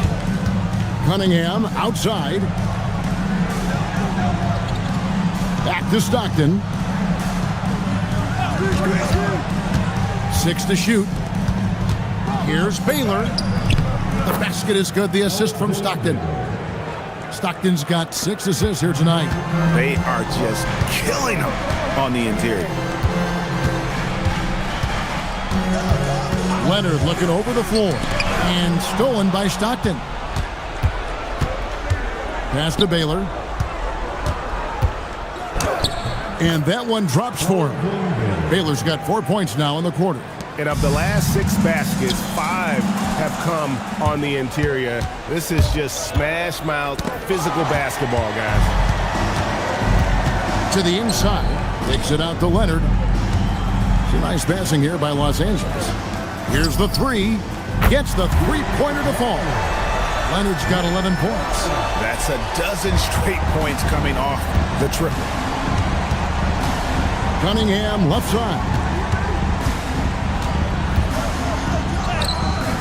The rebound by Kobe Bryant. And he's usually able to score on that type of defense rather easily. Surprising to see him come away empty. Pass to Cunningham. Toronto grabs the miss. Baylor passes to Stockton. Now here's Cunningham. Right side Baylor. Whistle blows. Bucket is good. He'll have a chance at the line to make it a 3-point play. And they're beginning to just flat out fall apart defensively right now, especially on the interior. And this is his first trip to the line tonight. And a year ago, he was an 80% shooter at the line, so that's more than acceptable. And so the timeout here by J.B. Bickerstaff. He's going to make some adjustments to the game plan.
What's up?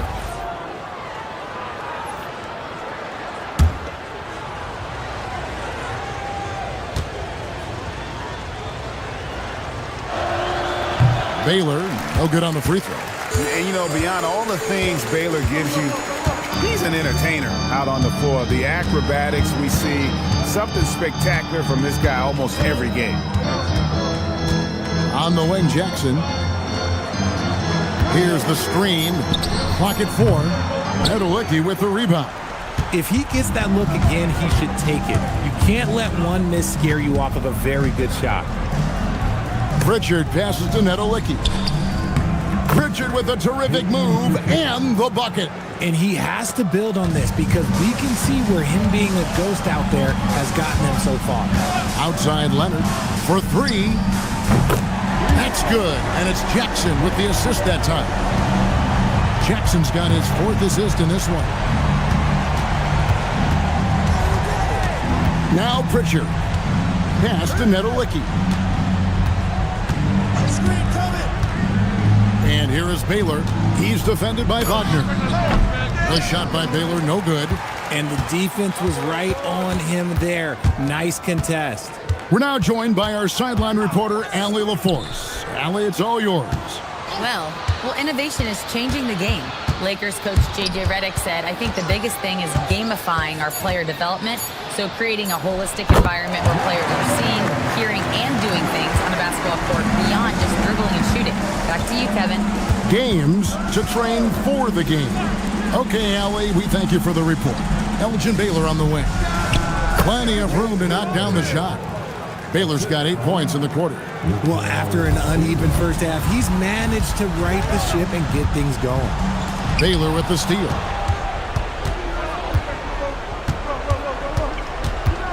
Over in the corner, Pritchard. Over in the corner, Gooden. Raptors moving the ball around. Baylor, no good. Nice defense from Wagner. Pass to Jackson. Now McCain. Elgin Baylor pulls it in. Baylor's got 4 rebounds now tonight. Pritchard with the ball. Now here's Gooden. 3-pointer. A shot by Pritchard, no good. Lakers leading by 20. Inside, stolen away. Outside Baylor. And here's Gooden. The 15-footer. No good from Baylor. Bounce pass from McCain. Pass to Wagner. To the paint. Here's Heaton. And it is flushed down with a nice jam. And that's how you lead a team. Literally. And so it's Pritchard who brings the ball up for the Raptors.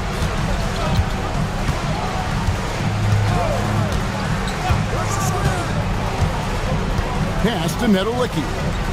Here's Baylor. He's defended by Wagner. Just 5 to shoot. And he didn't get quite enough under that one. Los Angeles has gotten the 3-point shot off 16 times tonight. 7 times they've hit it. 9 times they've missed. Not watching the line there. That'll be a backcourt violation. A moment to check out Franz Wagner here. How he performed last season. Averaged 4 points per game, 2 assists, and 2 rebounds. And you look at those numbers, but really his main asset is being a playmaker. Great handle, great vision. That's how he drops so many dimes. And so J.J. Redick will call a timeout. Coach needs a moment to talk things over.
Haywood's checked in for Los Angeles. Robertson comes in for Jackson. And Toronto also making a switch. Yaka Jonas is checked in.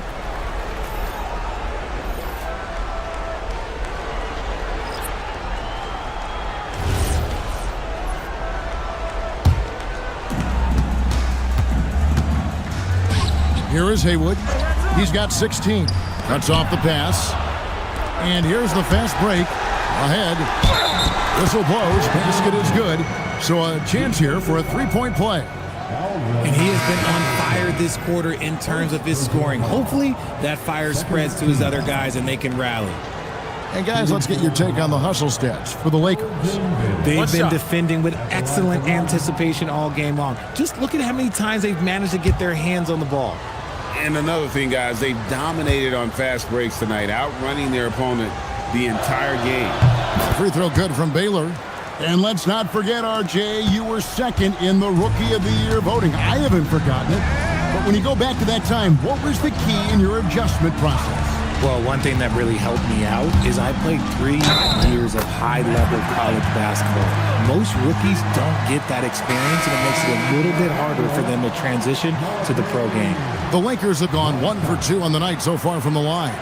Yeah, last year, collectively, only 74% from the line. Los Angeles making a switch here. Ryan's checked in.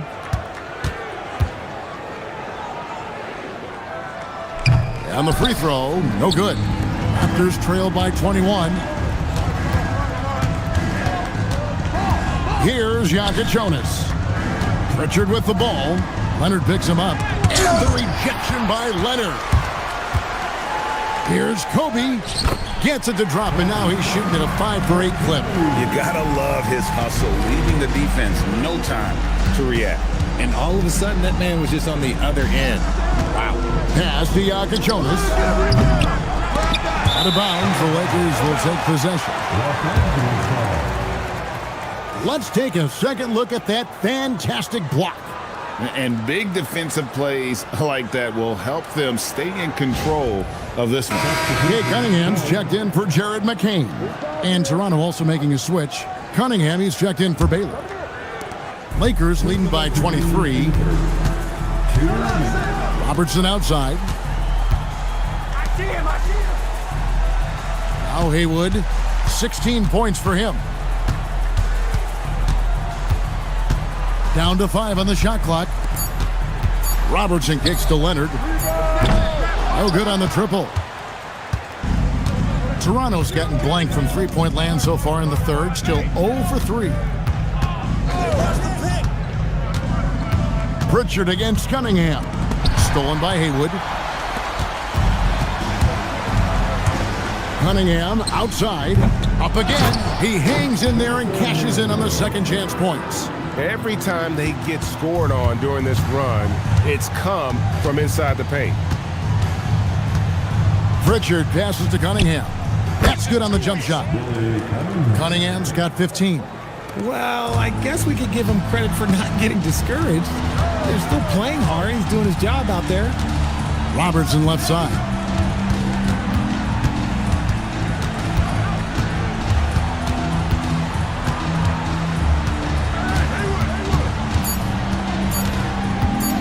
Feet out. Rebound by the Raptors. We've got a 9-second difference between the shot clock and the game clock. Pritchard. The kick out to Cunningham. To the inside. And the call on the shot that sends him to the line.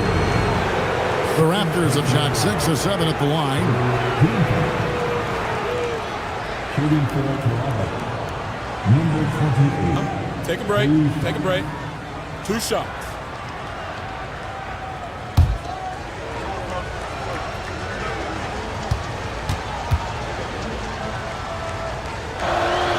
And the first one drops.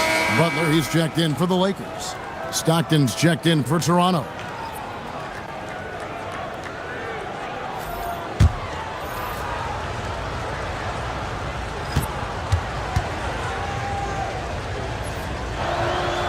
So he picks up just 1 from the line that time.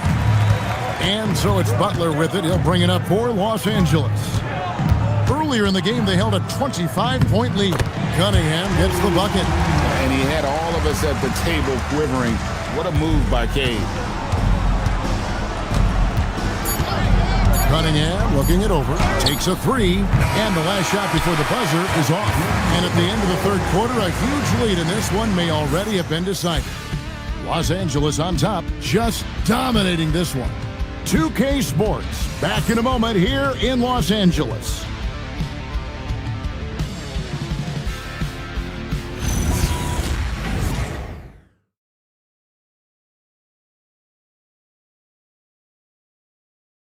And a moment now as we take a look at our State Farm assists of the game. And I'm glad this was the pick because I love this pass. Such a great dish. That's what I call court vision. There wasn't a better pass in the game, almost like he had a sixth sense.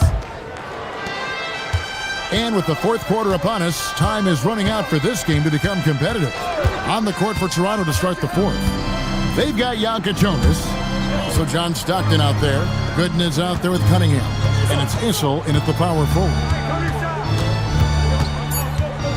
Here's Gooden. Rebounded by the Lakers. Haywood's got rebound number 7 for him tonight. Just a solid performance on the interior. The rebounding has been off the charts. Cunningham with it. He's against Gooden. Cunningham's shot is off. And they're up right now, but it hasn't been because of him. He's really struggled on offense. Pass to Janka Jonas. Gooden with it. Stockton with no one around him. They get the rebound. Throws it down despite the man right in his face. A chance here for a three-point play. Nothing soft about the putback there. And why chance it, right? Take the dunk if you've got it. And that's his MO. Be physical, get in position for the putback, and throw it down. The defense got to know that's what he's looking to do. Baylor, he's checked in for the Raptors.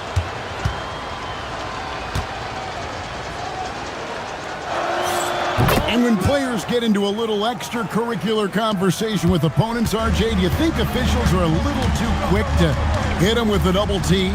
No, that's just officials trying to get control of the game, giving both players a warning. That's all a tough technical is a warning because we don't have both players have been warned. We have both players have technicals.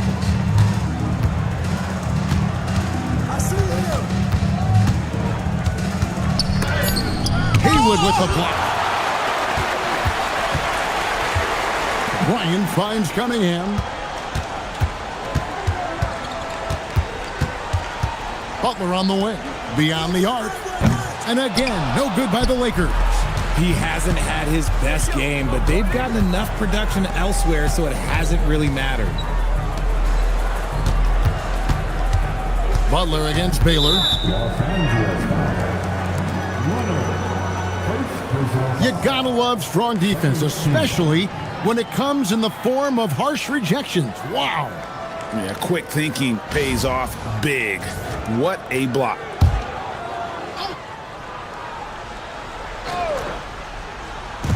Los Angeles on D. Looking to get on the board here in the fourth still. Kobe with the steal. And that's a great play on defense there. Forced him to rethink the shot and then able to come up with the steal. And a wide open look for Cunningham.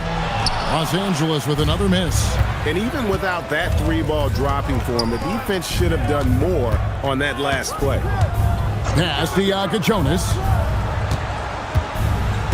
Now Baylor. 5 on the clock.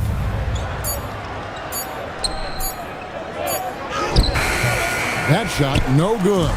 Great tee that time from Leonard. Now here's Bryant. He started close. Here's Cunningham, and Cunningham with the slam. And he can make some jaw-dropping plays. Cunningham loves to get to the 10 and finish with authority. Stockton passes to Baylor. There are some who will say, GA, there are too many threes being taken in today's NBA. What are your thoughts on that? Hey, if we're cutting back on something, how about free throw? The three-point shootout is arguably the best part of All-Star Saturday, but nobody wants to watch a free throw contest. Cunningham for 3. Issel grabs the board. Issel's got his 8th rebound here tonight. Baylor dishes to Gooden.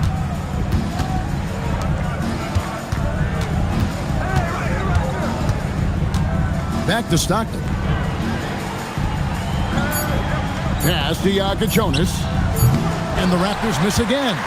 This is the definition of forceman. He's trying to get himself going, but taking tough shots just won't do it. Another bucket down low. They've been the aggressors, taking the ball inside and attacking at the rim. Over in the corner, Gooden. Now Baylor. And he could not get that one to go. A lot of contact, and he'll go to the line for 2. First personal foul. Third team foul. Shooting for Toronto. Elgin Baylor. Shooting 2. At the line for 2.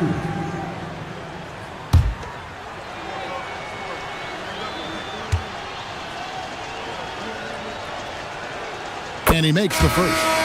Well, we all love teams going all in to win. But, Richard, some teams run that risk, and it does not work out. But that's the risk. These windows are so small. If you believe that you have a chance to go all in, or if you have a 2-year window, it's okay to leverage the future in hopes of getting it done now.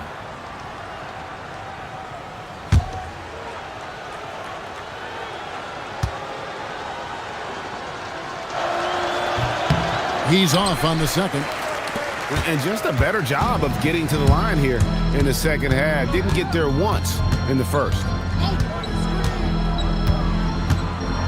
Now here's Jackson. Fires for 3. Sinks the triple. How many times have we seen a possession like that from them today? Ending with a basket, coming off a pretty pass. Pritchard passes to Sprewell. Fires from deep. Eaton grabs the miss. Eaton's got 8 rebounds in this game. They have been board dominant in this game. That's definitely been a factor in crafting this huge lead. Jackson misses. The defense just giving him the easy look there. He's not going to miss that. Pass to Sprewell. Here's Nedolicki. And he makes good on his first shot of the game. Nice ball movement there. Delivered the pass right on time. Robertson passes to Wagner. And here's Leonard. And it seems, Richard, sometimes the best player on a team isn't necessarily their leader. You've been on a lot of teams, a lot of great players. Do you agree? Well, at the very least, you need your best player to be the tone setter. They don't have to be very vocal, but their work ethic and their accountability has to be the highest. An incredible reverse throwdown. Excellent body control. And guys, I'd even go as far to say that was a punctuation dunk. Wagner has screen on Pritchard. Here's Jackson. Takes it off the glass. Jackson's got 5 points in the quarter. When you allow good scorers to get uncontested shots at the rim, no wonder you're losing. That's a great possession. Put your best players in a position to succeed. Pritchard against Jackson. The Raptors need to get a shot off. Baylor can't get it to go. Some people could say he's struggling on offense this period. I like to think of more of drowning. Just can't seem to find his confidence. Knocked away. Pritchard feeling it out a bit. Pass to Sprewell. Misses the 3. And so it's Jackson who brings it up for the Los Angeles Lakers. They've given up just 8 points in the fourth quarter. No good from Robertson. And he felt like he needed a little bit more space with the fade to get off his shot, but that might have been what threw him off and made him miss. Here's Sprewell. Here's Fletch. And foul on the shot, so he'll get a chance at the line. And as the NBA gets more involved in global basketball, Richard, you and I were just talking about this. Commissioner Silver wondering about shortening games to 40 minutes. What are your thoughts? Well, in the game of 2K, I think the sweet spot is about a 5-minute quarter. But in real life, if you change 48 minutes, there will be a revolt. The first one falls, and the Lakers making a change here. Haywood's checked in.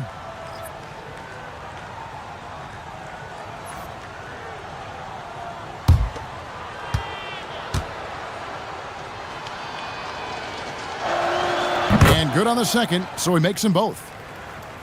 Here's Jackson.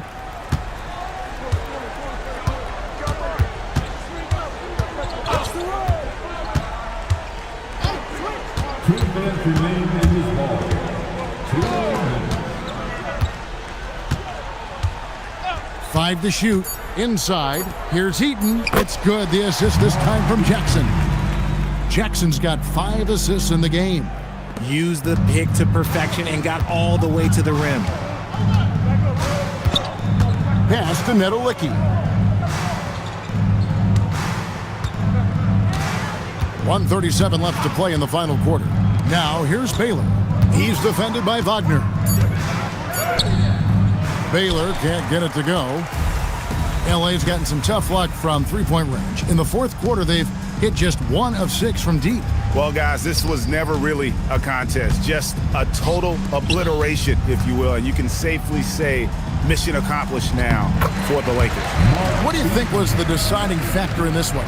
I think you have to look at their field goal percentage. They just shot the ball much better than the opponent, and they were getting great looks all game long. And now, for the year, this is going to take him to 7 wins. And the basket by Jackson. And credit the whole team. It was a focused, concerted effort to put this one away. And it felt like they just flipped the switch to go on that run and seal the game. Saving their best basketball for the end. Always smart. And it's Sprewell missing. Diversified scoring in this one for him. I love when everyone can get involved, a full team effort. Haywood, no good. There's a 4-second difference from the shot clock to the game clock. Baylor passes to Pritchard. Here's Sprewell. Fires the 3. Haywood with the rebound. Pass to Jackson.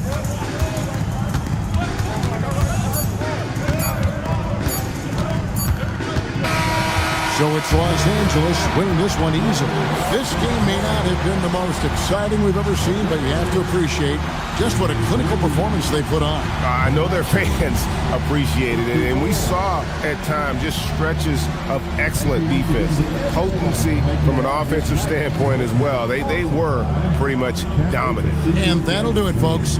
Along with Greg Anthony, Richard Jefferson, and Allie LaForce, this is Kevin Harlan. Thank you so much for watching tonight's presentation. And now we present the player of the game, Spencer Haywood.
And preparing for battle. Each guy with his own approach to getting ready. What better for a Tuesday?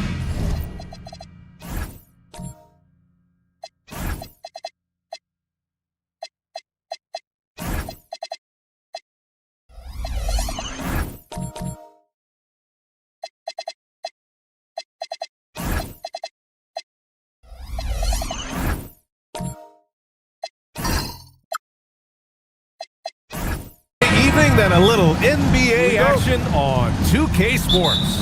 Alongside Hall of Famer Grant Hill and Coach Stan Van Gundy, this is Brian Anderson. Allie LaForce joins us from the sidelines. A look at Cleveland's opening lineup. We've got Alex Sarr, and it's Christopher in at the 3. Knocks it down from distance. Well, Grant, we've got a treat tonight. These are two of the best offenses in the league. Yeah, B.A. You know, one thing they have in common, they make smart decisions with the ball. And, of course, they know how and when to attack. I think we'll get some high IQ hoops here tonight. Yes, it's good. Yeah, attack mode from the start. Exactly what you want coming into this game. Well, getting a good offensive player a high percentage look, there's nothing better than that. Pass to Miller from deep, and another 3 for New Orleans. Rock solid screen right there. The defender got completely lost. Yeah, you've got to lock and trail hard. You can't allow him a clean look from that. Here's Christopher. Last game out, he had 40. Here's McAdoo. Blocked! Miller on the wing, guarded by Sarr. Back to Miller. Jacks up a 3. The rebound by McAdoo. And in the first, a little over a minute and a half in. Pass to Christopher from the arc. Always a nice way to start. Makes his first one. Defensively, you have to stay connected to him on the perimeter.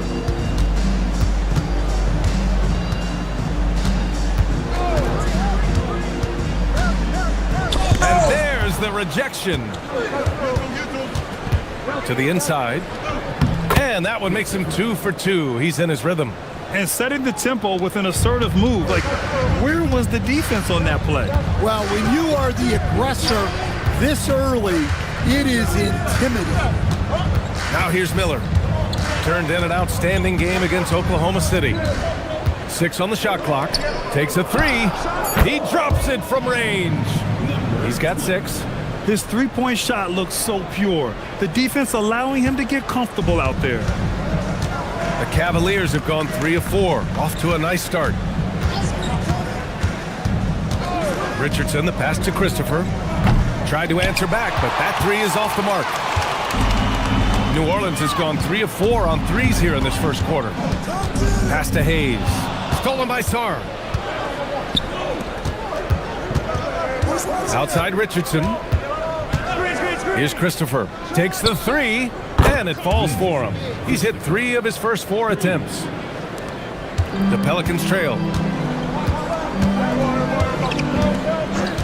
And we're approaching about 3.5 minutes played in this first quarter. Ooh, nice shot by Miller. Exchanging buckets from downtown. That's been a staple of tonight's game. Yeah, sometimes you get in a shootout like this, but you just hope that you can get a stop first. Here's Christopher. Give him 8 points now. 6 to shoot. Richardson, the pass to Sarr. Shoots over Miller. And the rebound goes to the Pelicans. They come into this one having outplayed the Thunder in their last game. Talk about strong offensive production. They went out, played to their strengths, and were successful as a result. Yeah, and you know, coaches honestly wouldn't have as much to do if guys shot like that every night. Christopher, pass to McAdoo.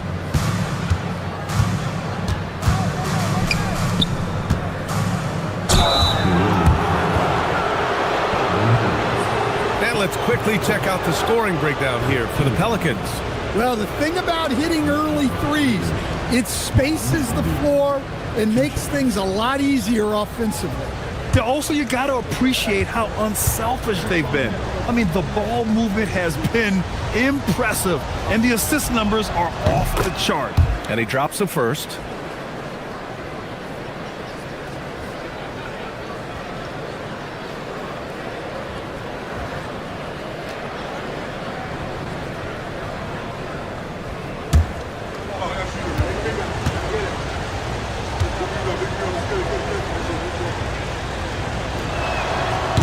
Good on the second, so he makes them both. The Pelicans have gone 4 of 7, shooting a solid percentage. Fires the 3. The offensive rebound. Sampson, that one drops for him. The second chance points are all about a lack of effort defensively. Those buckets would drive me nuts. Richardson, the pass to Christopher.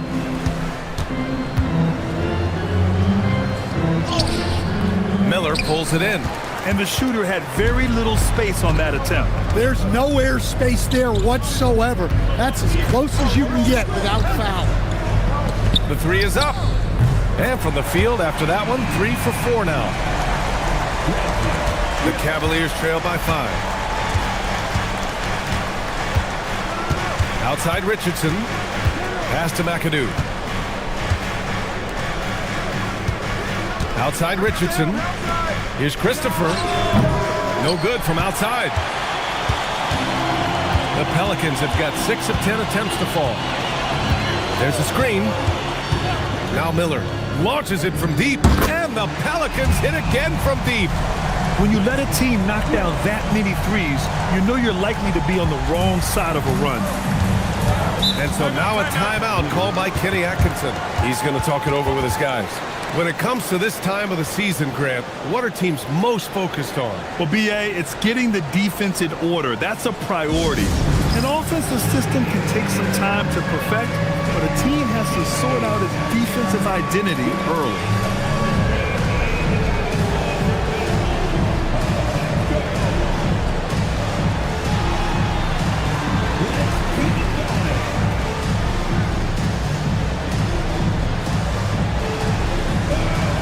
Big group substitution here for Cleveland. And with this pause, a check on the stats to show you which teams led the league in assists last year. In the 3rd spot, the Cavaliers. Well, last year they were an excellent passing team. They want that to continue into this year. 4-3. Here's Camby. And that one's good. A nice job on the glass as they picked up 2 on the second effort. They're not wasting any time putting their stamp on this game. What a start. Yeah, but you can't let up at all. They've got a chance to put this game away early, and they should take it. And he probably thought he was going to bury that one. Miller with it, and Johnson picks him up defensively. Count it. And this defense needs to turn the screws and ramp up the intensity. They're looking a little loose out there right now. Boy, they'd love if anyone could get a bucket. Yeah, their offense has been grinding to a halt. And here's a look at some numbers for him. Well, the league has put an emphasis to crack down on illegal screens. Yeah, and yet, we still see it a lot. It's a tough thing to police. Garland's checked in for Richardson. On offense, here are the Pelicans. They're on an 18-5 run. Here's Miller. Hits the trifecta. Miller's got 15 points. They're getting torched on the perimeter. 4 of the last 5 buckets have been threes. Pass to Bailey. Out to Garland. From deep, Johnson. And he's in the books. Now 1 for 2. That's how they like to see him operate. Big part of their attack. Well, Grant, when it comes to exciting young guards who can really fill it up, Trey Johnson's name has to come to mind. Yeah, no question about it, B.A. This kid can score in a variety of ways, and his confidence is what makes him so dangerous in this department. Here's Johnson. After New Orleans, 3-pointer on the other end. Man, that's his shot. Maybe he was too wide open. It's Sharp on the wing. Shoots over Bailey. Sharp, no good. Well, that one should be in his wheelhouse, but just off the mark. Shot by Johnson, no good. The Pelicans lead by 15. Back to Miller.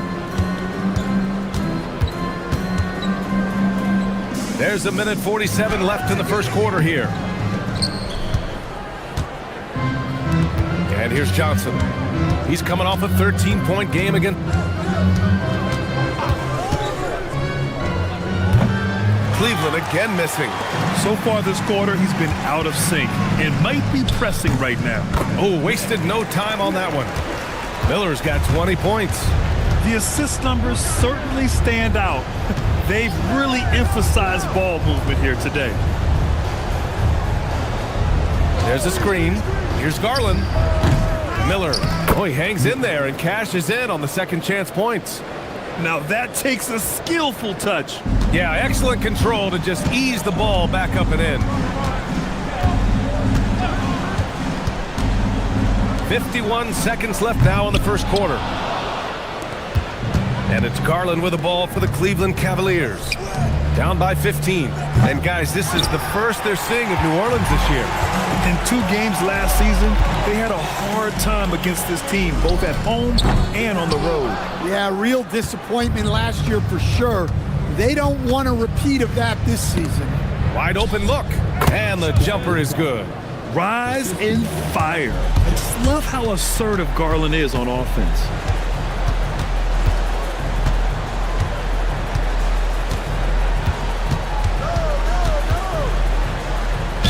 No debate there. He got hammered. New Orleans shooting their first free throws. First trip to the line in this one.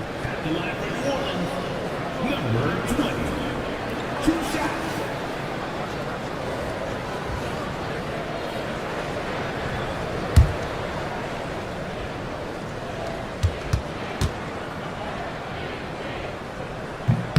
The first free throw is good.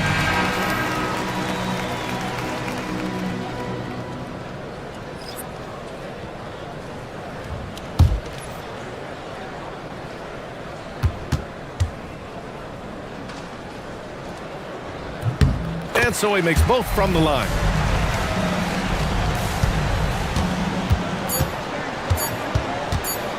Fires for 3. And that's not gonna go.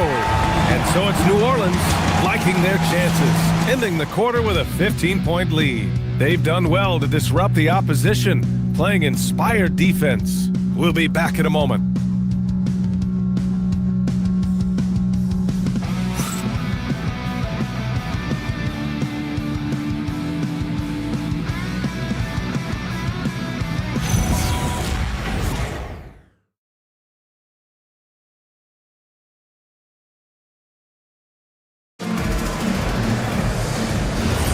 We welcome you back to second quarter action. Plenty of basketball left to play, but this one has been one-sided so far. And a comfortable margin for the Pelicans here, guys.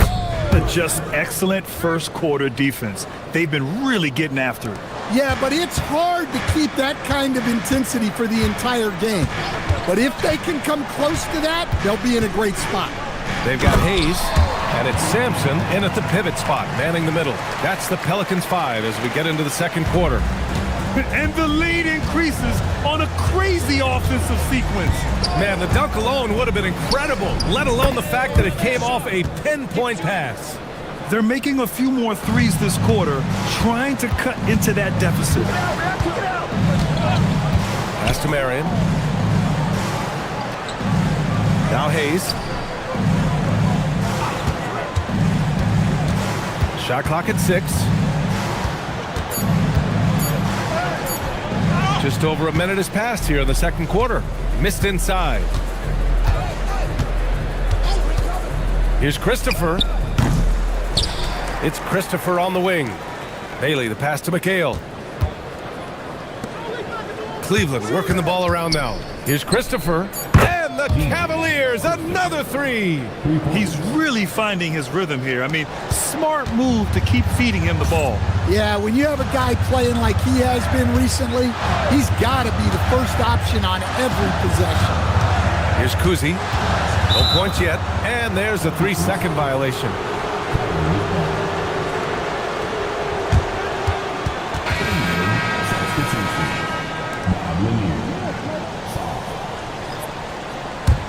The Cavaliers trail by 8.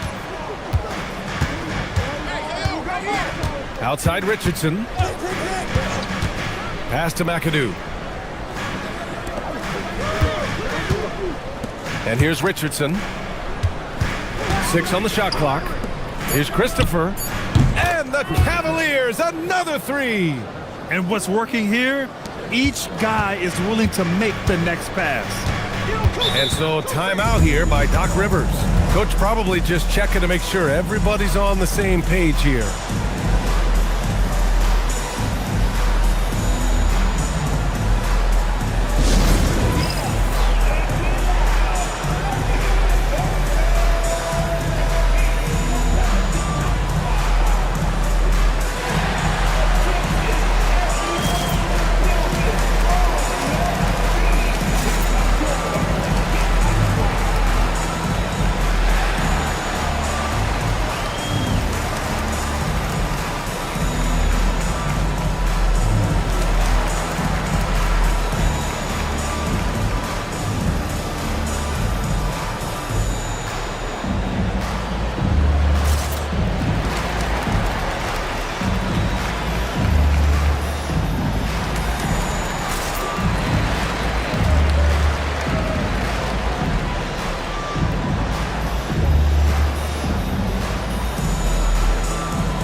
Making a change here. Miller's checked in.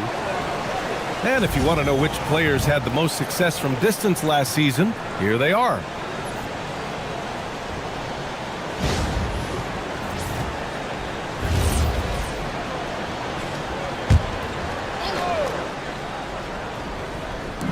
Quarter 2 and just under 2.5 minutes gone by.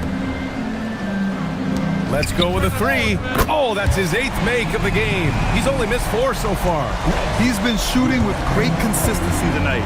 Love to see that confident play on offense. Pass to Christopher. The 3 is up. It's Hayes with the rebound. They have a decent advantage in regards to rebounding. Here's Marion. Now here's Hayes. And he's going for the oop here. Richardson, the pass to Lanier. Got a piece of it. Now here's Miller. 23 points in the game. That 3's off the mark. And I'm surprised that didn't go down. I mean, I'm sure he is too. Outside Richardson. Here's Christopher. Off target from 3-point range. New Orleans leading by 8. Kuzi, pass to Marion. With the drive. Oh, and makes it with the kiss.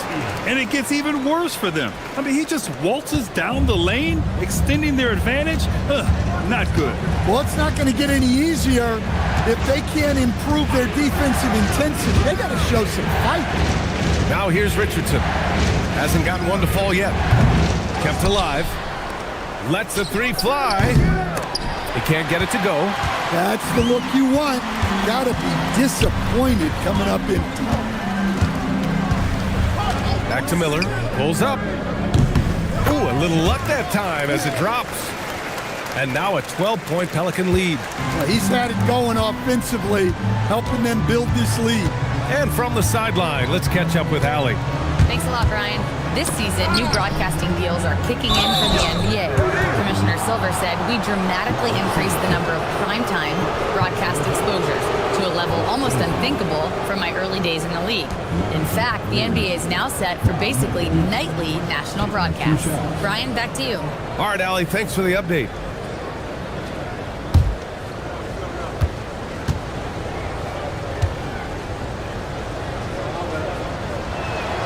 He makes a first. Well, to play great defense, teams have to provide help. But how do you avoid overhelping? It's a great question, BA, and it's like anything in the game. Basketball is a game of decisions. I think people look at it and they talk about athletic ability and they talk about skills, which are both important. But the best players and the best teams are the best decision makers, and the same thing goes as to when to help and when to stay home on shooters. And so timeout here by Doc Rivers. He's going to gather the troops and talk it over.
New Orleans leading by 10.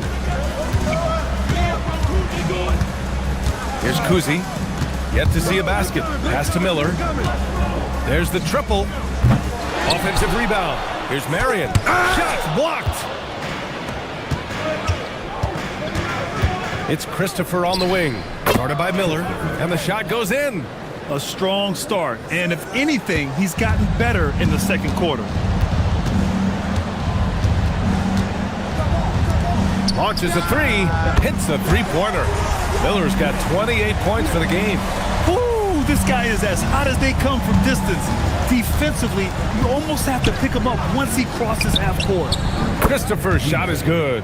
They are shooting it well from beyond the arc right now. Here's Kuzi. Miller outside. The three. And another three for New Orleans. His production from range has been nothing short of astounding. Richardson, the pass to Christopher. Here's McAdoo. Oh, a nice one-handed slam right there. Just a big play at this juncture of the game. Second chance points could be the key for them. Impressive effort right there. That's what they need to mount a comeback. Now here's Miller. He's got 31. Here's McAdoo. Outside Richardson. Pass to McAdoo. And the Cavaliers get another bucket right there. Well, the defense was there, but he does a great job of creating separation with the fadeaway. Miller with it. Now Sarr defending. Three-pointer. Good! Another from three. Buries his 10th triple of the game. Unbelievable, B.A. Unbelievable. And so now a timeout called by Kenny Atkinson. I think right now he might be looking at some adjustments.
Now a look back at last year's top shooting teams in the NBA. The Pelicans, second. In the third spot, Cleveland. And the way both of these squads shot the ball last season was tremendous. Trusting in one another, following their offensive game plan, and executing with confidence. Outside Johnson. Pass to McAdoo. Now Garland. Yo, set it up. 6 to shoot. Here's McAdoo. It's blocked.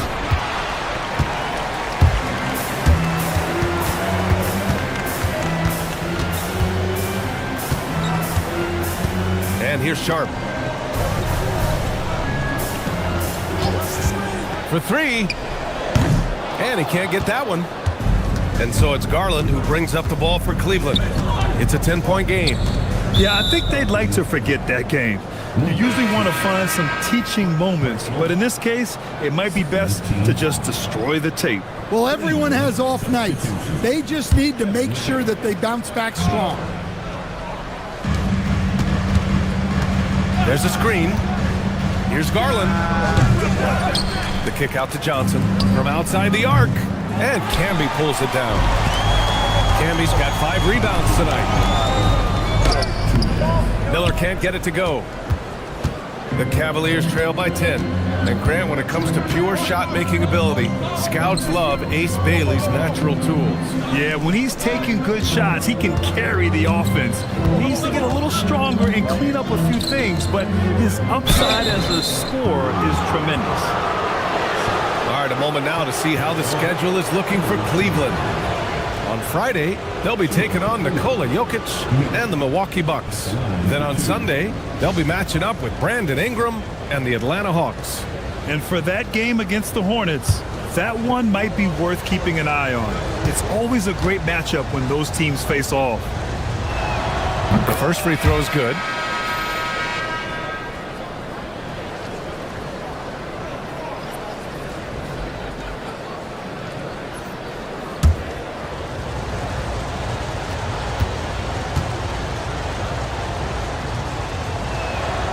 That misses, so he splits the free throws.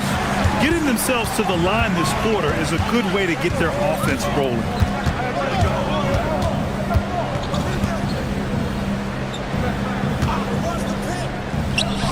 Buries it from three. And the Pelicans lead by 12. 12 straight points off threes.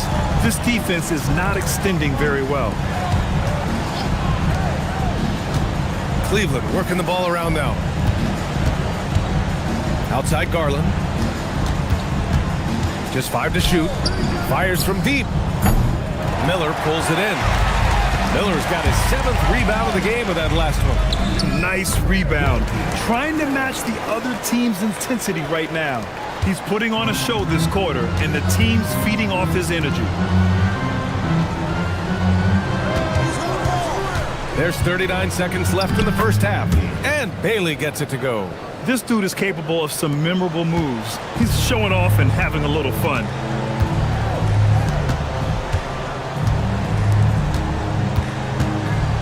From deep. He can't hit that time. Cavaliers trail by 12. Garland with the ball.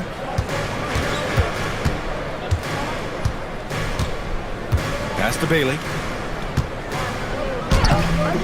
The layup off target.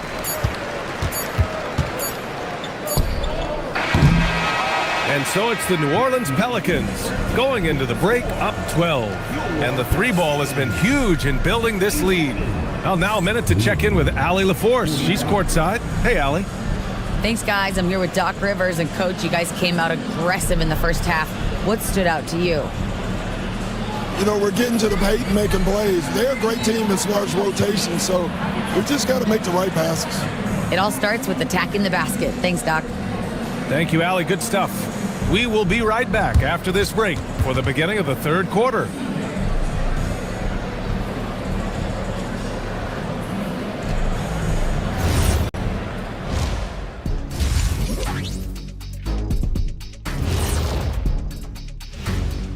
Welcome, everybody. It may be early on in the season, but not too early to take a full assessment of the Eastern Conference standings.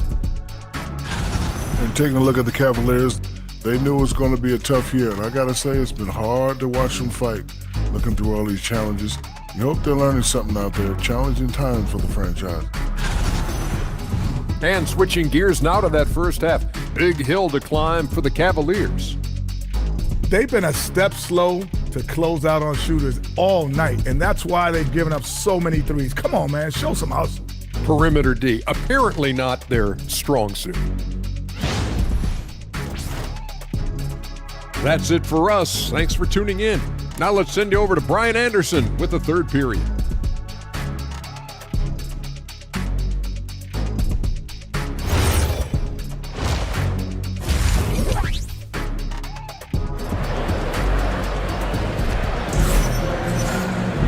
And after a very lopsided first half, we'll see if things play out a little more evenly in the second.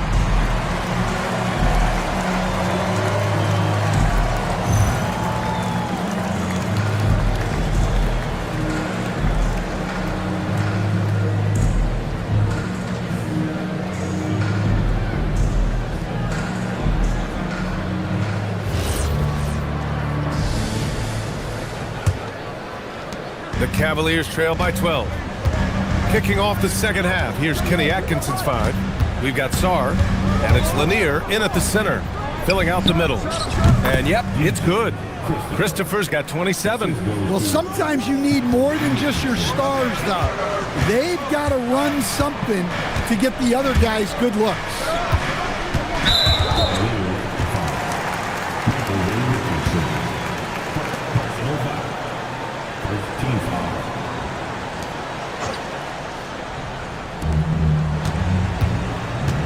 Pass to Hayes.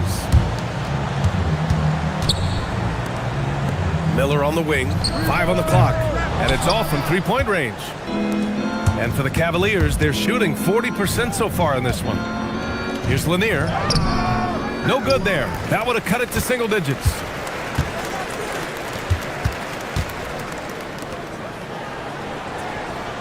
Marion passes to Miller. To the middle. Stolen by Sarr. Pass to Richardson.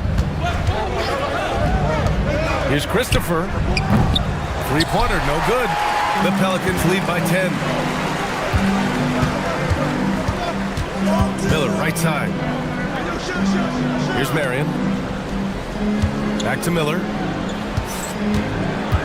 Clock at 6. New Orleans needs to get off a shot. Ooh, poked away. Well, that's why he's out there using his size in the paint. McAdoo, the pass to Richardson. Here's Christopher. Good on the shot, and that shaves the lead to single digits. Christopher's got 5 points now this quarter. Well, sometimes you tell players you can have a good game in a loss. You've just got to keep doing what you're doing, and the rest of us have to figure it out. Now here's Hayes.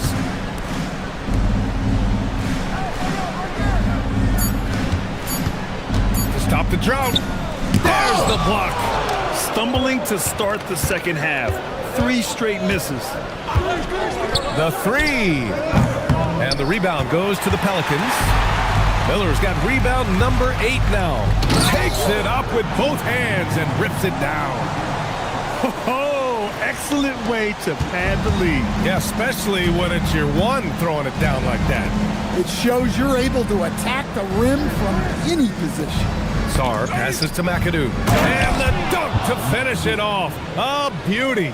For a center, he's maybe undersized, but his ability to get in the air to make a play balances that out. And so timeout here by Doc Rivers. He's going to take a minute to regroup with his players.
Hayes in the high post. Miller outside. Back to Hayes. Miller outside. Just 5 on the clock. Some nice passing by New Orleans here. Sampson's shot is off. Well, they haven't found their rhythm here in the third. Missing 4 of their first 5 attempts. Pass to Christopher. Three-pointer. He buries it from 3. And now just a 4-point New Orleans lead.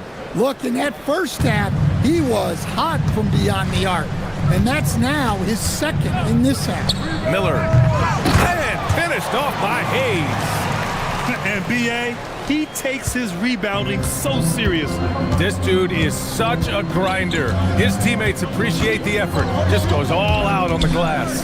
Well, he gets paid to be a factor on the glass. That's a nice dunk to finish it off. So it's the Cavaliers now. After the Pelicans picking up a basket a moment ago, Christopher misses. Yeah, and the defense has really got to tighten up on him. I mean, he's just too dangerous from the three-point line. Hayes with a screen on Richardson. Down low. Oh, and there's the whistle on the shot. So 2 free throws for him coming up.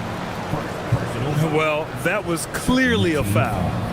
All right, guys, what do you think about the offensive approach we've seen so far for New Orleans? Well, they've been absolutely on fire from deep.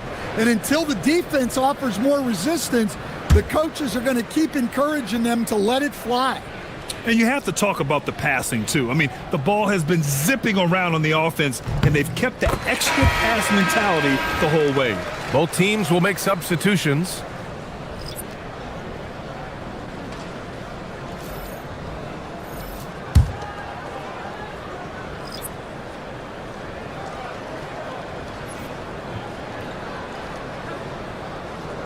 Good on both.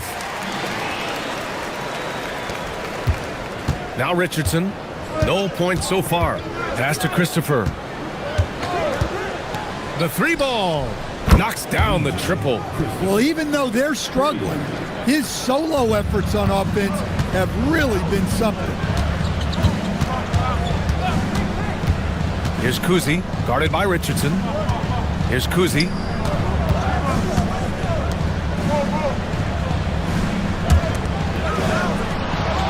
Outside Sharp. And the rebound goes to the Cavaliers. Here's Christopher. He's got 36 points. To the inside. It's picked off. Inside. Here's Sampson. And down it goes. Dunked it through off a beautiful setup. What a two-way play. Just tremendous. Yeah, the steal was slick. The slam topped it off.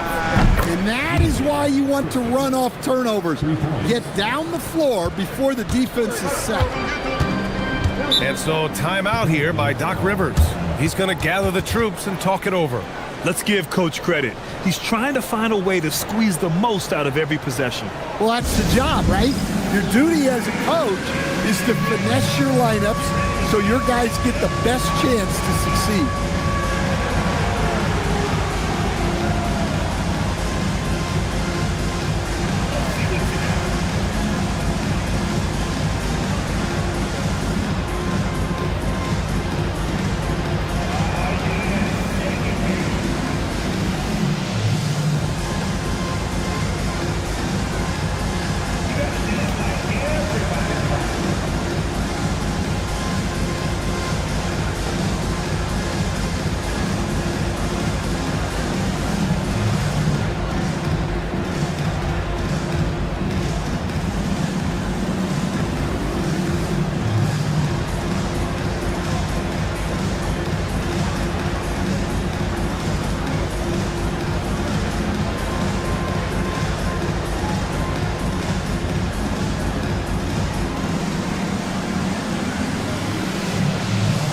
So it's both teams making substitutions here. All right, a moment now to bring up last season's top rebounding teams. The Pelicans, number 1, 5th, the Cavaliers. And both of these teams really impressed when it came to rebounding the ball last year. That level of physicality and hustle is always great to see. And here's New Orleans now. 17 points was their biggest margin. Pass to Cammy from behind the arc. Drops in the 3. Cammy's got 5 now. Well, for him, it hasn't been a big night. With his reputation, they've used him more as a decoy. Fires for 3. The Pelicans pull it in.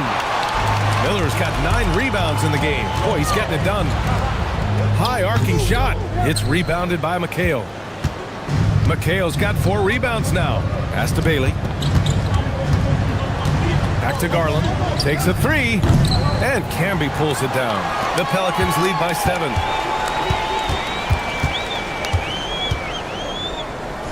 Soft touch off the glass. 12 points for him. Cleveland has gone 4 of 9 from beyond the arc since the break. Shoots. And Johnson gets it to go on the assist by Bailey. Oh, nice feed. On time and on target. For New Orleans, they've gotten 5 of 12 shots to drop in the third. Out left to the wing. Launches a three.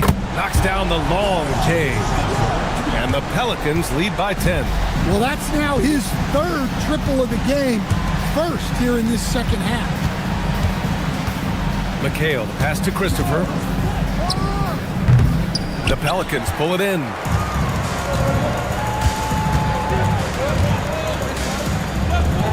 Pass to Miller. Releases. And another basket for New Orleans. And this is what you want to do when you've got a big lead. You must stay aggressive. Yeah, they're being absolutely relentless.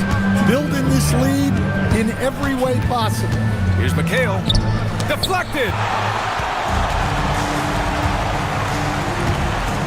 1:51 left in the third quarter of the game. Cavaliers trail by 12. Boy, they need something to go to regain some confidence. No question. Way too many empty possessions for them. You have to credit their effort. I mean, they've done an amazing job on the glass. Some nice passing by New Orleans here. Hits the trifecta. Miller's got 41. This defense is getting spaced out. 3 of the last 5 buckets have come from way beyond the arc. From deep, Johnson. It's hauled in by New Orleans. Camby's got rebound number 8 now. Not his best night, and not the team's best night. Sometimes it just goes that way.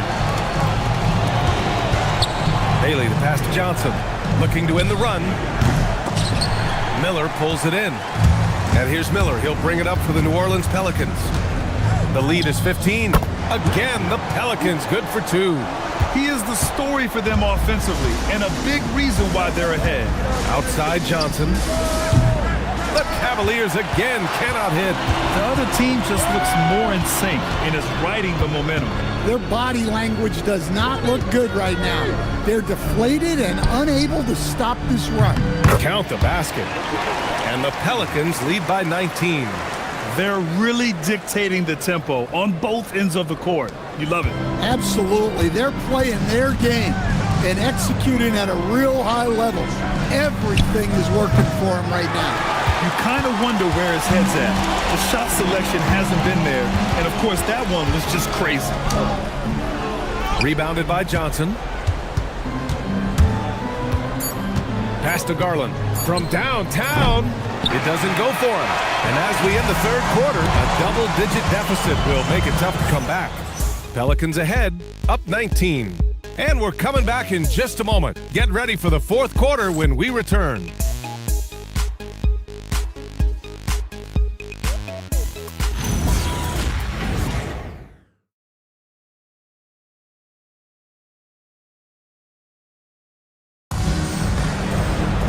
And as we head into the fourth, we'll see if there's a comeback in the works or if it's more of the same for the first 3 quarters. The Pelicans lead by 19. They've got Hayes, and it's Marion in at the 3. That's the Pelicans 5. Ooh, nice shot by Miller.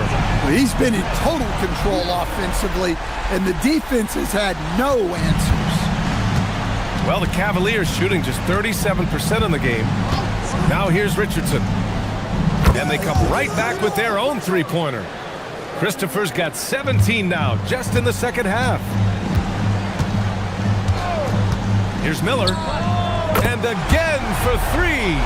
Man, he's really launching them from outside the arc.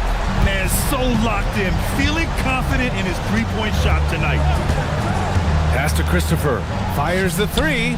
Sinks the tray. Christopher's got 45 points. Look, this guy is clearly on a heater from deep. If you're the defense, you cannot allow him to shoot it from out there. Another bucket! Wow! That's 52 points for him. Making it all look too easy right now. Outside Richardson. Pass to Christopher.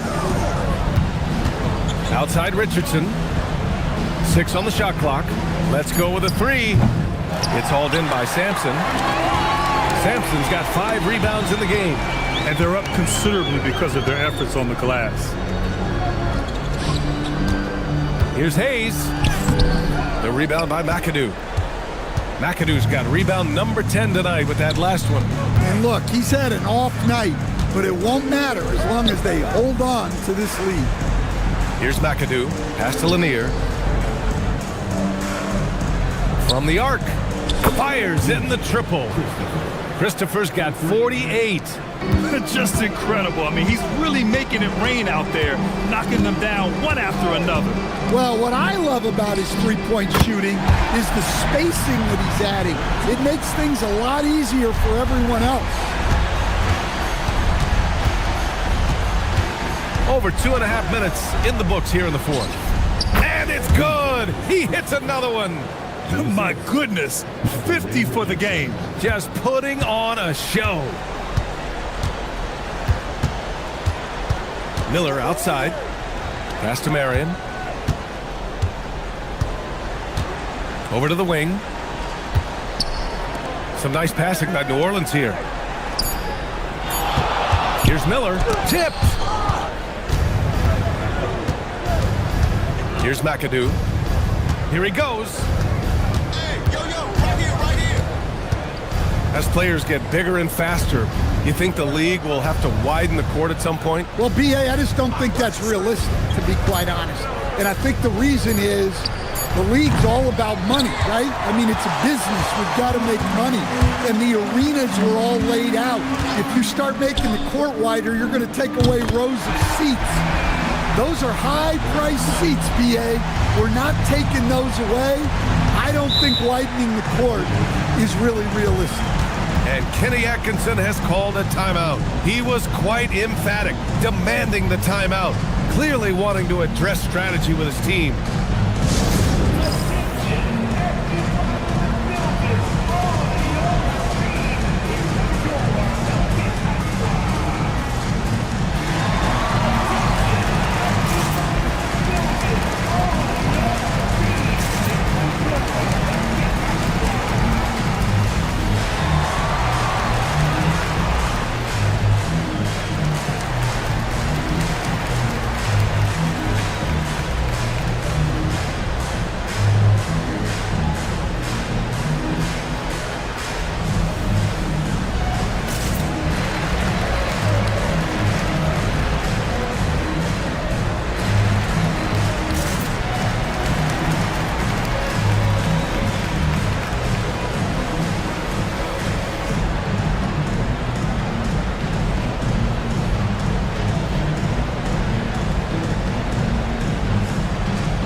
So it's the Cavaliers now. Outside Richardson.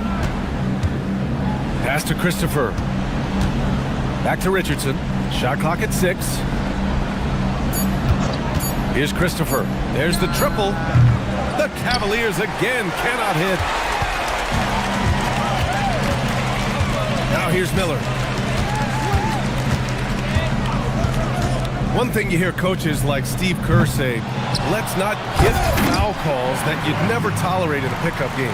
Do you agree? I absolutely agree, B.A., and I think Steve Kerr has gotten that across to the league and the way guys officiate now, and I think that's good. Let's call fouls when a guy's trying to score or trying to make an offensive play and we actually foul him. Let's not reward guys when their only objective is to try to get fouled, jumping into people and stuff. And the bucket is good. They're winning the battle down low by imposing their will. Here's Richardson. Pass to Christopher. Three-pointer.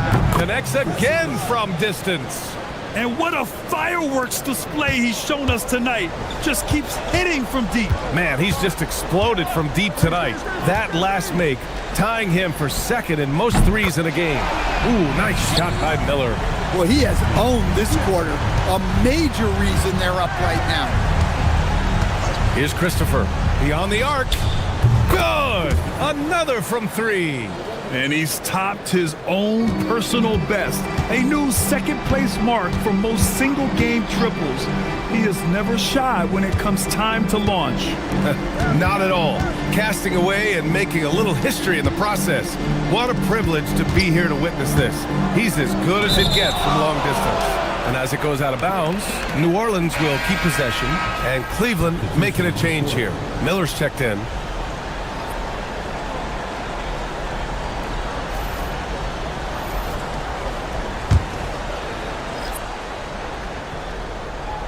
Just 4 to shoot. Some nice passing by New Orleans here. And again, New Orleans, no good. Cavaliers trail by 21. Here's Christopher. Off the mark there with a three. Miller outside. And again for three. And this is a historic shooting night for him. Tied for third now for most threes in a game. And the points keep piling up and the threes keep dropping in. He is red hot from downtown. Christopher. Good! That's another bucket! Another stunning accomplishment in his career. He's now tied for fourth most 60-point games in league history. He's one of the most exciting offensive. Connects again from distance. He is unstoppable, completely dialed in from distance. What an historic night shooting the ball. He now stands by himself for third place in most threes in a game. Fantastic ball movement for them tonight. If things are definitely working offensively, a balanced attack is just so much harder to defend. Kuzi, the pass to Sharp. Stolen by Sarn. Richardson up top. Well, Coach, the younger generation in the NBA just continues to get better and better. Yeah, it's like anything, B.A. I mean, evolution is something that's real, right? People evolve and get better and build on the people ahead of them. You learn from the people ahead of you. The players watch guys as they grow up, and then they learn to do things. The next generation learns from them, and the skill level just continues to improve. Where's the rim protection? That's just too easy for him. And here's Richardson. Launches it. Good! Another from three. And that is a three that will put him in the record books. The most triples ever in a game. History being made. Timeout called. The Pelicans. 1:43 left in the final quarter.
With this brief pause, let's take a look at our player of the game. This is special. We are witnessing a legendary performance here tonight. He is like levels above everyone else on the floor. Something must have clicked for him in warm-ups tonight. He's just come out and he has run wild. And you know, this home arena really appreciates this guy. And it's clear that he takes pride in playing his best in front of them.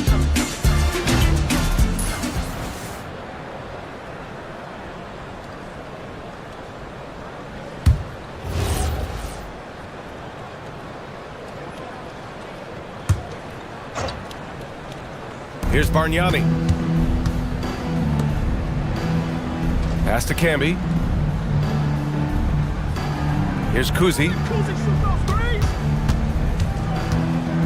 Stan, I have to ask, how important is it to have a big man in today's NBA? That is a great question, BA. And look, things have really changed. We went from big, strong guys in the league and centered our game around those guys to then people wanted to play small ball and be more skilled. But now what everybody's figured out is we can get that same skill from bigger guys, and bigger and better is better than smaller and better. Outside Sharp. 6 to shoot. Puts up the tray. Rebounded by Miller. Outside Richardson. Here's Johnson from downtown. Money from 3.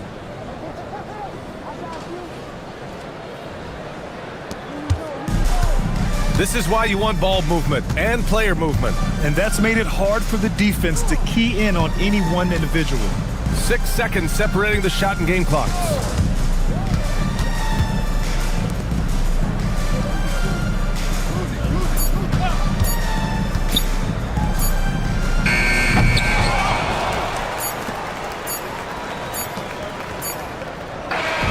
And so it's the Pelicans taking care of business in this one. A clean win, and one where they clearly showed better energy. Yeah, so true. They put on a show here at home, and I really think they had that extra swagger and confidence, too. And that'll wrap it up, folks. For Stan Van Gundy, Grant Hill, and Allie LaForce, I'm Brian Anderson, thanking you for watching the NBA, presented by 2K Sports. And time now for our player of the game.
Pacers fans, stand up. Let's get out. It's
Still early in the season, Greg, but we're getting an idea about which direction teams are headed in.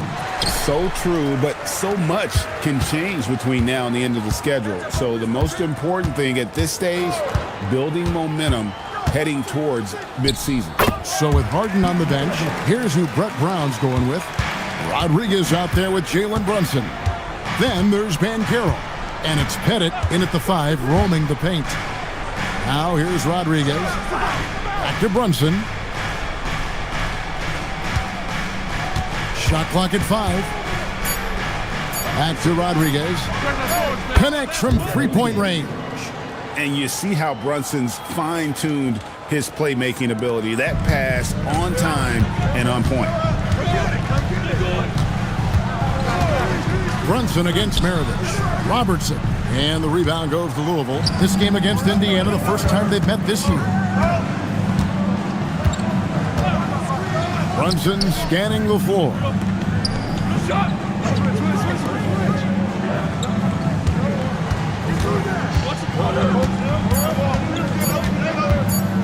Fires from 18. And it's Daniels with the rebound.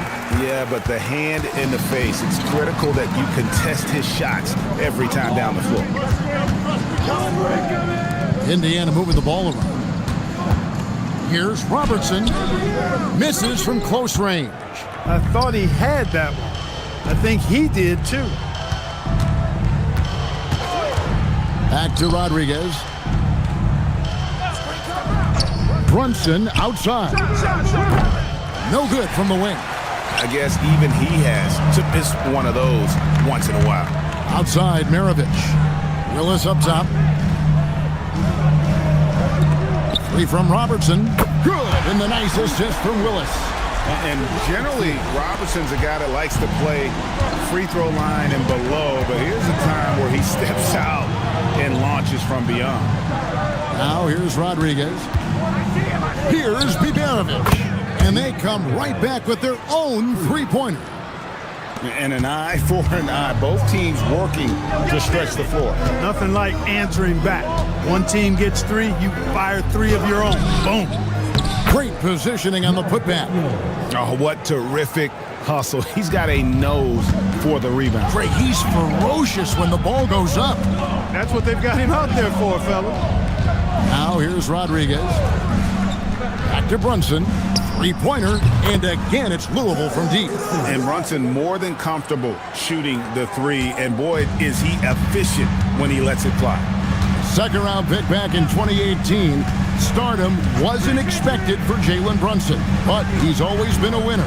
You look at his physical attributes, nothing jumps out at you, but it's all between the ears with him. The skill, the footwork, the vision, that's what makes him elite. And just able to score in so many ways. Robertson puts the defense there in an impossible situation. Take a break. 2 shots.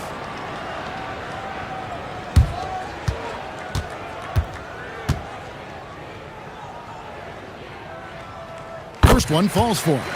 And Robertson is a do-it-all kind of player, my kind of guy. I mean, he's also somebody you can trust to help facilitate your offense.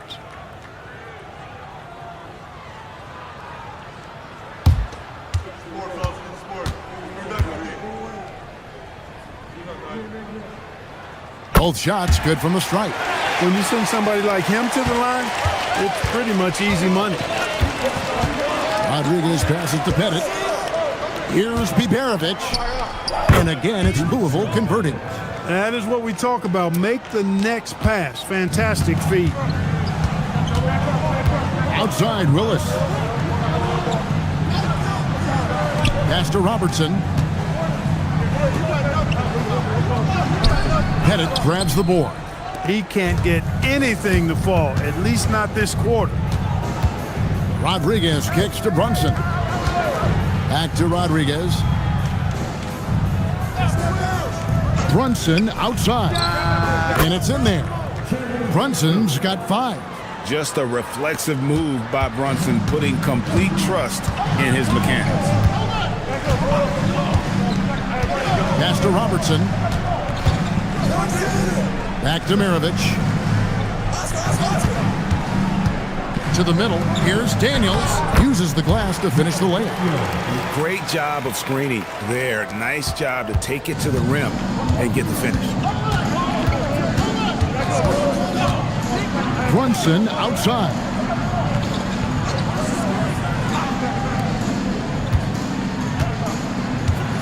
Back to Rodriguez.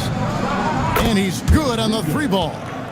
Rodriguez has got a couple of threes now in the first for Louisville.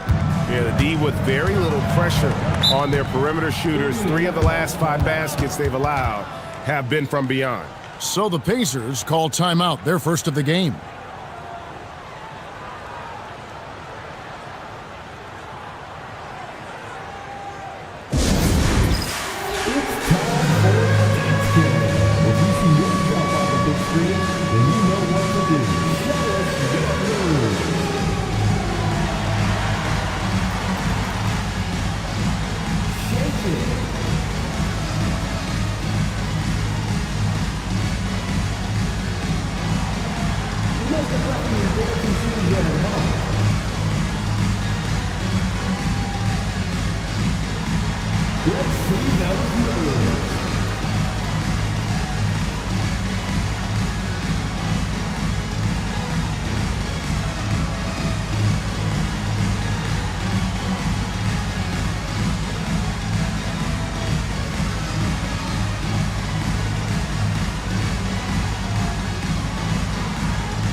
Some changes here for the Pacers. Chandler's checked in for Willis, and it's Boozer in for Daniel. Pierce is checked in for Louisville.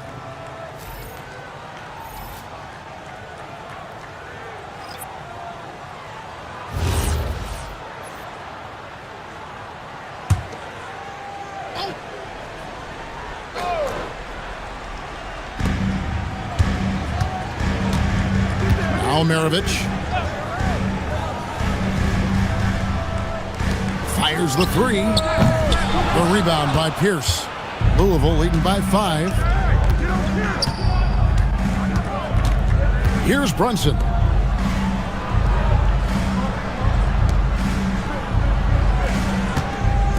Here's Biberovic. And a miss there on the triple. Indiana's gone 1 of 2 from long range in the first quarter. Robertson's shot is good. He's one of those guys who just knows how to generate offense. For Louisville, they've gone 6 of 9, shooting it well. Pierce in the high post. He's working on Boozer. Pass to Biberovic. And that comes off the assist by Pierce. Biberovic has got his 3rd basket of the night. Pacers trail by 6. Now let's take a minute to talk to Allie LaForce courtside. Allie. Well, I spoke with the head coach of the Pacers. Coach talked about avoiding bumping Brunson on drives. He told me sometimes Jalen moves into defenders, and you can almost pull the chair if you remove yourself. Let him slip his momentum in a direction without allowing him to revert to shooting. We think it can make a difference. Back over to you. Terrific, Allie. We appreciate the report. And looking at that replay again, just a big-time block right there.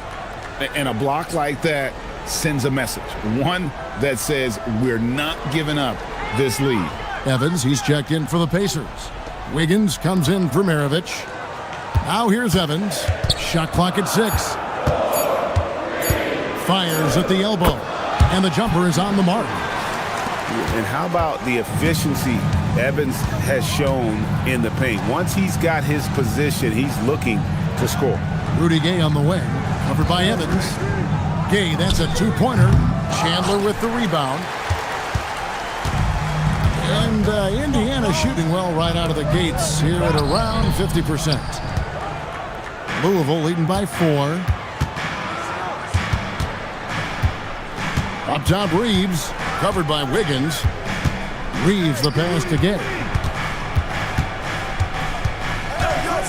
All alone. Nope, not that time. Nothing for 2 from the field. And it's Evans in the corner. And watching Evans there knock down the triple has the ability to be a dangerous outside scorer when he's in rhythm. Back to Reeves. Pass to Harden. Lets the 3 fly. Here's Klingon. And it's Klingon with the jam. And when he's on the floor, offensive rebounding is always going to be a strength for them. Greg, he keeps so many possessions alive, doesn't he? And, you know, those second chance opportunities can be game changers. He represents so much value to this team because of what he does. And that's exactly what he's looking for, draining the triple. Reeves outside. Klingon the screen for Reeves. Tried to come right back with the 3 of his own. It's no good. Robertson against Gay. And there are the Pacers with another bucket. Just focusing on the task at hand, that's all you can do. Yeah, these teams trading punches right now. I mean, it's table tennis. Back and forth we go. Now, here is Harden. 11-point game his last outing. Pass to Pierce. And here's Gay outside. Boozer with the rebound. Indiana's gone 3 or 4 on 3-pointers in the first quarter, doing well from long range. He just missed it. He's typically solid from mid-range. Reeves with it, covered by Wiggins. Gay with no one around. Louisville, no good that time either. And he just hasn't been able to make anything this quarter. Always like seeing Evans share the basketball. A capable passer who knows how to get his guys going. 2-second difference between shot clock and game clock. Harden scanning the floor.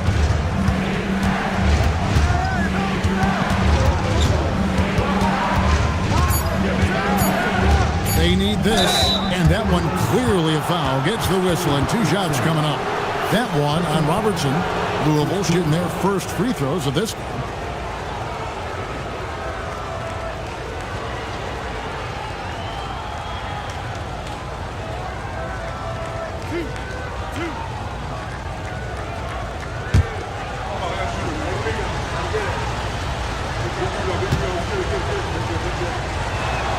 And the first one at the line is good.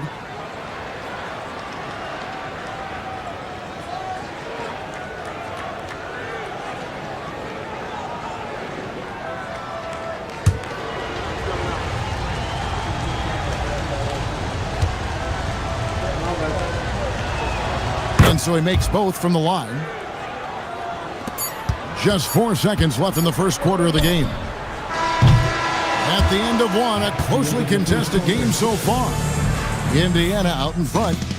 They finish off the first quarter on a 12-4 run. And the second quarter about to get started. We'll be back in just a moment.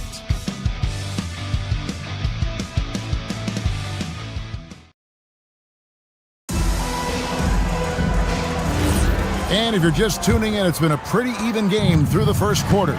And when you consider how the Pacers are doing, guys, what do you think? Yeah, in that first period, they looked to push in transition at every opportunity. Yeah, I like the way they play. They're looking to get up and down the court every time. Racehorse basketball here tonight. Strap it up. Don't look down. You'll miss something. So with Harden on the bench, here's who Brett Brown's going with. We've got Rodriguez. Rudy Gay is out there with Pierce. Then it's Jalen Brunson. And it's Pettit in at the 5 spot. Love seeing that kind of activity on the offensive glass. Nicely done. Outside, Pierce.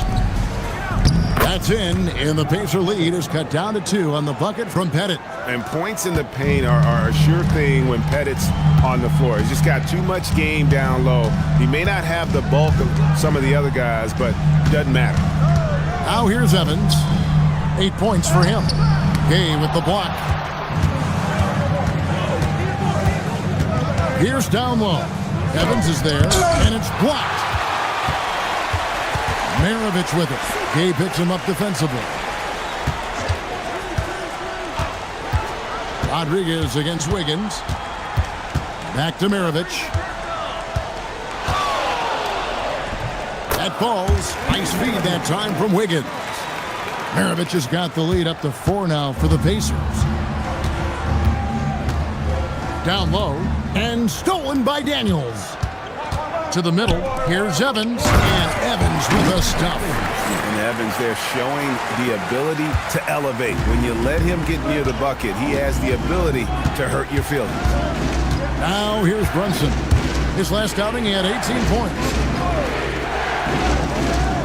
For the 3, Brunson drops it in from the arc. Wow! Pierce doing a nice job with the screen. And the Pacers call time here. And Greg, the way the floor is spaced now, how much would you enjoy playing in this current environment? I'm lacing up my kicks as you say that. It would have been a lot of fun. But not only do you have more room to operate, defenders practically, they can't touch you.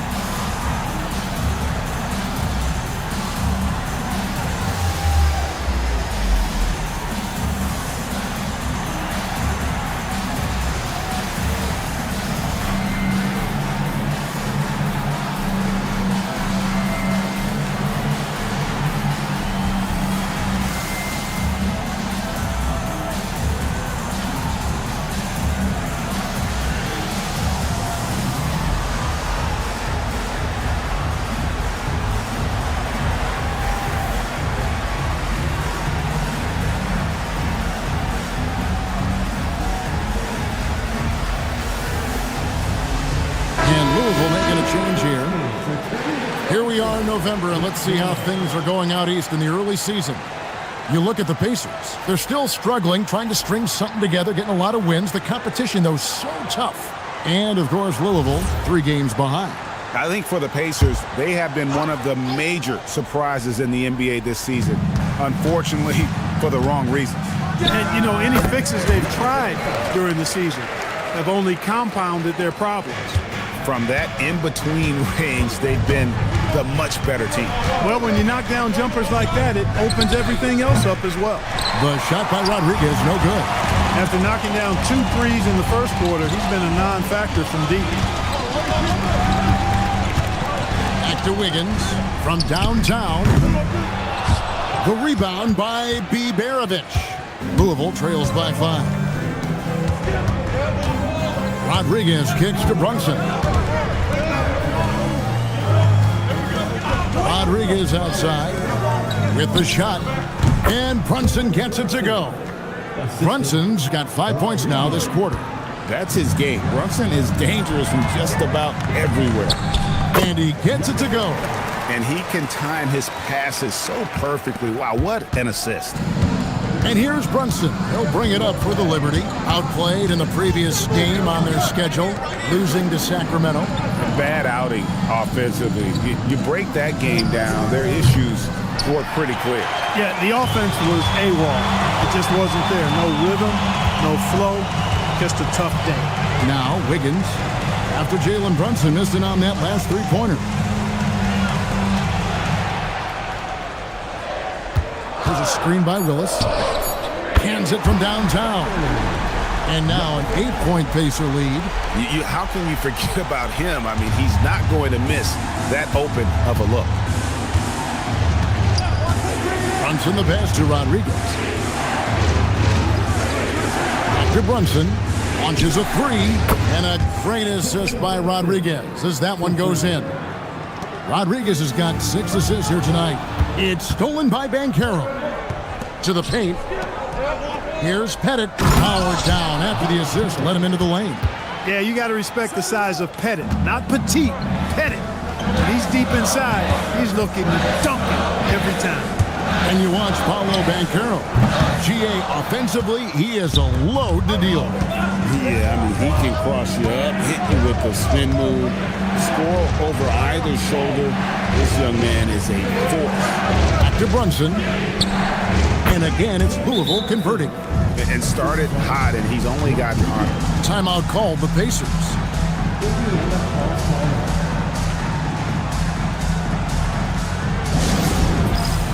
Indiana making some changes. Tyson Chandler is checked in for Willis. Boozer comes in for Daniel. And it's Robertson in for Andrew Wiggins. And Louisville here with the change too. Klingen's checked in. There's the three. Good on the triple. 10 points for him. It's been a good night for him overall and a good night for this team. Pass to Rodriguez. Back to Brunson. Takes the three. Boozer with the rebound. The game has been very close in a lot of areas, but rebounding has been the one differentiator thus far. We've seen it time and time again in games. Effort and determination on the glass can make up for a lot of other weaknesses. Robertson's shot is good. And that assist got him a little nod from his teammate after that one. Pass to Rodriguez. No good from outside. Pacers leading by 6. Outside Maravich. It's deflected. It's stolen by Banchero. Moving it up. No good there. Good work defensively by Maravich. Here's Boozer, and the layup's good off the glass. And creating a little separation here, gaining some confidence. Yeah, you get the sense that they're going to start stretching this lead out a little bit. A different look for Louisville. Austin Reeves comes in for Jalen Brunson. And it's James Harden in for Rodriguez. Back to Reeves. Louisville, no good that time either. Indiana's gone 2 of 4 from three-point range so far in the second quarter. Maravich, good. And with the lead, I like the strategy here. Continue to get the ball to guys who can do something with it. If it's working, keep working it. That's what I say. Keep the pressure on. Now, here's Banchero. Still scoreless. Harden with that catch and release, lightning quick. Pacers leading by 7. Maravich dishes to Chandler. Some nice passing here by Indiana. Here's Robertson. Can't cash in from close range. Despite his shooting woes, they're still up. That bodes well if he can somehow get things turned around. Here's Bibanovic. Off target from three-point range. Indiana's gone 5 of 8 from three-point land. 15 points and a deep ball for them tonight. Chandler the pass to Maravich.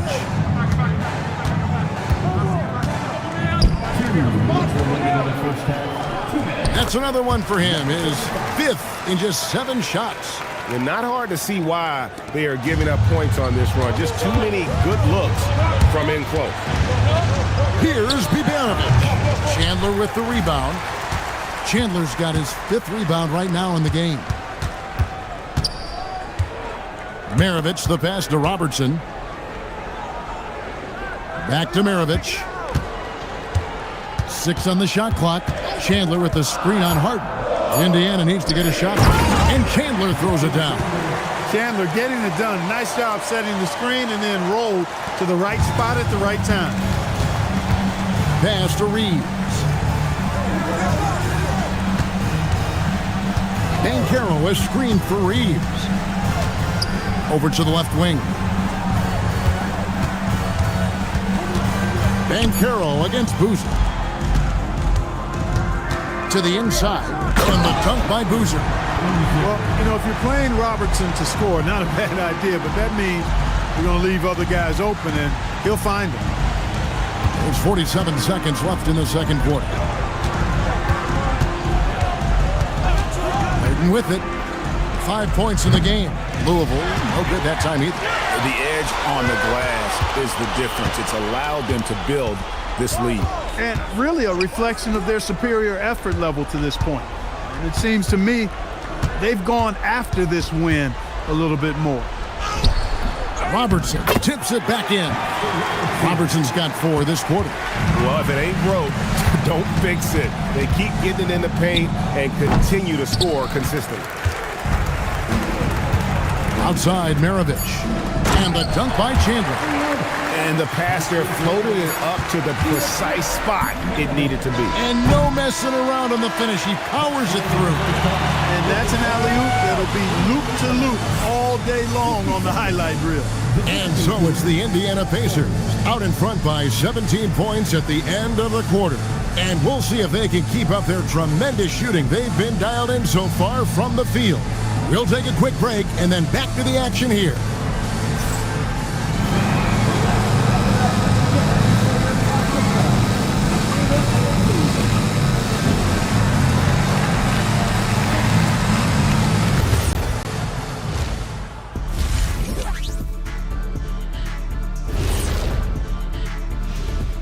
Welcome, folks. EJ alongside Shaq and Kenny. First up, here are the players of the week.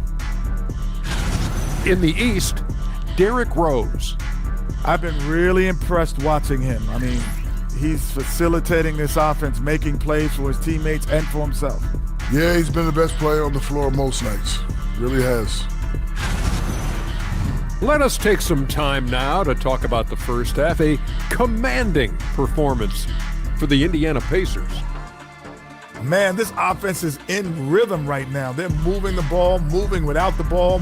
Everything looks exactly the way they drew it up. Yeah, this one might already be over.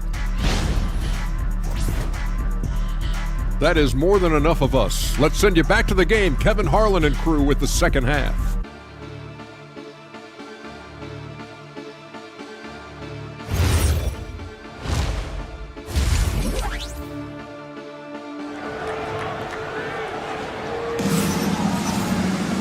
There wasn't too much drama in the first half, but maybe things will tighten up here in the second. You know, Jalen Brunson has been exceptional here, guys. Wow. And how about the amount he's contributing in the scoring column through 2 quarters? He has been terrific.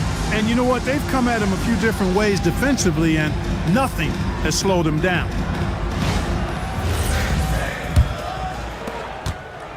Louisville trails by 17. They've got Willis. Robertson is out there with Maravich. Then it's Daniels. That's the Pacers 5. They grab their own miss. Oh, tremendous work by Pettit on the boards. Indiana's gone 5 of 8 from three-point land. 15 points and a deep ball for them tonight. Intercepted. And Brunson has it in the corner. Pass to Rodriguez. Banchero with the screen. Clock at 6. Rodriguez kicks to Brunson. From outside the arc, the shot by Rodriguez, no good. They've shown some strength in the paint today. Their work on the boards has been impressive. Guys, that's putting it mildly. I mean, they've been absolutely dominant. Here's Robertson. Good for basket number 6 from him in the contest. He's shooting 6 for 12. And that bucket adds to what has been a big difference in points in the paint between the 2 teams. Yeah, it's really been quite a contrast. I like the way they're attacking the middle at their offensive end. From deep, Brunson rejected by Robertson. Out of bounds as Louisville keeps possession.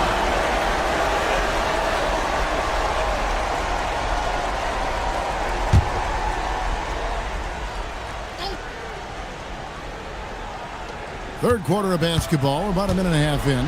Just 5 to shoot. Here's Banchero for 3. Yeah, the offense scuffling a bit to start this second half. Only 1 for the first 5. Wasted no time on that shot, but it's off the mark. And so it's Rodriguez with it. He brings it up for Louisville. They've only allowed 2 points so far here in the second half. That falls. Nice feed that time from Brunson. Brunson's got 3 assists in the game. Pacers leading by 14. Maravich the pass to Robertson. And the rebound goes to Louisville. No matter how good you are, it's tough with the defender draped all over you. Brunson the pass to Rodriguez. Back to Brunson for the 3. And it's Daniels with the rebound. Daniels has got 5 rebounds tonight. Time called here. Indiana decides to talk it over. Tyreek Evans is checked in for Indiana. The Liberty making a switch here. While we've got a moment, let's now take a look at the teams that have the most second chance points on the season. You know, they've been so aggressive on the offensive boards, and they're earning every one of those second chance buckets with that relentless effort. The Pacers shooting their 3rd and 4th free throw attempts of the game. And last season, when they got themselves to the line, they usually came through as a team up around 81%. And you can't take those numbers lightly, fellas. I mean, their free throw shooting made a difference for them in a lot of their games last season. Wiggins is checked in for Indiana. And Clark, one idea that Commissioner Silver mentioned, shortening NBA games to 40 minutes as opposed to the current 48 minutes. What are your thoughts there? You know, Kevin, I don't know if shortening the game would be an answer. I certainly would love to see the season shortened. To take maybe 12 to 14 games off the regular season, I think would go a long way to enhancing the season-long quality of play. Evans outside. The 3. And it's Rudy Gay with the rebound. Not quite enough defense. That time around, just lucky he was off. Pass to Rodriguez from deep 3-point territory. Louisville, no good that time either. Well, not really his best quarter as far as scoring. Let's see if he can eventually get back on track. And here's a look at some numbers for him.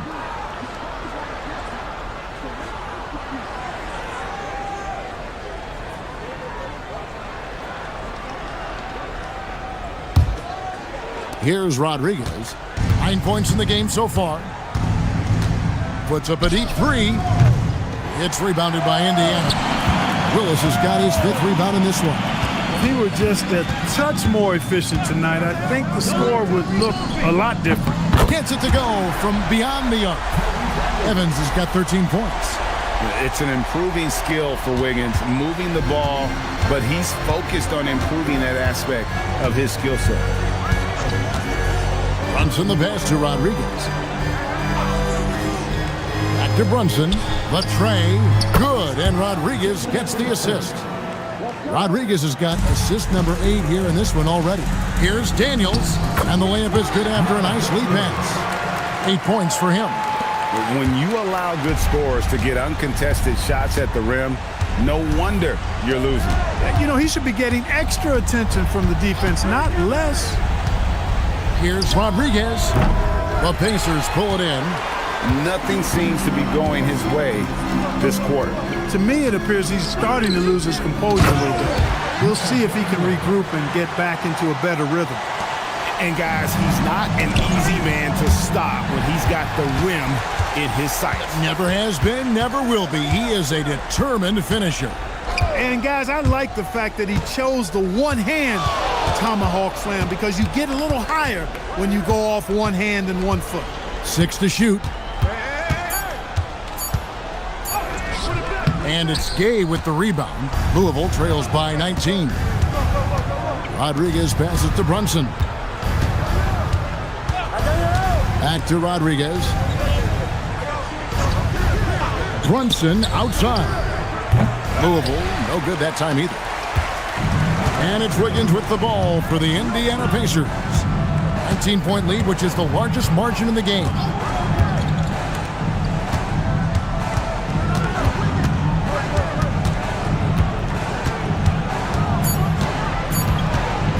Shoots from the line. The rebound by Pierce. Pierce has got 4 rebounds in this game. Wiggins against Gay. That one, no good. Pacers leading by 19. Here's Wiggins. Goes up and lays it nice and easy. Wiggins has got his first points of the game. And they're forcing the ball inside, and it's working like a charm. And so the timeout by Brett Brown here. Looking for a breather and maybe adjusting a thing or two. So an entirely new group in now for Indiana. Tyson Chandler, he's checked in for Willis. Boozer comes in for Daniel. Benedict Mathurin, he's checked in for Tyreek Evans. And it's Maravich in for Andrew Wiggins. A chance here to get a quick injury report. Indiana's head athletic trainer gave me an update. He let me know that it's a strained hip, which causes plenty of soreness and shooting pain in that area. The good news from the training staff is that they do think he can play on it, so he won't have to miss minutes. Guys? Thanks for the status report there, Allie. Yeah, you know, sometimes the hardest part about this situation is just not knowing. At least we have a bit more clarity now. Boozer kicks to Maravich. Over Harden. Good work defensively by Harden. Louisville trails by 19. Here's Harden on the wing.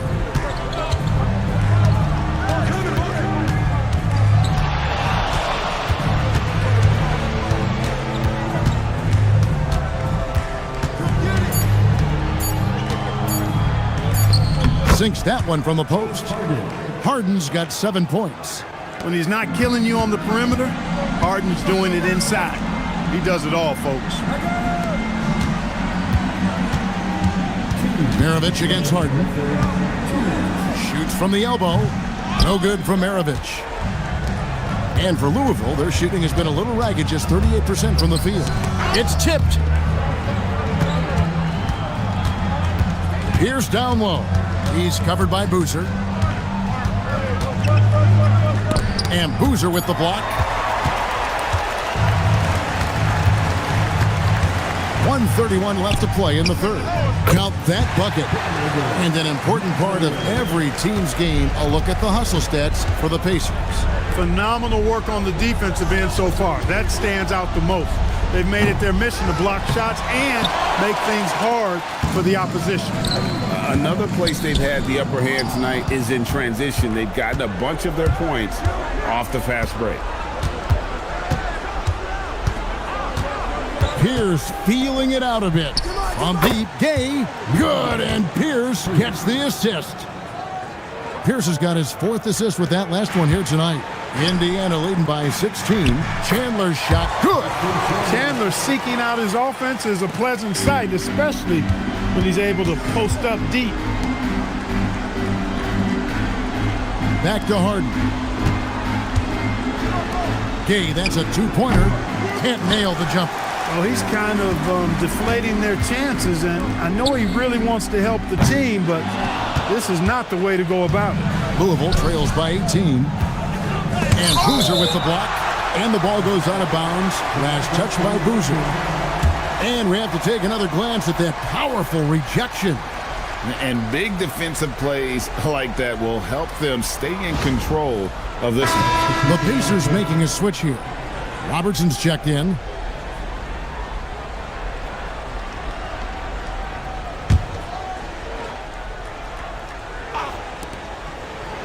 Harden dishes to Banchero. The Pacers pull it in. Chandler's got his 7th rebound here tonight. And here is Robertson. He's got 15. From deep three-point land, that one doesn't drop. And that was a little bit of a range check for him. You know, guys, I think he's got confidence to shoot it from anywhere, but he could have gotten a better one than that. And so it's the Indiana Pacers holding a big 18-point lead to close the quarter. Their defense has been active and effective. And we've got more on 2K Sports coming your way after this break.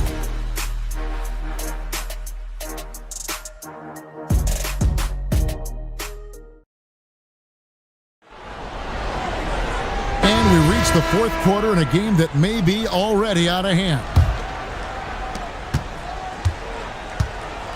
So with Harden on the bench, here's who Brett Brown's going with.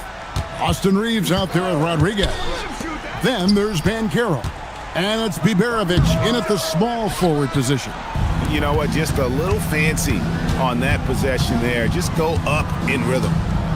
Rodriguez passes to Reeves. Banchero outside. Reeves with the screen for Banchero. And it's off from three-point range. Indiana leads by 18. Outside, Maravich.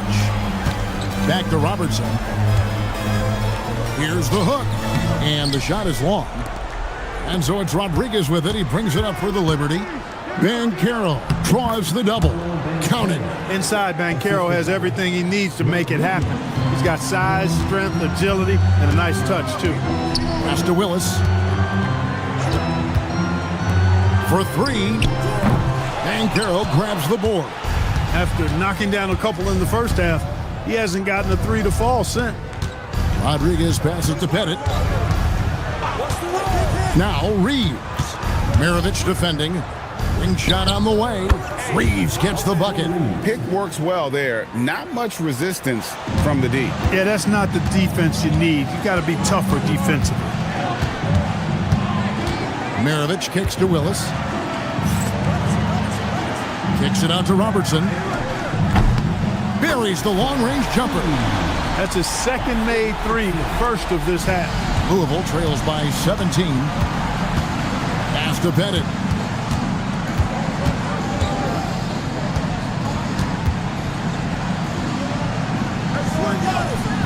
Kevin Willis grabs the miss.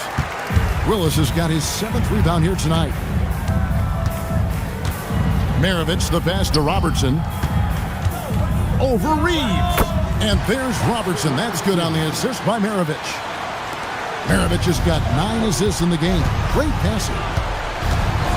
Banchero left side. Knocks down the three ball.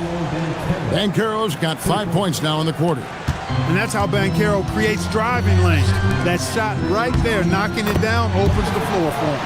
Oh, and look at how well he led him in there. Really, he passed him open for that deuce. From deep three-point land. It's rebounded by Indiana. Daniels has got 8 rebounds in this game. Here's Maravich. Banked in off the glass. And the Pacers lead by 20. And he found the soft spot in the D on that possession. And so the timeout by Brett Brown here. He made the decision to huddle up with his guys and talk about strategy. For your Indiana first minutes, everyone. Let's get excited.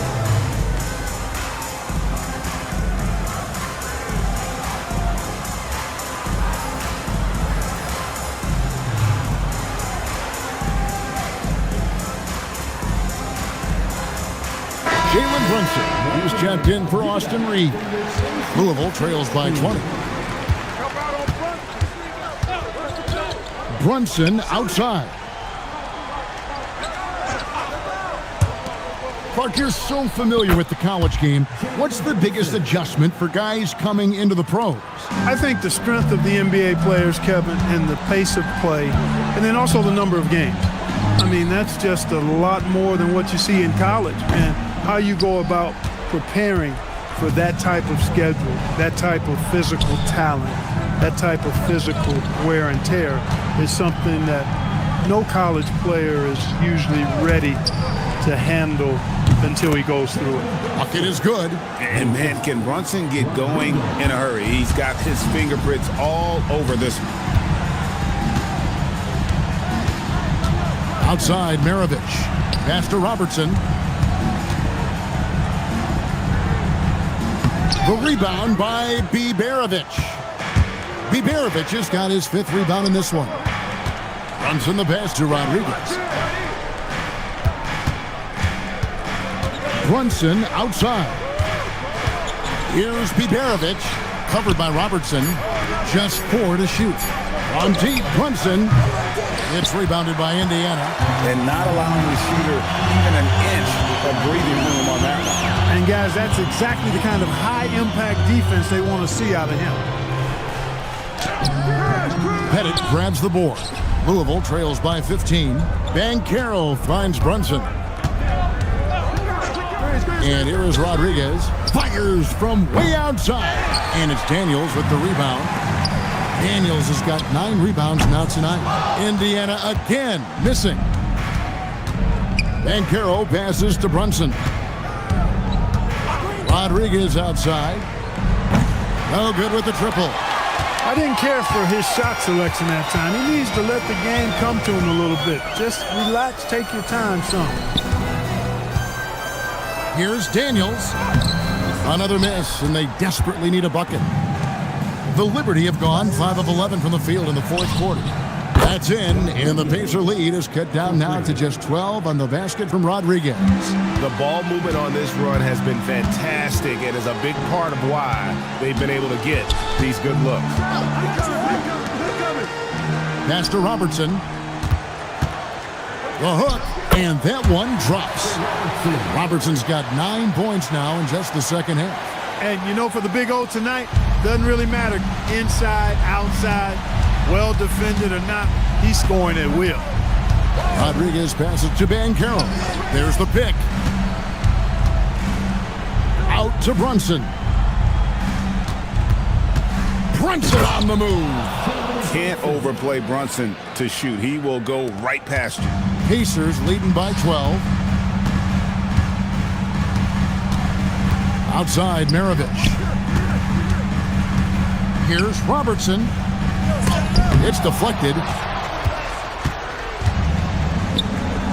Maravich against Brunson. For 3. No good. Yeah, and that's been the story of the game. I mean, the rebounding has been very one-sided. Yeah, and they've been on the winning end. I mean, effort is one thing you can always control in addition to attitude. I would credit this lead to force of will. And nice job taking what the defenders gave him. But these guys need a gut check right now. Well, that's exactly the kind of defense that's gotten them into the hole. And so the timeout by Brett Brown here. He's going to take this chance to talk to his guy.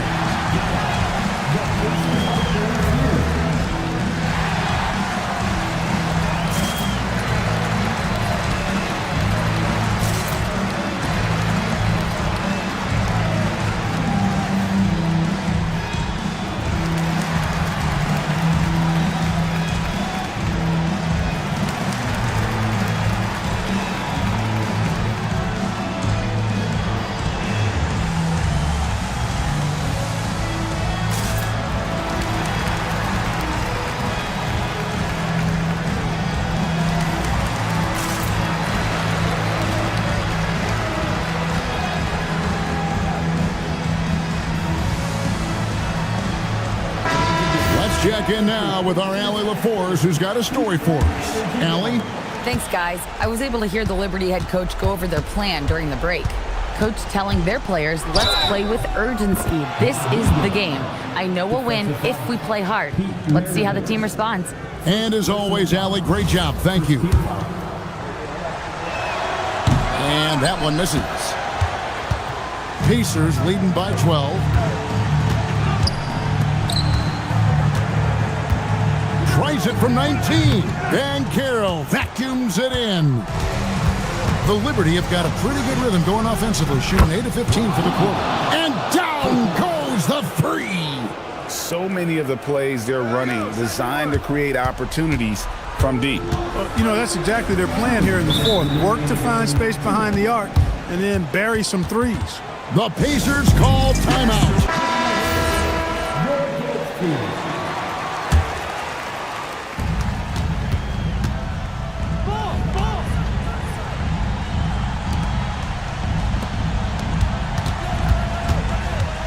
Shot clock at 6.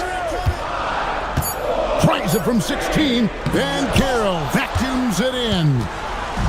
And here's Banchero. He'll bring it up for the Liberty. Beyond the arc. No good. And maybe, you know, he thinks he can shoot himself out of the cold spell, but I don't think that's the case. Maybe somebody want to ease up off the threes. From 14, it's off. Take what's available. Use the fadeaway when the defender's there on it. Puts it up from deep. Daniels pulls it down.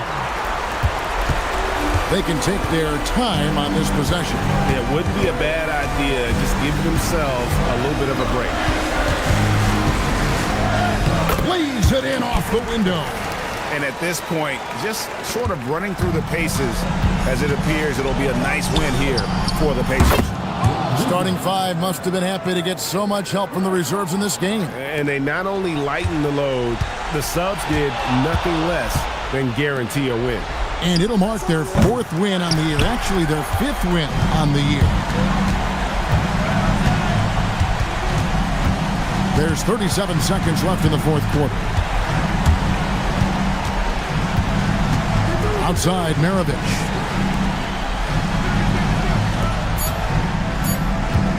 Jacks up a 3. It's off target. And the Liberty with possession. They're on an 18-6 run. Knocks down the 3. And that's an intentional foul. Second personal foul. First team foul. 2 shots. It's the first, and that increases their lead to 6. And so he drops them both. It's a 7-point game. Those free throws right there now gives them a little bit of breathing room.